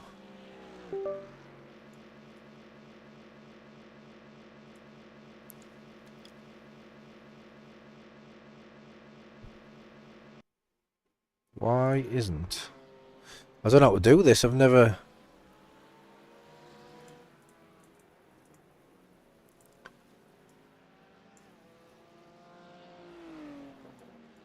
How do I set the wheel?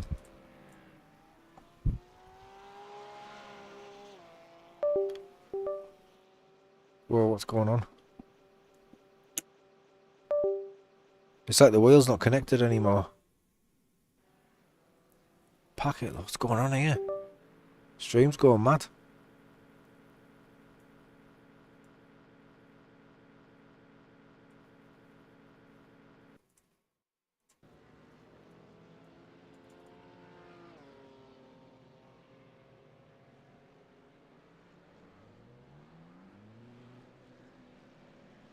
My wheel's not connected.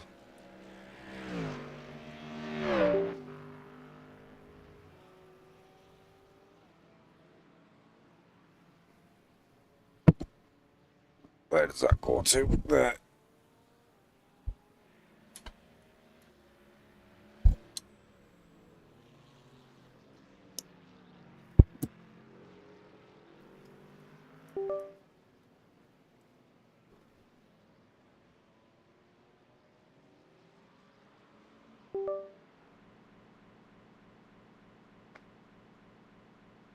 Very strange, this. Luckily, we've got a bit of time to troubleshoot.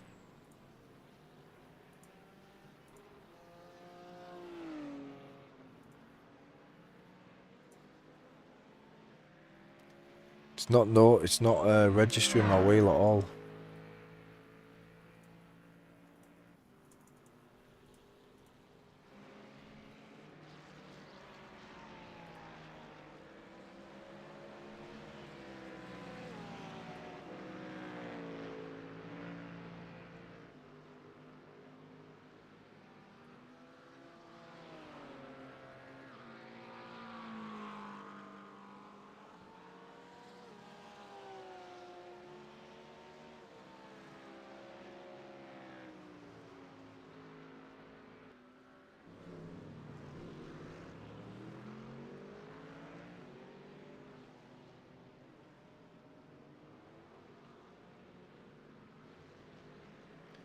What am I missing here?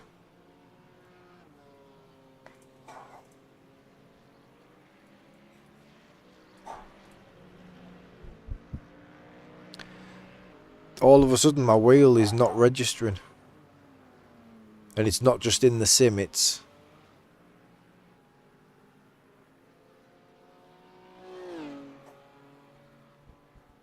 Turn something off in the options. I turned the torque off. Oh! No. You're a genius. A genius.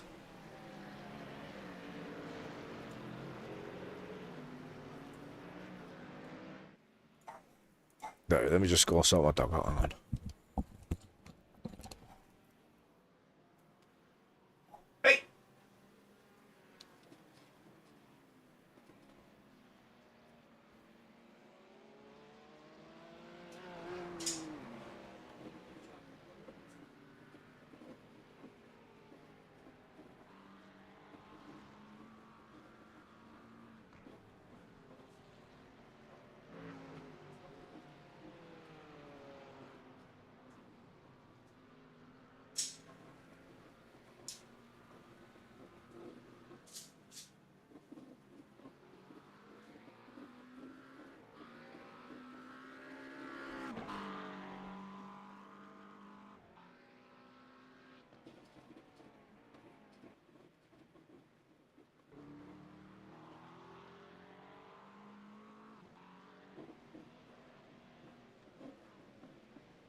Yeah, my dog was shouting at dogs on the telly.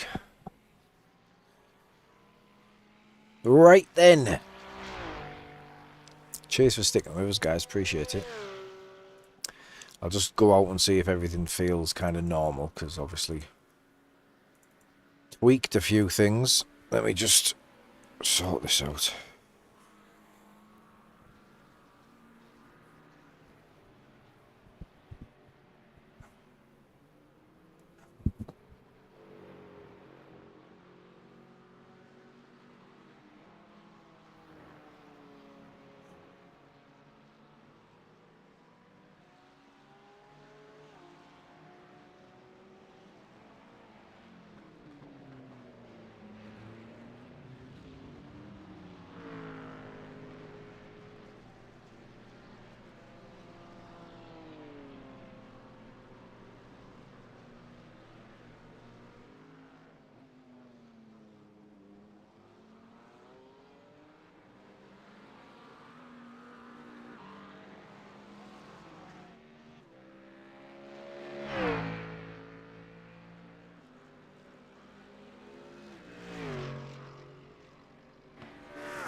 They've been on stream before, Jack.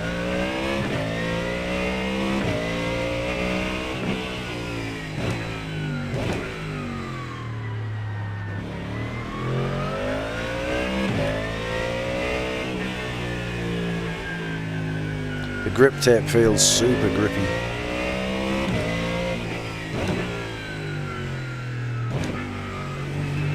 In front of you.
Radio check. Yeah, 515.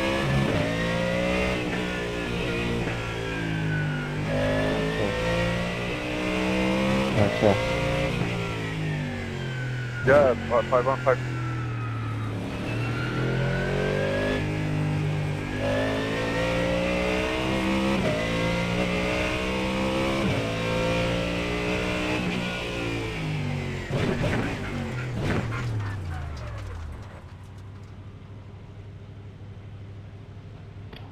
Radio check. Fuck off with your radio check. 15. Okay, now. Thanks.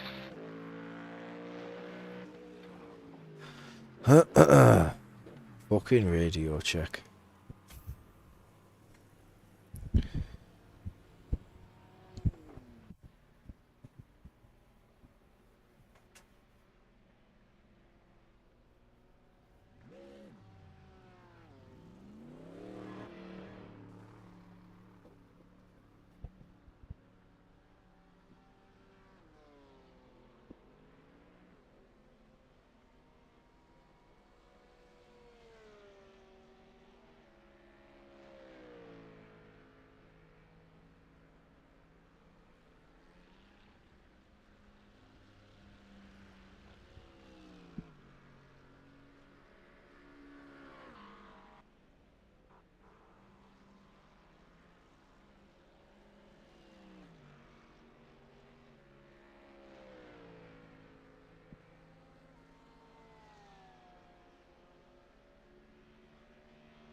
Hey Hilton, how you doing, mate?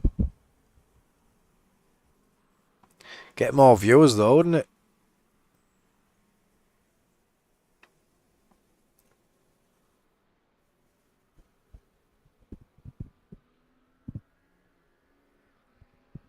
You do get quite a few female sim racing streamers now, don't you? I don't know the name of them. There's one of them who's on Twitch. She just crashes into everything and laughs. That's her style. I forgot her name. I did know her name. I forgot it. I don't follow her, but I see her now and again. Because I go on Twitch, I click iRacing, I just see who's streaming iRacing now and again. So she sits, she's quite young compared to me, obviously. She just sits, I think she's American. She sounds American. And she just laughs. Crashes and laughs. Or like makes a mistake, she's just laughing all the time. So she's having fun, clearly.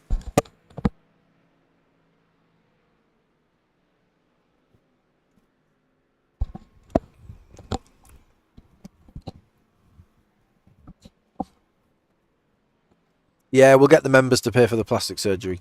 I think that's how that works, innit, when you're a female streamer. No, Mrs. Dave Cam just calls people a cunt, same as me.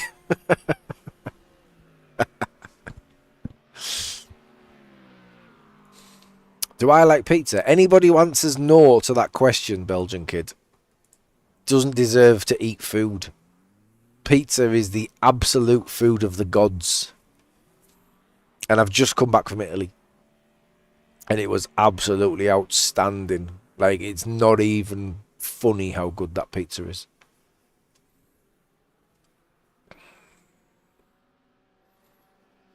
What infuriates me is that some big streamers are getting into iRacing, but a fair few of them have zero racing etiquette. XQC, I don't know who that is. It's one of them, it's weird. It's good for sim racing that you're getting big people, like big streamers coming over, like with big numbers. It's good for sim racing.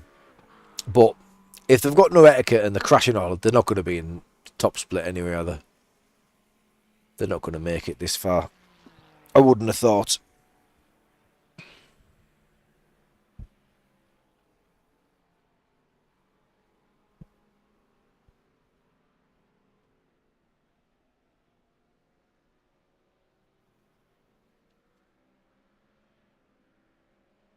I've honestly, I've never had pineapple on pizza. But I wouldn't have pineapple on pizza. Mainly because I don't like pineapple in any form. That's a lie. I don't mind pineapple juice in small amounts. Like I could have like, I don't know, an espresso sized pineapple juice and be like, that's quite pleasant. Anything more and I'm just like, fucking hell, this is too much. And the texture of it is horrible. Like I said earlier, sensory issues. Like, I don't like it. Hey, Channy. It is good, but when they see the favourite streamer driving like they do, they'll get in the service and do the same. Well, they just get banned, wouldn't they? Do you know what I mean? Tropical is the best juice. Yeah, flavour-wise, it probably is, yeah. I don't drink a lot of juice because it's got a lot of sugar in it, hasn't it? So here's something for you, Jack, if you're on about nutrition and weight loss and stuff like that. It's controversial, this, right? I don't get any calories from liquid if it's not beer. The only calories that I drink are alcohol. Do you know what I mean? So anything that I drink is zero sugar, 0 calories. So all my calories come from food, which is how it should be. Like, if you're getting calories from liquid, it's very problematic for weight loss. If you're looking to lose weight, any calories from liquid is wasted calories because there's no energy that goes with it. You know what I mean?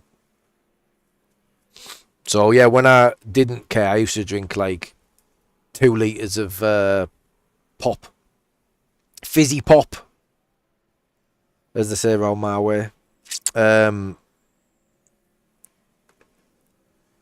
yeah, water, black coffee, yeah, Pepsi Max. Yeah, I love a pint, yeah.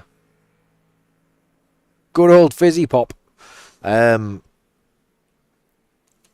Yeah, red milk. People don't like that one. Red milk. But once you start drinking red milk, there's probably a few calories in red milk, to be fair, but there's not many. People lose their minds over red milk.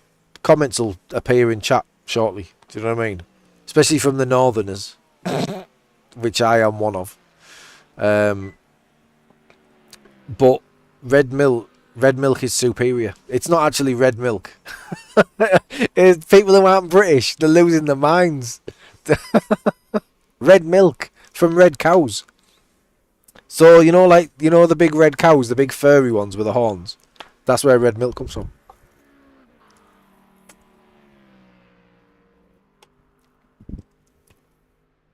It's a UK thing. I don't know if they get it elsewhere. Can't believe you never had red milk.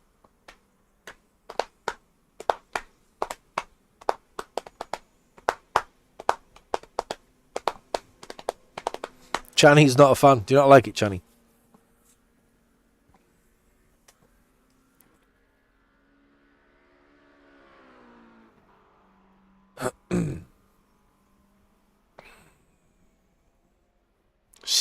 Steri stump. What's that? Sounds like a fucking medical procedure. A steri stump.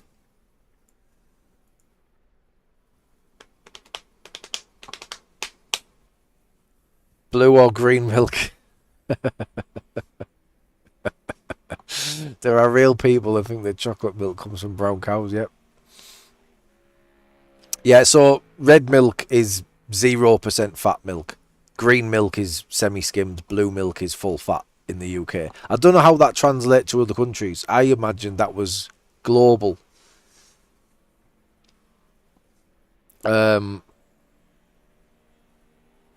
But yeah, red milk has no real calories in it. So if you have tea or coffee and you put green milk in it, green top, it's just the top, by the way. The cap is red or green or blue. That's how we determine how much fat is in it. So blue is full fat, tastes like cream.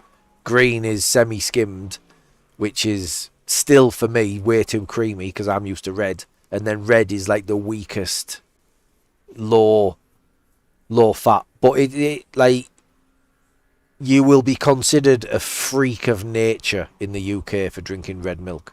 Hi, Paul. Double cream is the only thing you should be using in coffee. See, there you go. That's like pure heart attack in a cup. Hi, Rob. Yeah, there you go. Red is basically piss water. There you go. That is the general consensus in the UK of red top milk. But if you have 10, 15, 20 coffees a day, plus breakfast cereal, or, you're drinking milk, that's hundreds and hundreds of calories. Do you know what I mean? Yes, if you're on like keto and stuff like that, and you don't have a carb-fueled diet, then a high-fat diet would be beneficial, yeah. So it can be healthy. Most aren't, but yeah. Condensed milk, is that like that canned stuff that's sweet as fuck?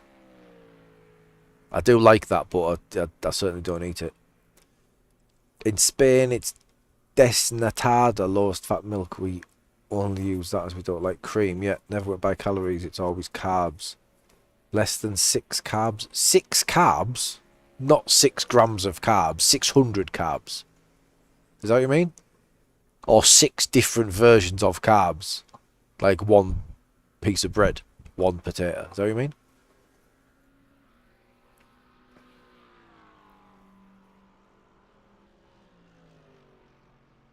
That's mental. Right, bear with me 2 seconds.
Right, we're going to have to backtrack here, Rab, because I don't know what you mean. 6 single carbs per day in total. You're going to have to explain what you mean by a single carb. Like 6 single carbs. I don't know, I don't get it. Great milk discussion. Yep, cheers, Kev. That's where it's at. Bet you drink red milk. So all you ate was fresh cooked meat, green vegetables, sometimes the odd egg. Yeah, eggs class for you. Proper class.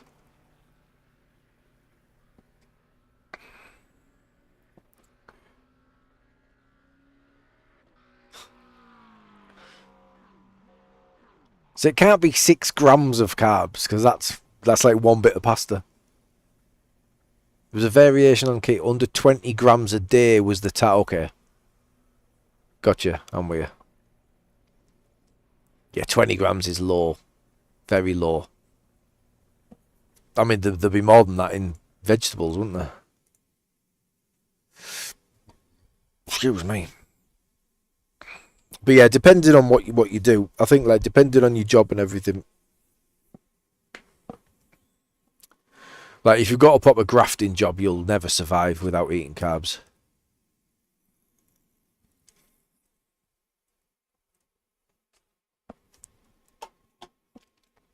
Oh. I know once you get used to it, your body becomes very efficient like that, doesn't it? But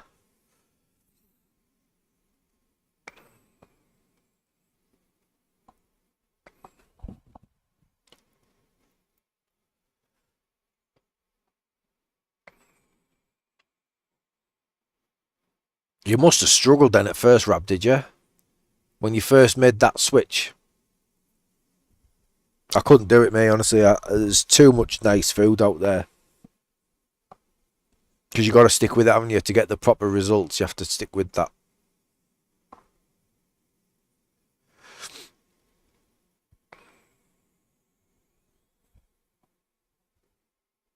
Yeah. Yeah, I can imagine. So whenever I diet, whenever I cut my calories way down, I get really bad headaches, which is why I switched to the Huel.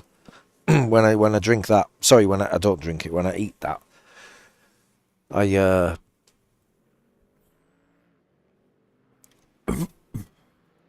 don't get headaches. 6, I see, I got told it was 3 days. I got told after 3 days, then your body goes into ketosis. Nice, Paul. Yeah, I could do vegetarian. Wouldn't bother me. I couldn't do vegan. Couldn't do without eggs and cheese. But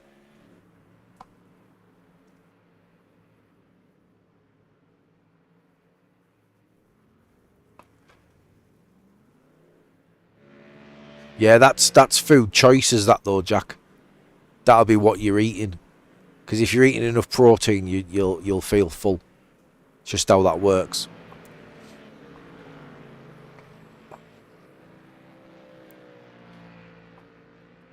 Yeah, I do love a steak, but I could easily go vegetarian. Honestly, wouldn't bother me.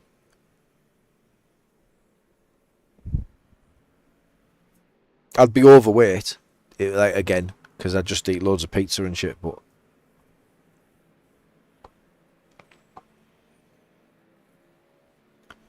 yeah, that's it. Like, it can be quite bad for your heart, though, can't it? That's the only thing. It's a way of your body. So basically, Jack, your body uses carbohydrates for energy, right? So you give your body carbohydrates, pasta, rice, potatoes, whatever. You give it all them starchy foods, and that's your primary source of energy, right?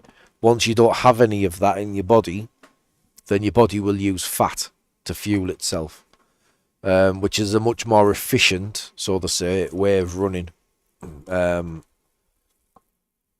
So once you don't have any carbs in your body doesn't rely on them, and it starts to burn the fat. And the way that it does it, it's called ketosis. Yeah. 22 stone down to 13 stone. There you go. But it's very restrictive, Jack. It's like really restrictive. That's the problem with it. I've thought about it.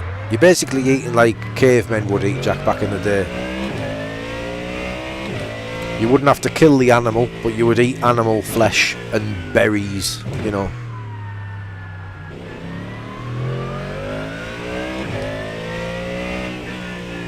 Yeah, the worst thing about diets, especially if it's like the Slimming World bullshit, old school regime where rice and pasta and free food is nonsense. So please tell me you're not doing that, where you can eat as much of it as you want, because it's absolute nonsense, because you can't. Yeah, nah mate, honestly, fuck them off, Jack. They're absolute fucking con artists. Nah, that's the problem. People say that it works, but they don't know why. The fact that we're talking about nutrition here, I don't mean this in a bad way, I don't want you to be offended by this. The fact that we're talking about it and you don't know what we mean by certain things here shows the lack of education that they give to their clients. Do you know what I mean?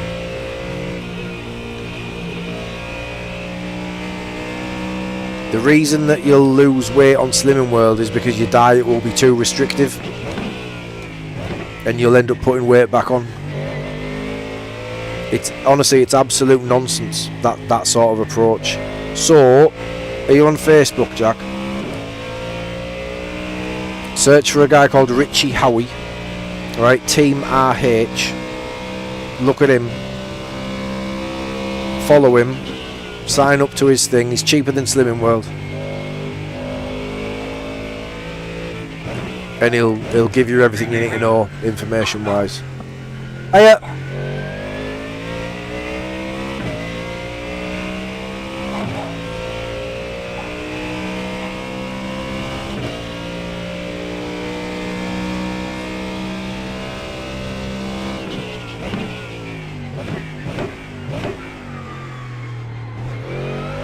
Yeah, there's no education behind it, Jack, that's the problem. The people who run the courses know less about these things than I do. And even I'm not, you know, I wouldn't dream of going into the fitness world or the nutrition world because I'm not educated on it. Slimming World coaches, whatever they call themselves, they're not qualified, they're not trained in anything. And most of them are overweight themselves. So they tell you to eat free food because it's low in calorie, but they don't explain to you why. They don't, you know, sin free and stuff like that. It's absolute bollocks. There's nothing that's free. There's nothing that doesn't contain calories. You just need to learn about what your macros are. But the problem is they keep you all in the dark and misinformed, so you keep going back, right? And the weigh you once a week, is that still the case? Like it's the fucking 1970s and they don't understand. See, what's weird about it is these companies still exist when the internet exists. There's so much information out there, yet these companies that are conning people out of money on a monthly basis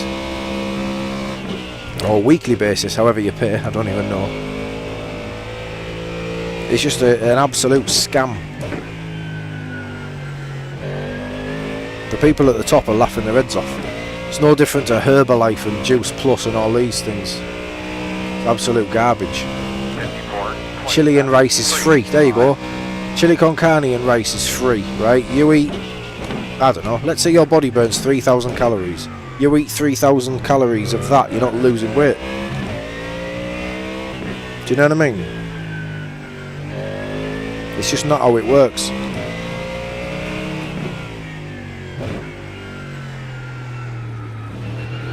So you've got to work out your macros, mate. You've got to work out your protein. You've got to work out your fat. And then you've got to hit them targets.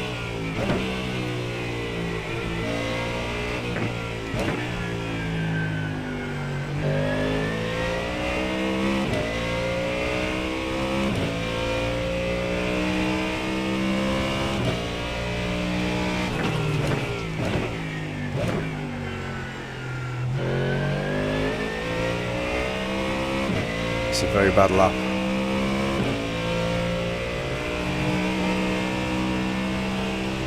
Let me focus, I'll catch up with chat in a minute.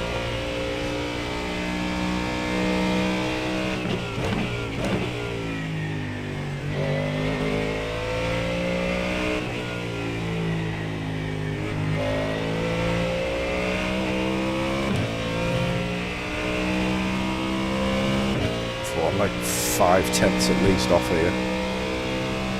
Terrible.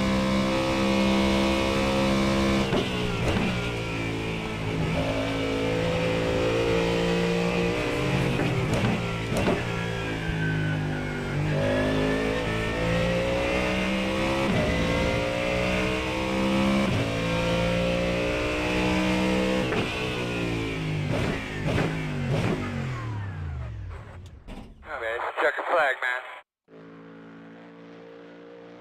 Yeah, I can jack with chili and stuff. Due to health issues, binge eating medications, I was 367. Wow. Year and a half and 178. Yep, that's what I mean. As long as you know what you're doing. Class that, mate. Really good. That's what I mean, Jack. The fact that you don't know what that is shows me that those people aren't helping you. They're just taking the money off you. They're not helping you at all. So all of your calories are broken up into macronutrients, right? Protein is a macronutrient, carbohydrates, fat. They're your main three, right? So, for example, if I'm 200 pounds, right, my lean body weight without any fat on me, 0% body fat, I'd be about 160 pounds, right? Which means I need 160 grams of protein a day. That makes up my protein allowance, right?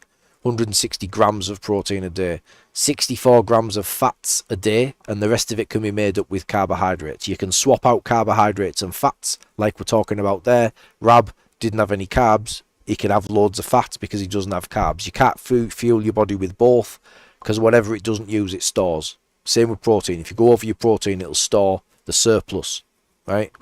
This is the only way your body works, right? So for somebody to say pasta's free, rice is free, potatoes free, if I have 5,000 calories of potato that's free, I gain weight. There's no free food. They don't know, they don't understand this. They just want to keep you all in the dark. And honestly, it's such a bad way of doing it. It's just a business to them, mate. They don't care. Bit of both. Bit of both, Belgium. But yeah, Team RH in Facebook. Follow him. He'll change the way you think. You got to watch all the videos. You got to commit to it. Yeah, we'll discuss it, Jack. But yeah, I get all my information from him. So he's like an online personal trainer. I've followed Richie for 7-8 years now. Do you know what I mean? So he's a multi-millionaire success, you know, from the ground up, and he started from nothing. And yeah, from day one, I've followed him. He's quite local to me. Lives near Dave. And yeah, he'll change the way you think about it. Genuinely. Right, we are absolutely miles away from where we should be. Florian Labigra in the room. That's one of Max's teammates, or old teammates. I don't know if he's still in his team.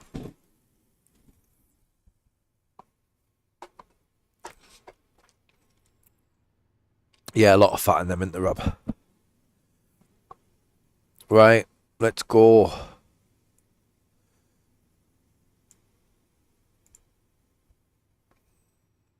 Yeah, you need to walk, Jack. If you don't exercise much, you just need to walk. That's the best thing for you. If you're big and you struggle to exercise, just walk. Because if you walk and you're carrying around so much more weight, that's going to burn so many calories.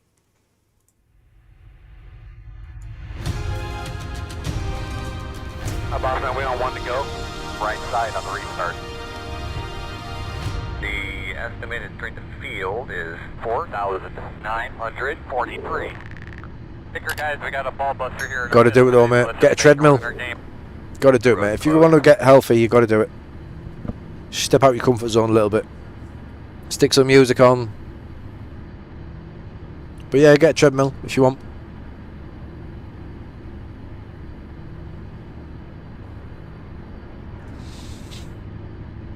Cheers, Belgian kid. Thanks, mate. Yeah, that's class, that, Kevin. I love that. Yeah, suffer now when you were. I love it, me though. I love the pain of of exercise. Do push-ups, Jack. Do as many push-ups as you can. Yeah, get a Mally. Yeah, that'll keep you fit. And on your toes. Right, why is Sama next to me? Jesus Christ. Alright, looks like you're been lining up behind 29. Yeah, even if you can't do many push-ups, do as many as you can now. You'll constantly just get better and better and better. Should be behind the green flag. Let's go. It's not a good start for me, that.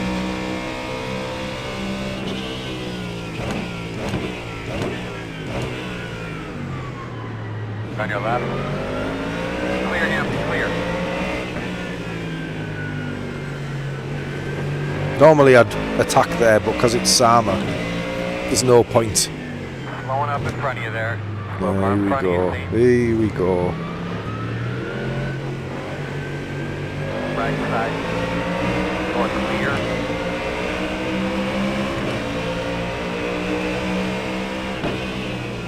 One on the right side. Still there. Left side. In and out. In and out. Still there. Still there. Clear. Left side. Still there. Clear. Haha, get off Manu, you little divvy.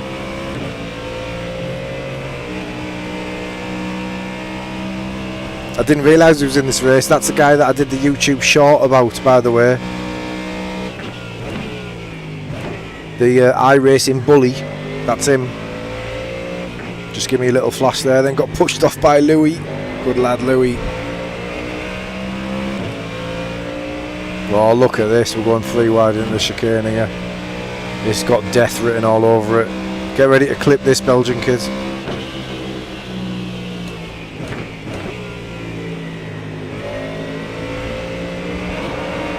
Left side. You're clear.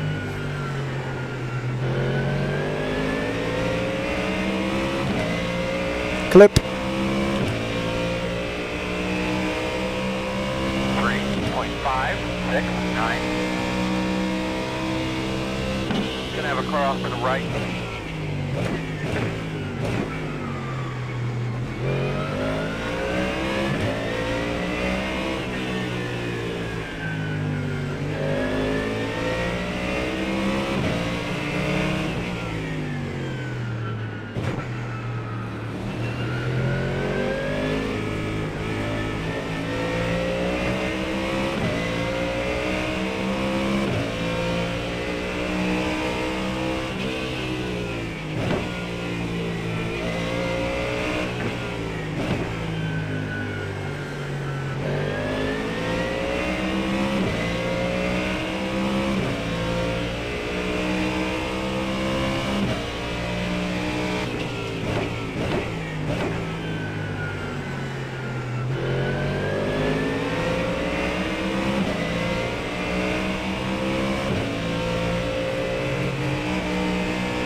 Three slowdowns ahead. What's all that about?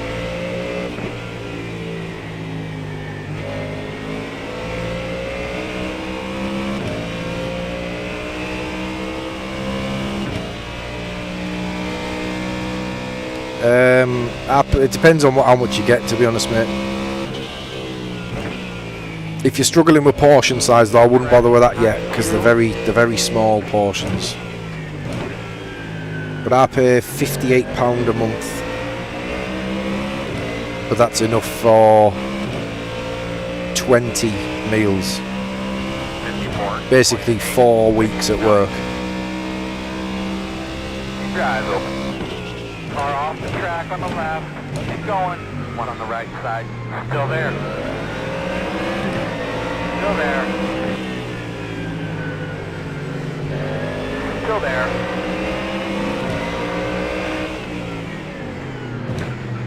Still clear door.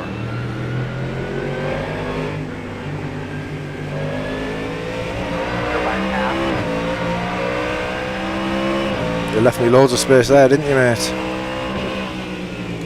Left me loads of space, Louis.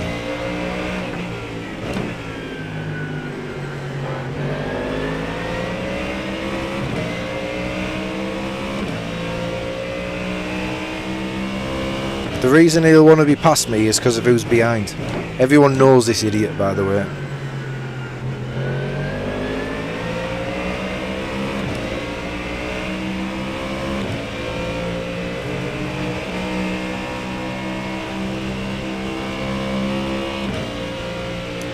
Yeah, he's one of the biggest divvies on iRacing, Manu. Super aggressive. Really fast. Probably should be like a 6k driver if he finished races, but because he crashes all the time because he's a chewy little fucker.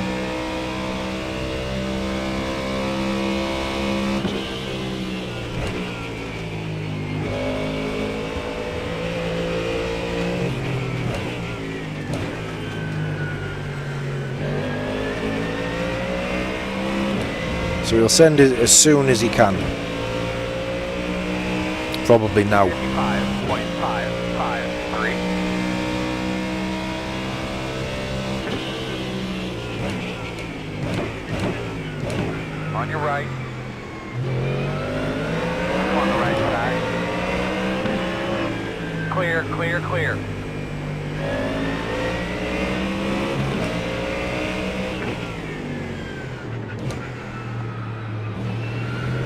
So it's not worth my race to get involved with him. He's faster than me. I know he is. So we'll let him go. He'll kill people.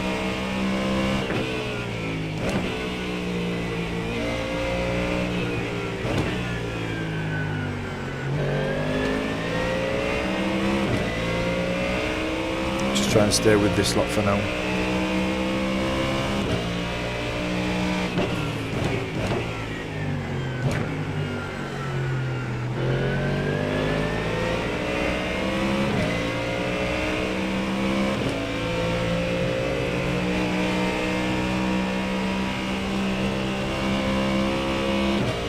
No F1 spoilers, Jack, please.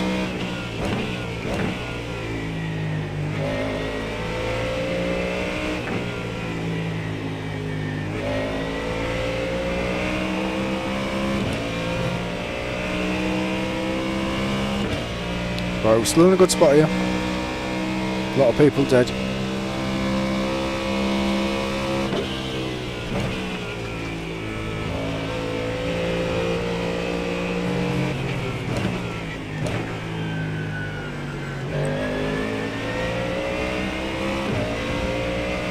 Is your rig with trips incorporated? You mean the monitor stand? No, it's independent. No worries, mate. No worries, Jack. Good job.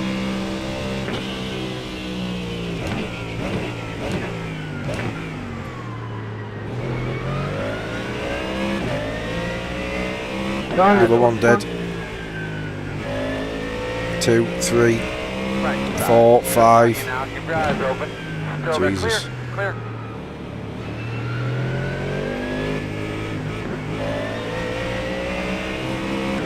What a race. Here we go, Manu. Here we go. Yeah, look at him. What a fucking dickhead he is. Honestly. He's an absolute arsehole. Manu Casanovas, you should be fucking ashamed of yourself, mate. Yet again, proving what an absolute massive piece of shit you are on this game.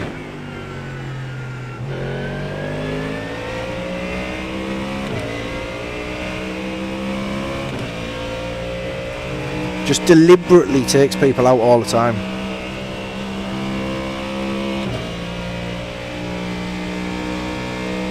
Arsehole, honestly. Absolute arsehole.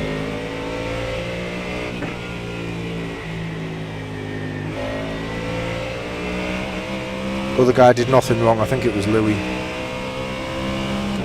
Did nothing wrong at all. Held his line. Manu tried to force his way down the outside. Couldn't bully his way through.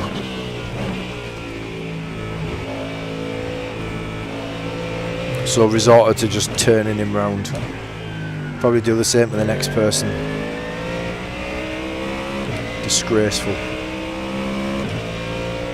Name of your brother. 54.372. Good lap, that's what we need. Keep it up, man. They're coming back to you. Doing good.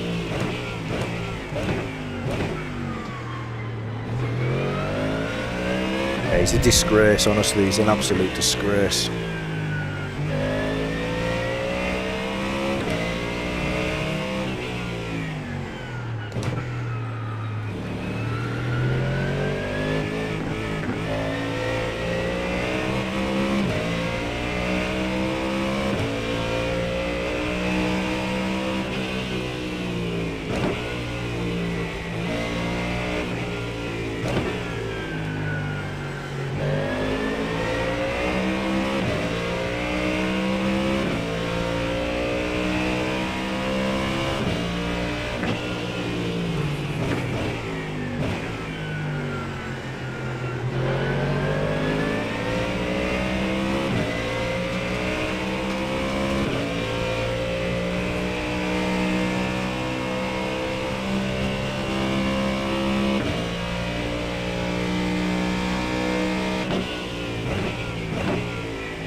Wow, good lap.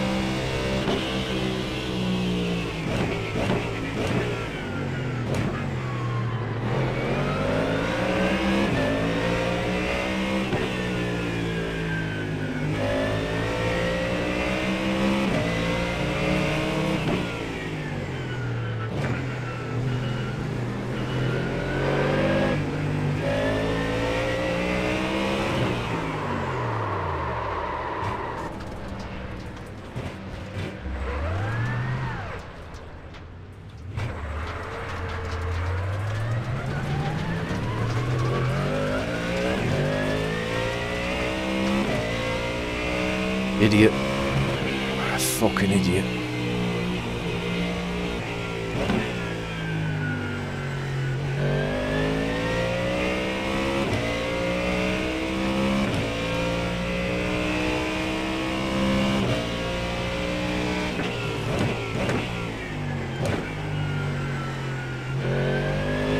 All the death in the room's absolutely on a plate for me there, and I do that. Awful.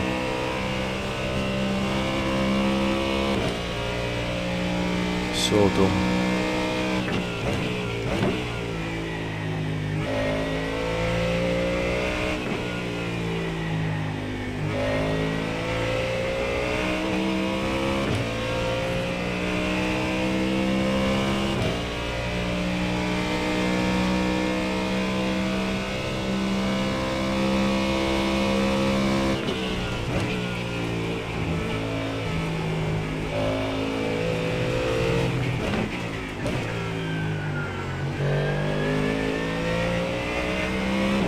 So we don't have any damage.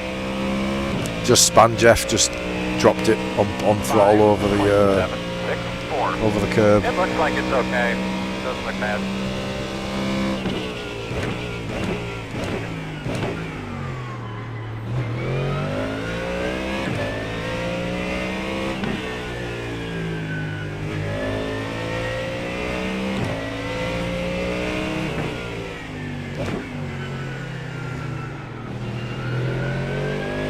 Just binned it here.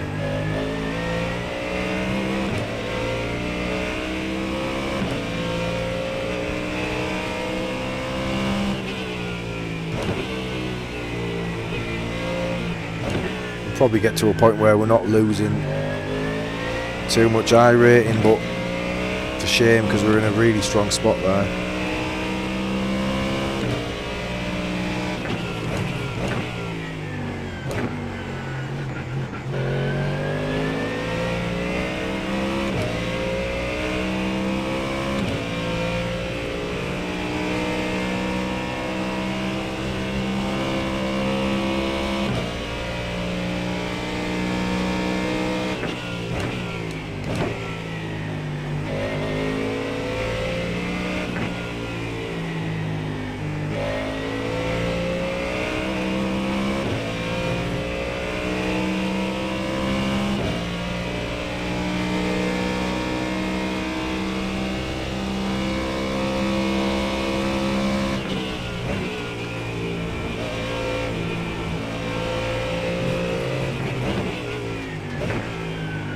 Our heading just hit it.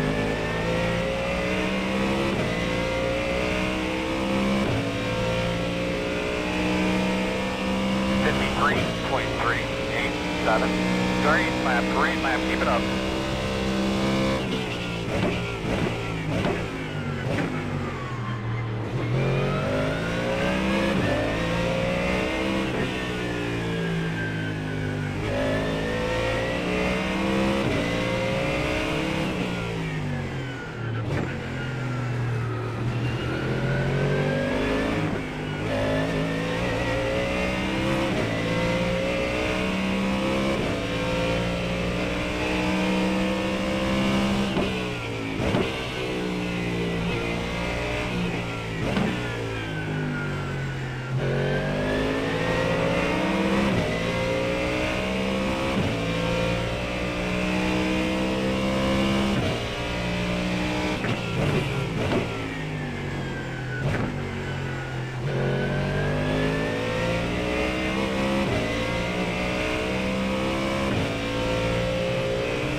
They're pinned in front here.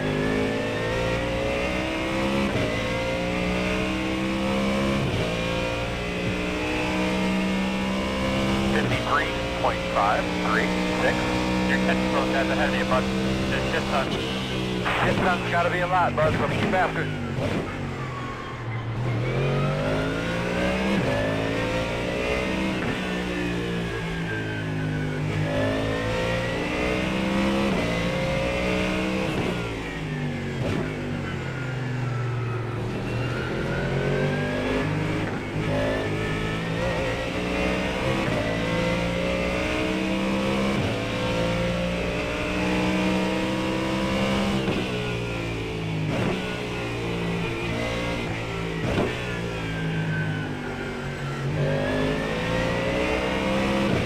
Doesn't seem to be pushing for an overtake, this guy, but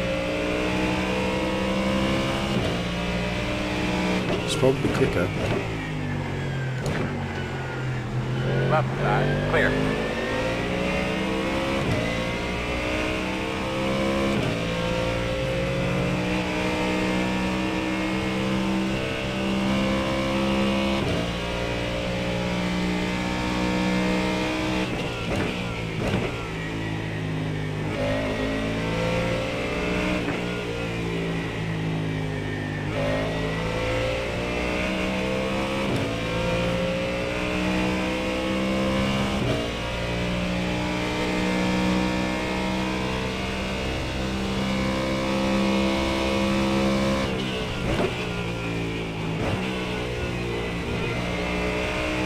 Whoops. Thought I had a bad corner. The interval is 4. Later, Frank. 4.026.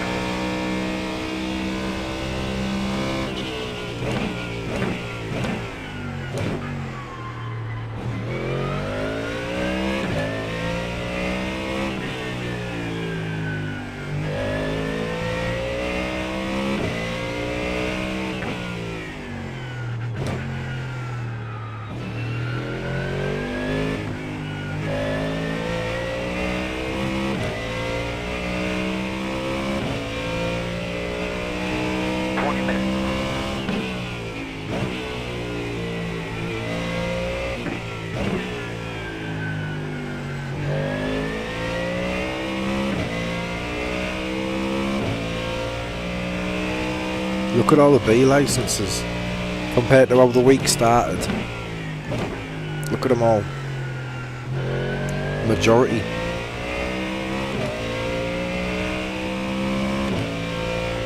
B license Mustang Club.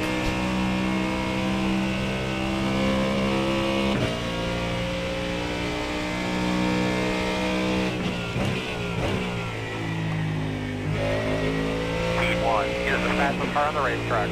52.2.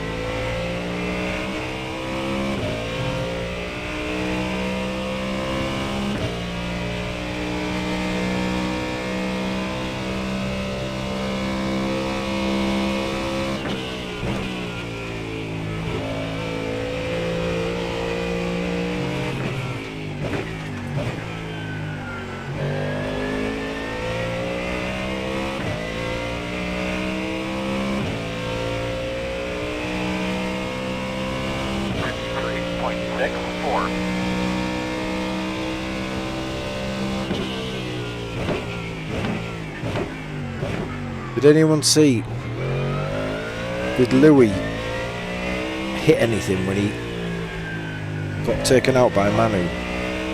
Because he pit in front of me, so that's who we're racing, I think. He's the only person we're racing for position, unless Sama can catch me, because I'm assuming he's not pit yet. Or maybe they have actually, maybe him and Ortega and them have already pit. Probably have actually.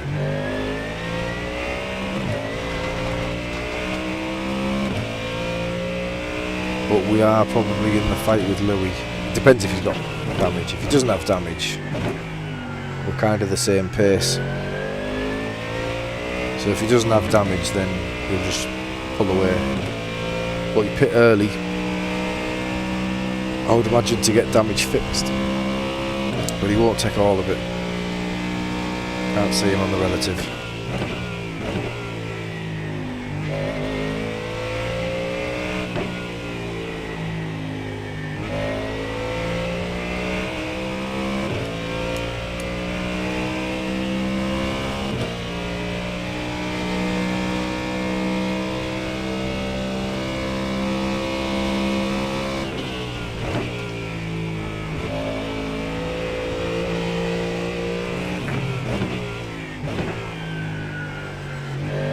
Start taking a peek at your entrance into the pit road there. So start taking a look, get familiar with it. 53.607.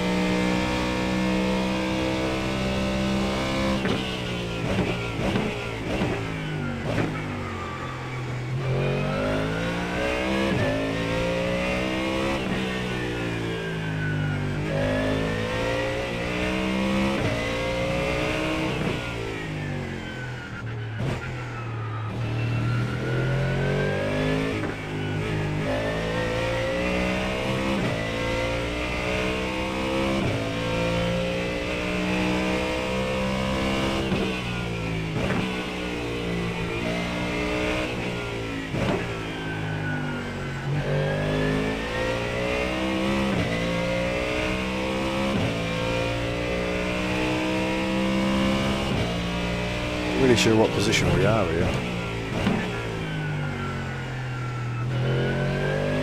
Once it all settles down.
up, hitting in front of you.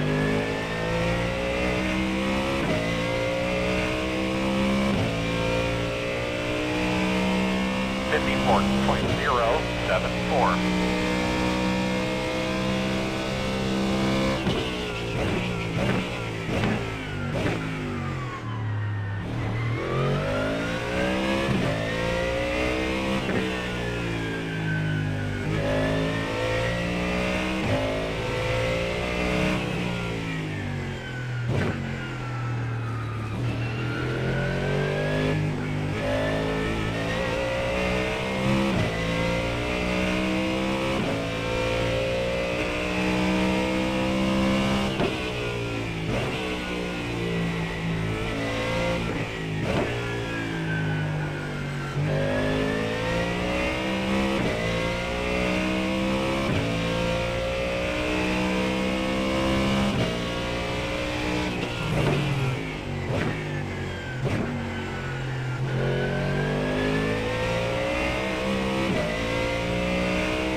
Probably pitching here in a couple.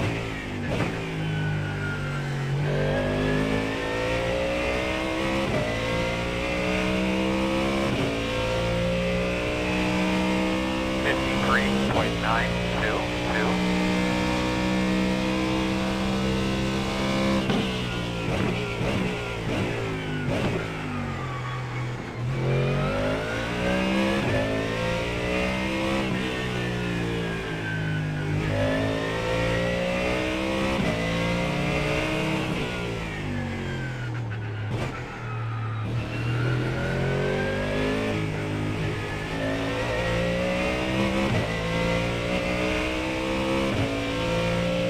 No idea if this guy's pit or not behind. Race Labs is telling me absolutely nothing. It's getting worse as the week goes on. I know there's people around me that have pit and it's not telling me anything.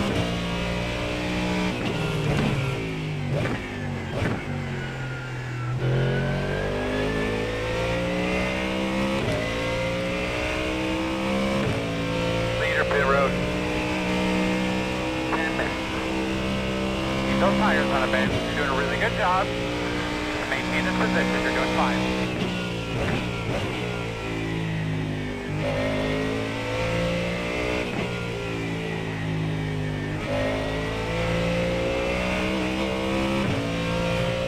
Everything looks perfectly fine.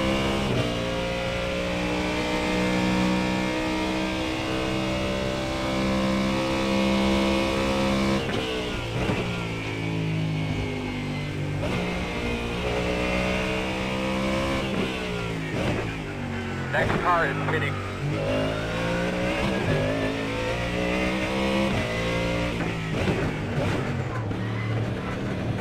Make sure we keep that pit road speed. They're busting the bunch up. 10 away now. 5 away. That's your mark now. Come on, buddy. Turn in, turn in. You'll leave on me, the fork.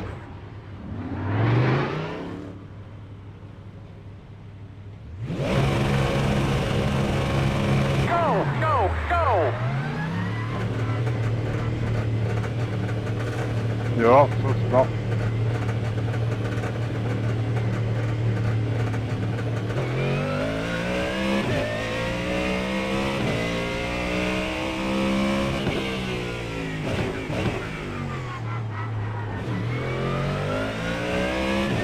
Gained on Louis. Let's say I think he's probably got damage.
get it fixed though, because his pace is good.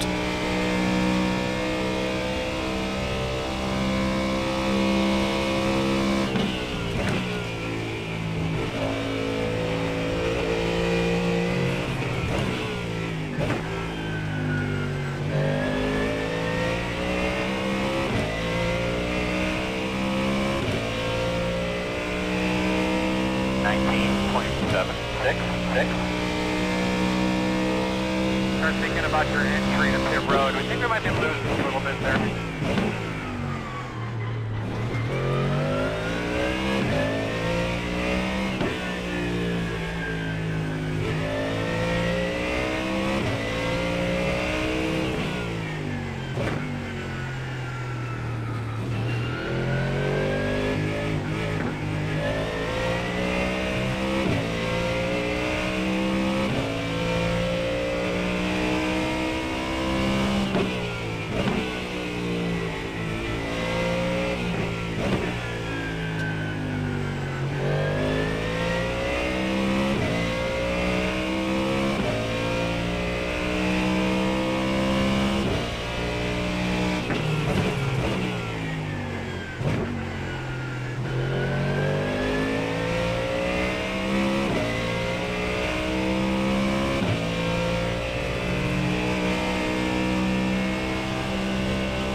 About 5 minutes. 53.887. Probably lose this to the Ferrari, I think.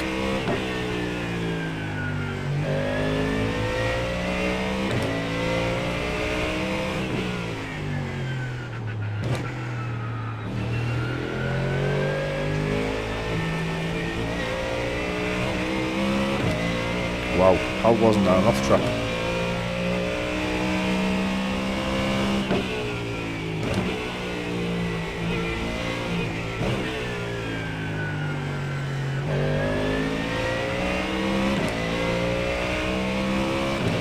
We're gonna have to fight for this.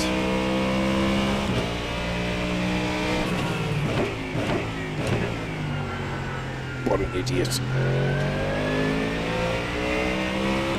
Why he's sending that like that.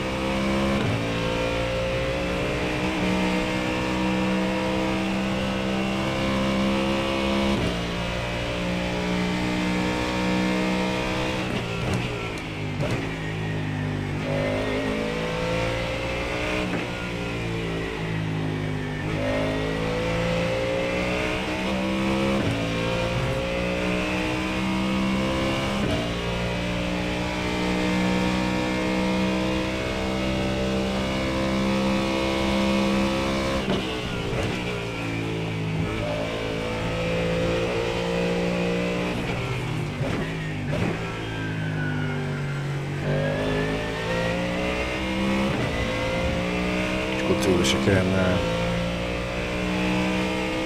53.709. Yeah, now we're doing alright for incidents.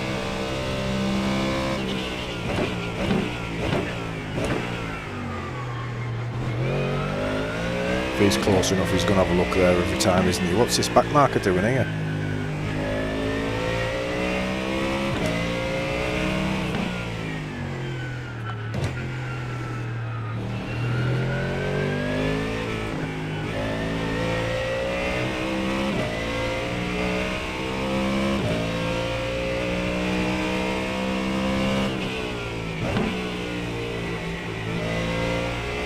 The fact that the Mustang's letting through makes me think he's borderline for incidents. Because why would you give up time to a guy you're fighting for a back marker if you weren't concerned about incidents?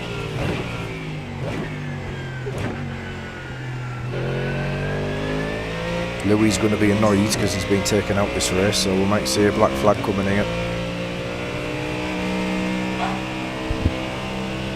Yep. What time? What time is it now? It's not 4 though, is it? What time is it? Is it 4 now? Right, well, there's nothing I can do yet. She'll have to wait. This is... I can set off in like 5 minutes. Okay, see you in a bit.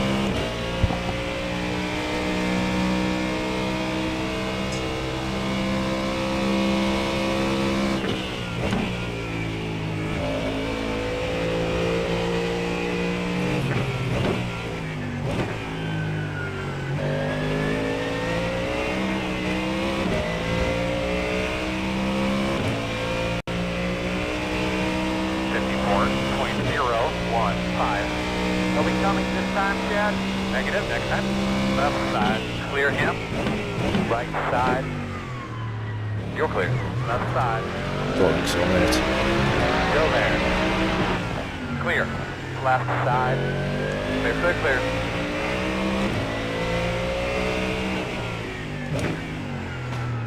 On your left.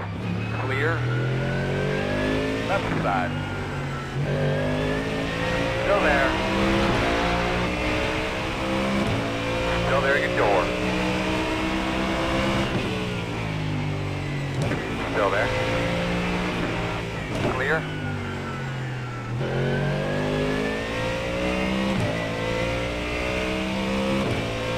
What an arsehole.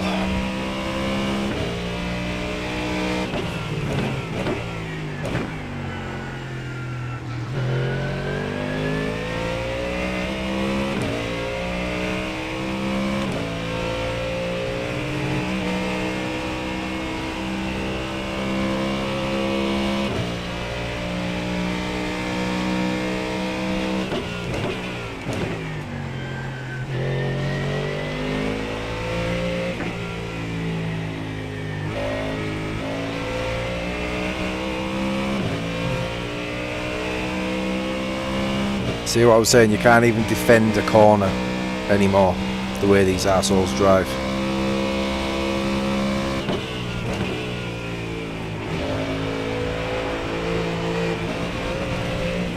Right side. White flag coming. Clear.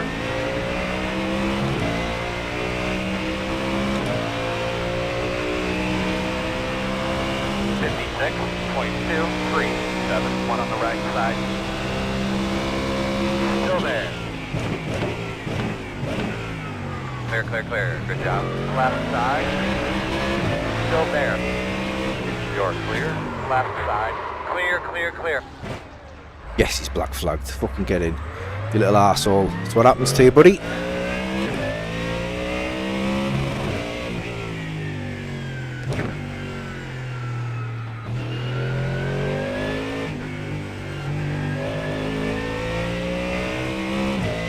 Yep, I don't know why he's doing it. I don't know why he's fighting like that.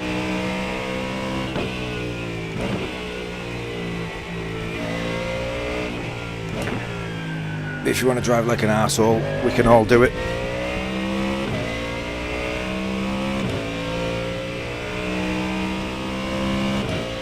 He's an idiot.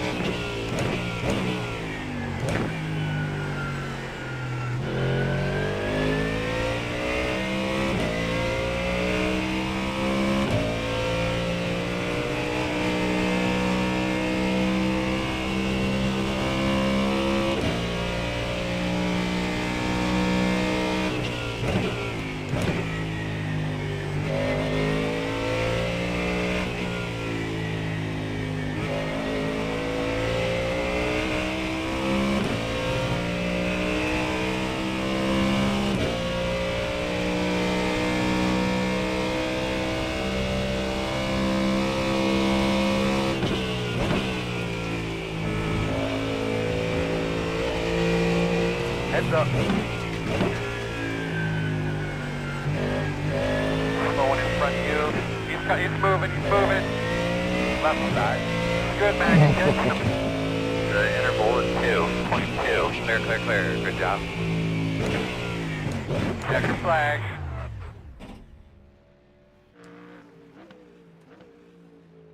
Alright, good job. Good job on pit road. You did a good job on the track today. Sorry. We'll get these cars figured out.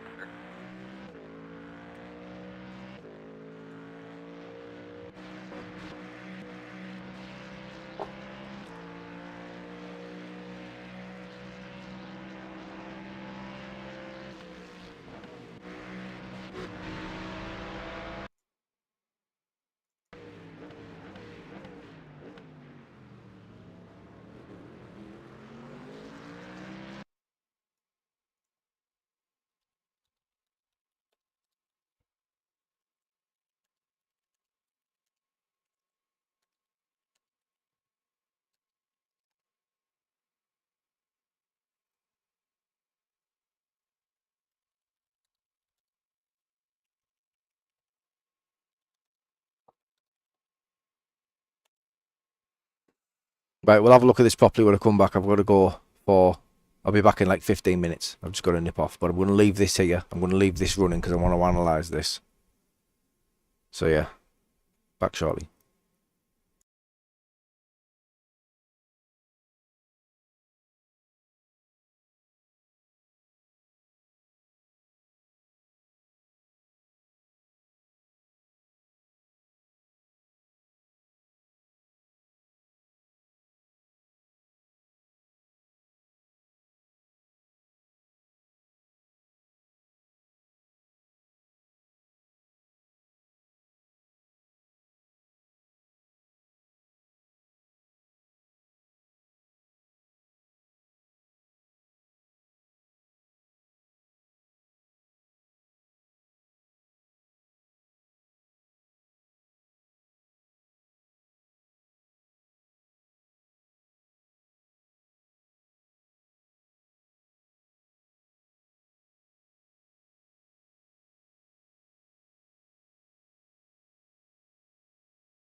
Right, cheers for for waiting. If anyone's still here, there is actually 15 people still here. That's amazing.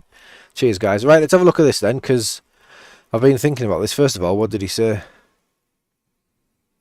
So I've put, just try and race fair or you'll always end up with a black flag. That's not your problem, my black flag. Don't cry if you get passed next time and push others outside the track. Right, okay. So, what do you guys think about this? I'm the same as most and buy for the looks and... Whoa, what have I missed here? What have I missed?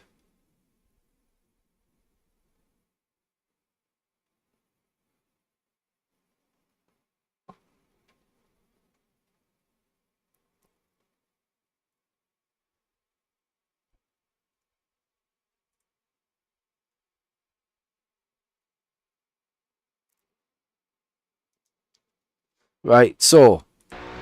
Yeah, first of all, this is where it all started heating up. And yeah, we probably shouldn't have got involved, but I did. This is ridiculous, by the way. So he's saying don't cry if you get passed. Maybe just like, if there's no opportunity for you to pass, wait. I can't defend that corner any harder. Oh, your motherboard died, unlucky mate. I want to stay on Intel, don't want to move to AMD. I don't know enough about any of them. I've got AMD, but I don't know anything about it. I just told someone to build me a PC and it arrived.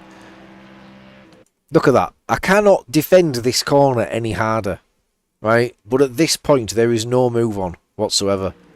Bosh! What an absolute clown.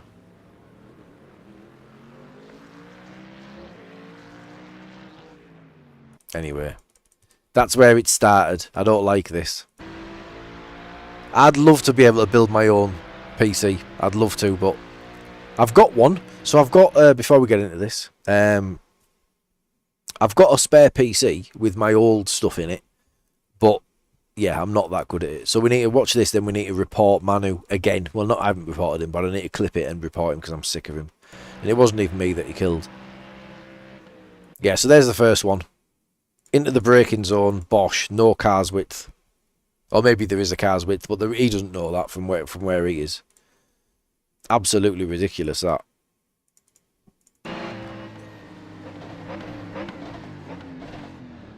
It's good car control, I'll give him that.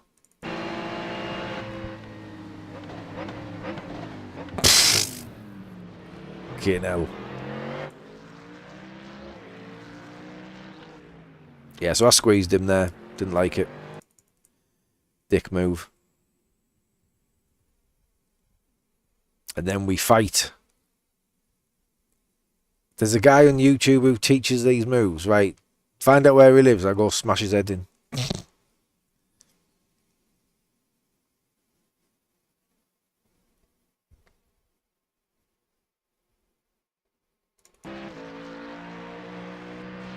Right? You know what's coming. If he does it to me, I'm doing it to him.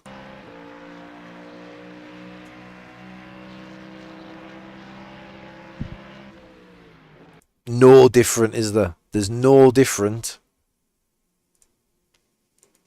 to him doing it. Not Danny Lee. No, he's not like Danny's. No, Danny teaches like clean sort of stuff. You know how to like, because he'll say, put them in an awkward position, make them make the difficult decision of, you know, sending it or whatever. Anyway, he does exactly what I do here. Defends it exactly the same way. Yeah, I'm fucking well happy with that. I just got it done differently to him.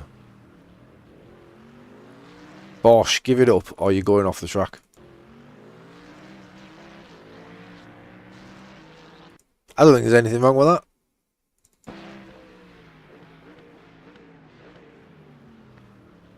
It might be an off track. But to me, this is what he should have done. This would be the fair attempt to pass. Because he defends it, so I let him defend the corner. Fair enough, that's hard racing. He defends it hard. But I'm going to have the momentum and the switchbacks coming before there's any contact.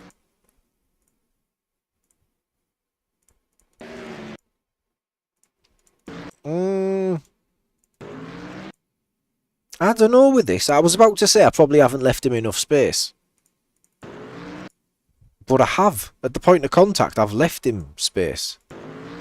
Maybe he's turning in a little early for me now.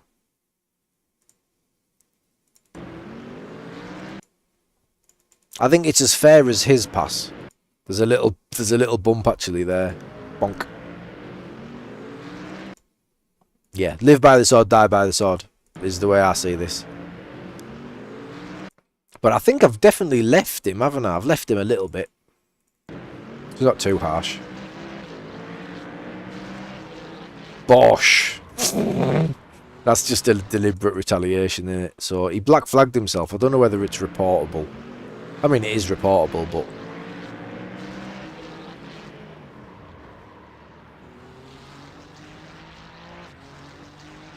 I think it probably is.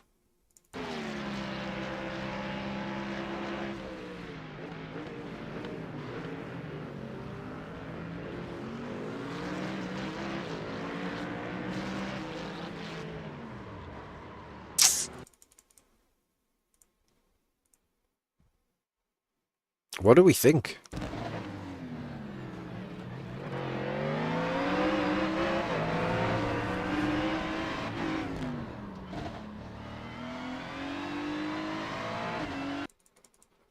It's deliberate. It's 100% deliberate, isn't it? You can only see the brakes from here rather than his onboard, but even if he brakes, he's controlling it into the corner, isn't he? He does brake. You can't. Yeah, he's not going to say he doesn't brake, but yeah, he knows what he's doing though. He does it on purpose. So I don't know. I'll sleep on this. I'm not sure.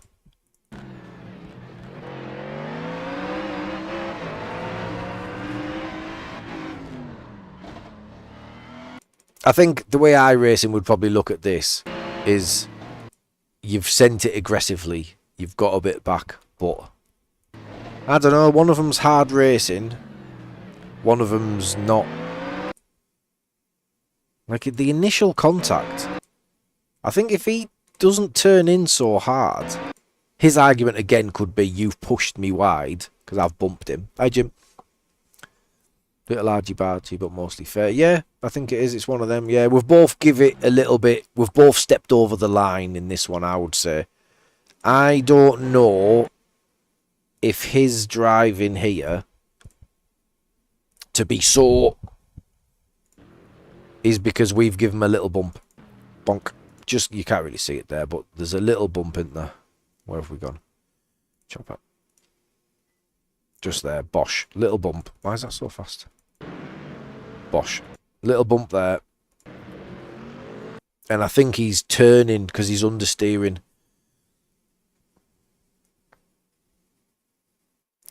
It's difficult. What do you guys think here? Who initiates the contact? Is it me understeering out naturally?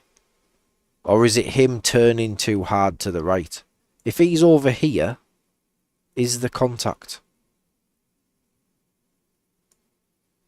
Probably a bit of both. I'm definitely understeering out. But I think by the time I get my car settled, I reckon I'm still leaving a car's width, you know. Because without that touch, I don't go straight. The touch makes me go straight. Bang. You can see my car straighten up there, and I can't do anything about it.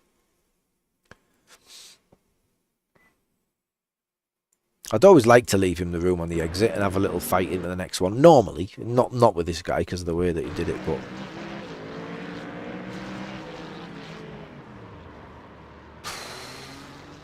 It's deliberate, innit? Right, we'll clip it and we'll just... We'll clip it and we'll sleep on it.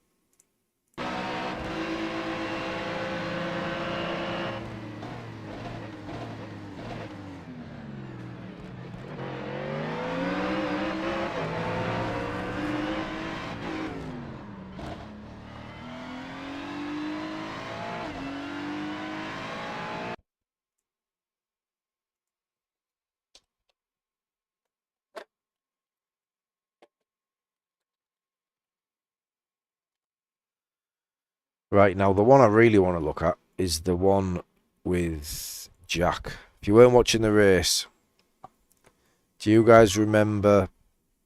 Wasn't Jack, sorry, Louis. Do you guys remember the incident I had with Manu and I made the short about it?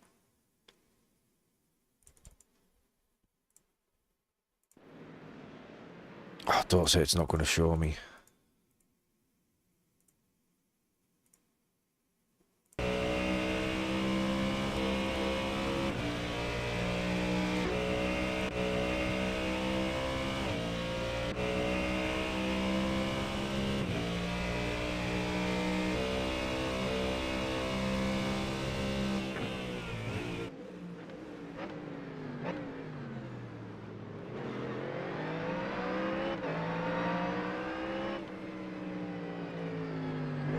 Doesn't have triples, there's no way he sees you. So this all got crazy.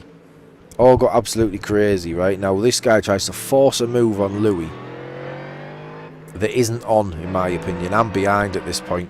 That's me.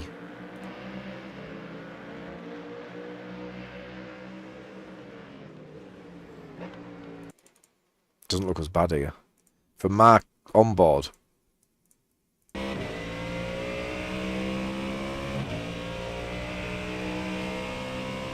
Do you know what I mean? He's deliberately moving towards Louis' car now. Why would he move towards him? Because he'll claim we got stuck together.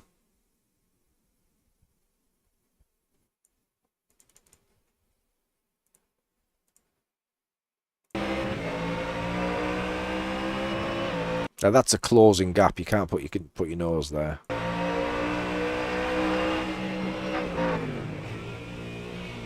I think he knows what he's doing there.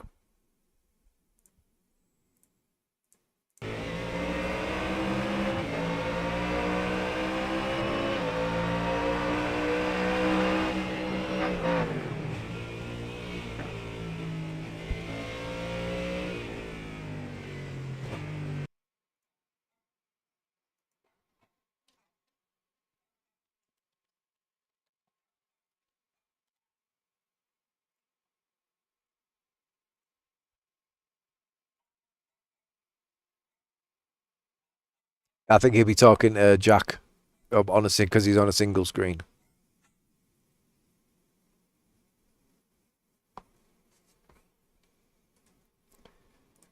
Did we lose? How much did we lose? 18. We're still 4.3k, so I don't mind that.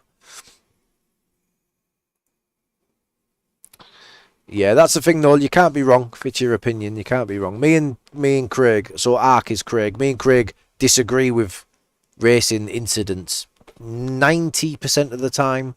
We don't normally agree, but we you know, fight it out, if you want to call it that. And I'm happy for that on the channel. I wouldn't shy away from that. I want people's opinions, and it's always going to be different sides of the story and stuff like that. But yeah, we rarely agree. I think it's fair to say me and Craig rarely agree on incidents, but we'll discuss them regardless. So yeah, don't think you're wrong with your opinion, Noel. It's just your opinion, mate. That's what it is. It's a respect in it. It's just like, you know, we'll disagree, and we'll most of the time as well, like, you know, it's just happened as well, so it's like a bit raw sometimes. But, you know, at the end of the day, if you put your content out there, you're going to get people critiquing it, and I think that's healthy. It's just part of it.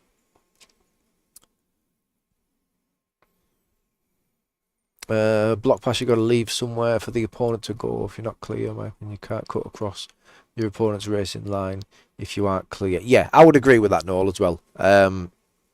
Which is why I think that's why I was looking at where the contact comes, because where there is contact, I've still left a bit of space, but then it kind of clips, and then we stick together, and then I push him off. I'll be completely honest though, I had every intention of leaving him very little space there because of the way he was so aggressive with me. I'll return the favour. I won't be the first to instigate it, but if somebody races like that with me, I'm happy to go down that route. But all the other times, you know, I'll be completely respectful with racecraft and stuff.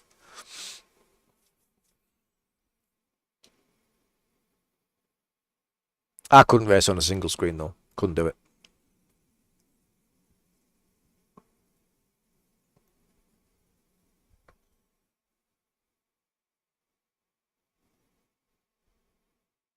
What do you mean, Rob? Could argue the same for fuel calculators. Just wonder if the contact didn't happen where it did. You still would have put him off track, not throwing shit. No, I'm with you. I think, yeah, at that point, I'm in a fight at that point. So I'm doing what I need to do to get that position because, he started a fight with me at that point. So I'm fighting. Mentality's changed. Gil, welcome, buddy. Cheers for subscribing, Gil.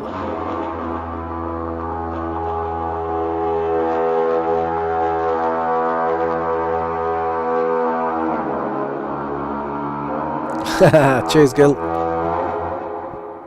Welcome, buddy.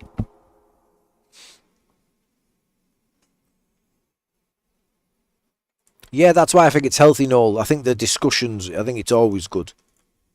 Yeah, I think it's always good.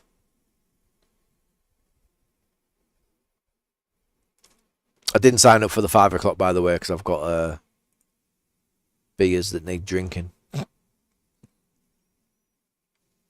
People use them as they see fit, no harm in it.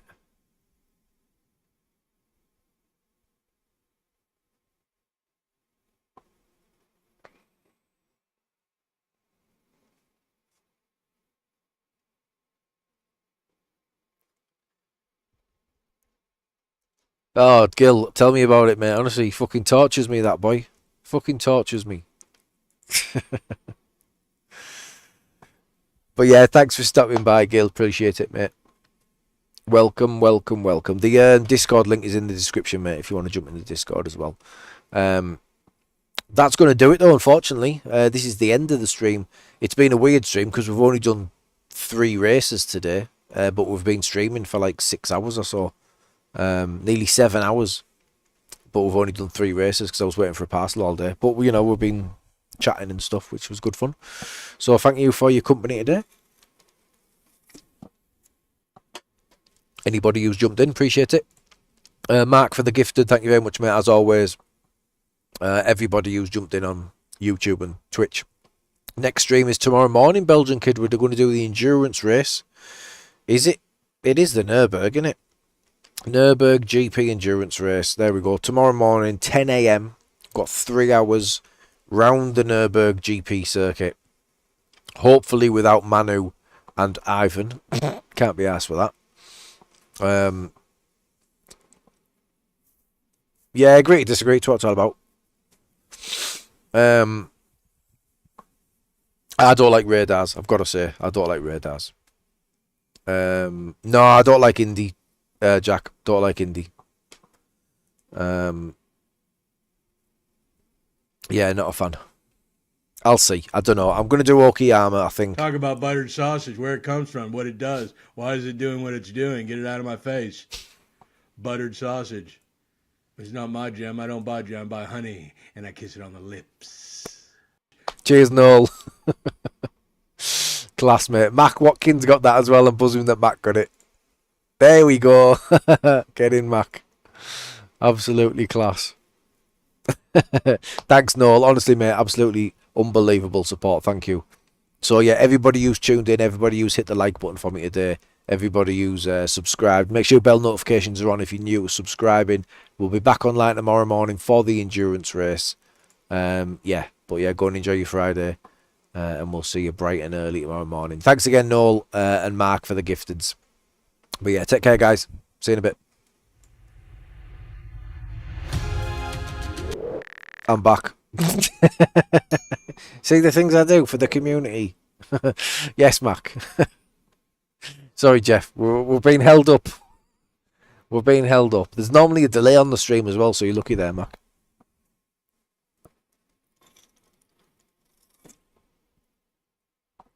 Take me a while to populate them, I think, Belgian Kid. Take me a while to get as many as I need. Oh, cheers, Mark.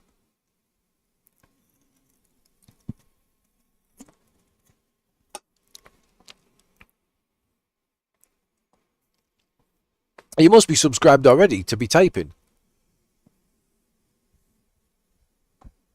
Oh, excuse me.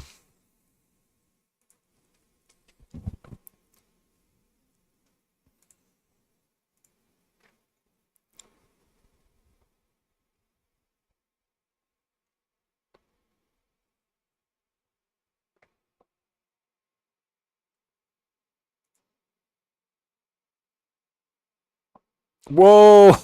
Fucking hell, Mac. Right, well, brace yourselves. This is gonna go and go. Talk about buttered sausage, where it comes from, what it does. Why is it doing what it's doing? Get it out of my face. Buttered sausage. It's not my jam. I don't buy jam. I buy honey, and I kiss it on the lips. Thanks, Mac. This is class, mate. Talk about buttered sausage, where it comes from, what it does. Why is it doing what it's doing? Get it out of my face. Buttered sausage. It's not my jam. I don't buy jam. I buy honey, and I kiss it on the lips. I'm Talk such a about buttered child. sausage, where it comes from, what it does. Why is it doing what it's doing? Get it out of my face. Buttered sausage. It's not my jam. I don't buy jam. I buy honey, and I kiss it on the lips. Yeah, we're gonna have to listen to him now forever. Thank you so much, Mac. Talk about buttered sausage, where it comes from, what it does. Why is it doing what it's doing? Get it out of my face. Buttered sausage.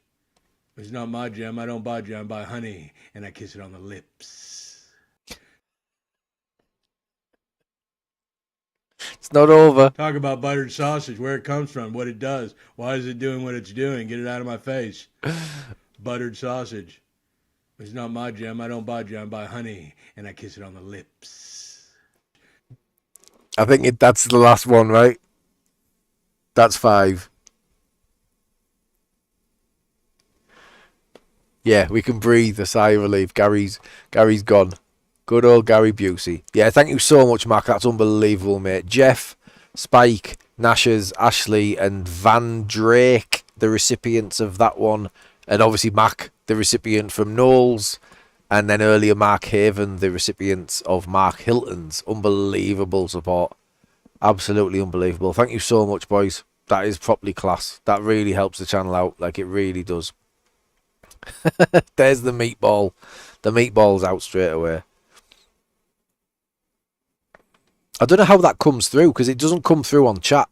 It's a shame, that, isn't it, that it doesn't come through as a meatball on chat. Oh, 100% worth the wait, Matt. It's going to make my beer that I'm about to have taste so much sweeter, mate. Thank you so much. Absolutely unbelievable support from the community. Get some more Huel. Huel, I did wear my Huel t-shirt. It's actually a nice t-shirt. When you sign up, you get a free t-shirt. It's actually quite a nice t-shirt. To the point where I thought, should I message them and say, I'll wear your gear if you send me all the stuff for free. Cheers, Mac. Yeah, everyone get themselves a beer. And enjoy your Fridays. Thank you so much. Absolutely class. It's been a weird stream because, like I said, I've been sat here talking for most of it. So yeah, it's been unbelievable. Yes, I'll get in touch with that, Jack. I'll sort some links out for you, mate, and I'll send them along. So yeah, absolutely class. Barbecuing burgers tonight and drinking beer. I'm having burgers, but like weird, like beef short rib, boneless beef short rib thing. Sorry, SLG, I didn't answer your question, mate. Yes, it was a good stream, but we only did 3 races. Sorry, mate. But yeah, because we were waiting for parcels all day, unfortunately. But we did 3 races. 2 of them went well. I think. None of them were terrible. We've stayed at 4.3k, which is always the goal. Once I hit a target, I want to stay there. So we'll start the endurance race tomorrow, 4.3. Hopefully we don't get killed. Normally, touch wood, endurance races are normally alright for iRacing. But yeah, I'll do an enduro with you, Mark. Yeah, definitely, mate. Yeah, we'll put one together, mate. Excuse me. Yeah, I do like the endurance events that are team events. Takes the pressure off, doesn't it, when you're not just doing it all yourself, and the community spirit, and that's very good in it, so I do like that. But yeah, absolutely, mate. We'll sort that out. Cheers, SLG. Right, I am going to go now and crack this beer open. So yeah, thanks Mac, thanks Noel, thanks Mark for the gifteds. Really appreciate it. Everybody who's liked and subscribed and commented, that also helps me out massively as well. So yeah, enjoy your Friday, guys. We'll see you tomorrow morning. Take care.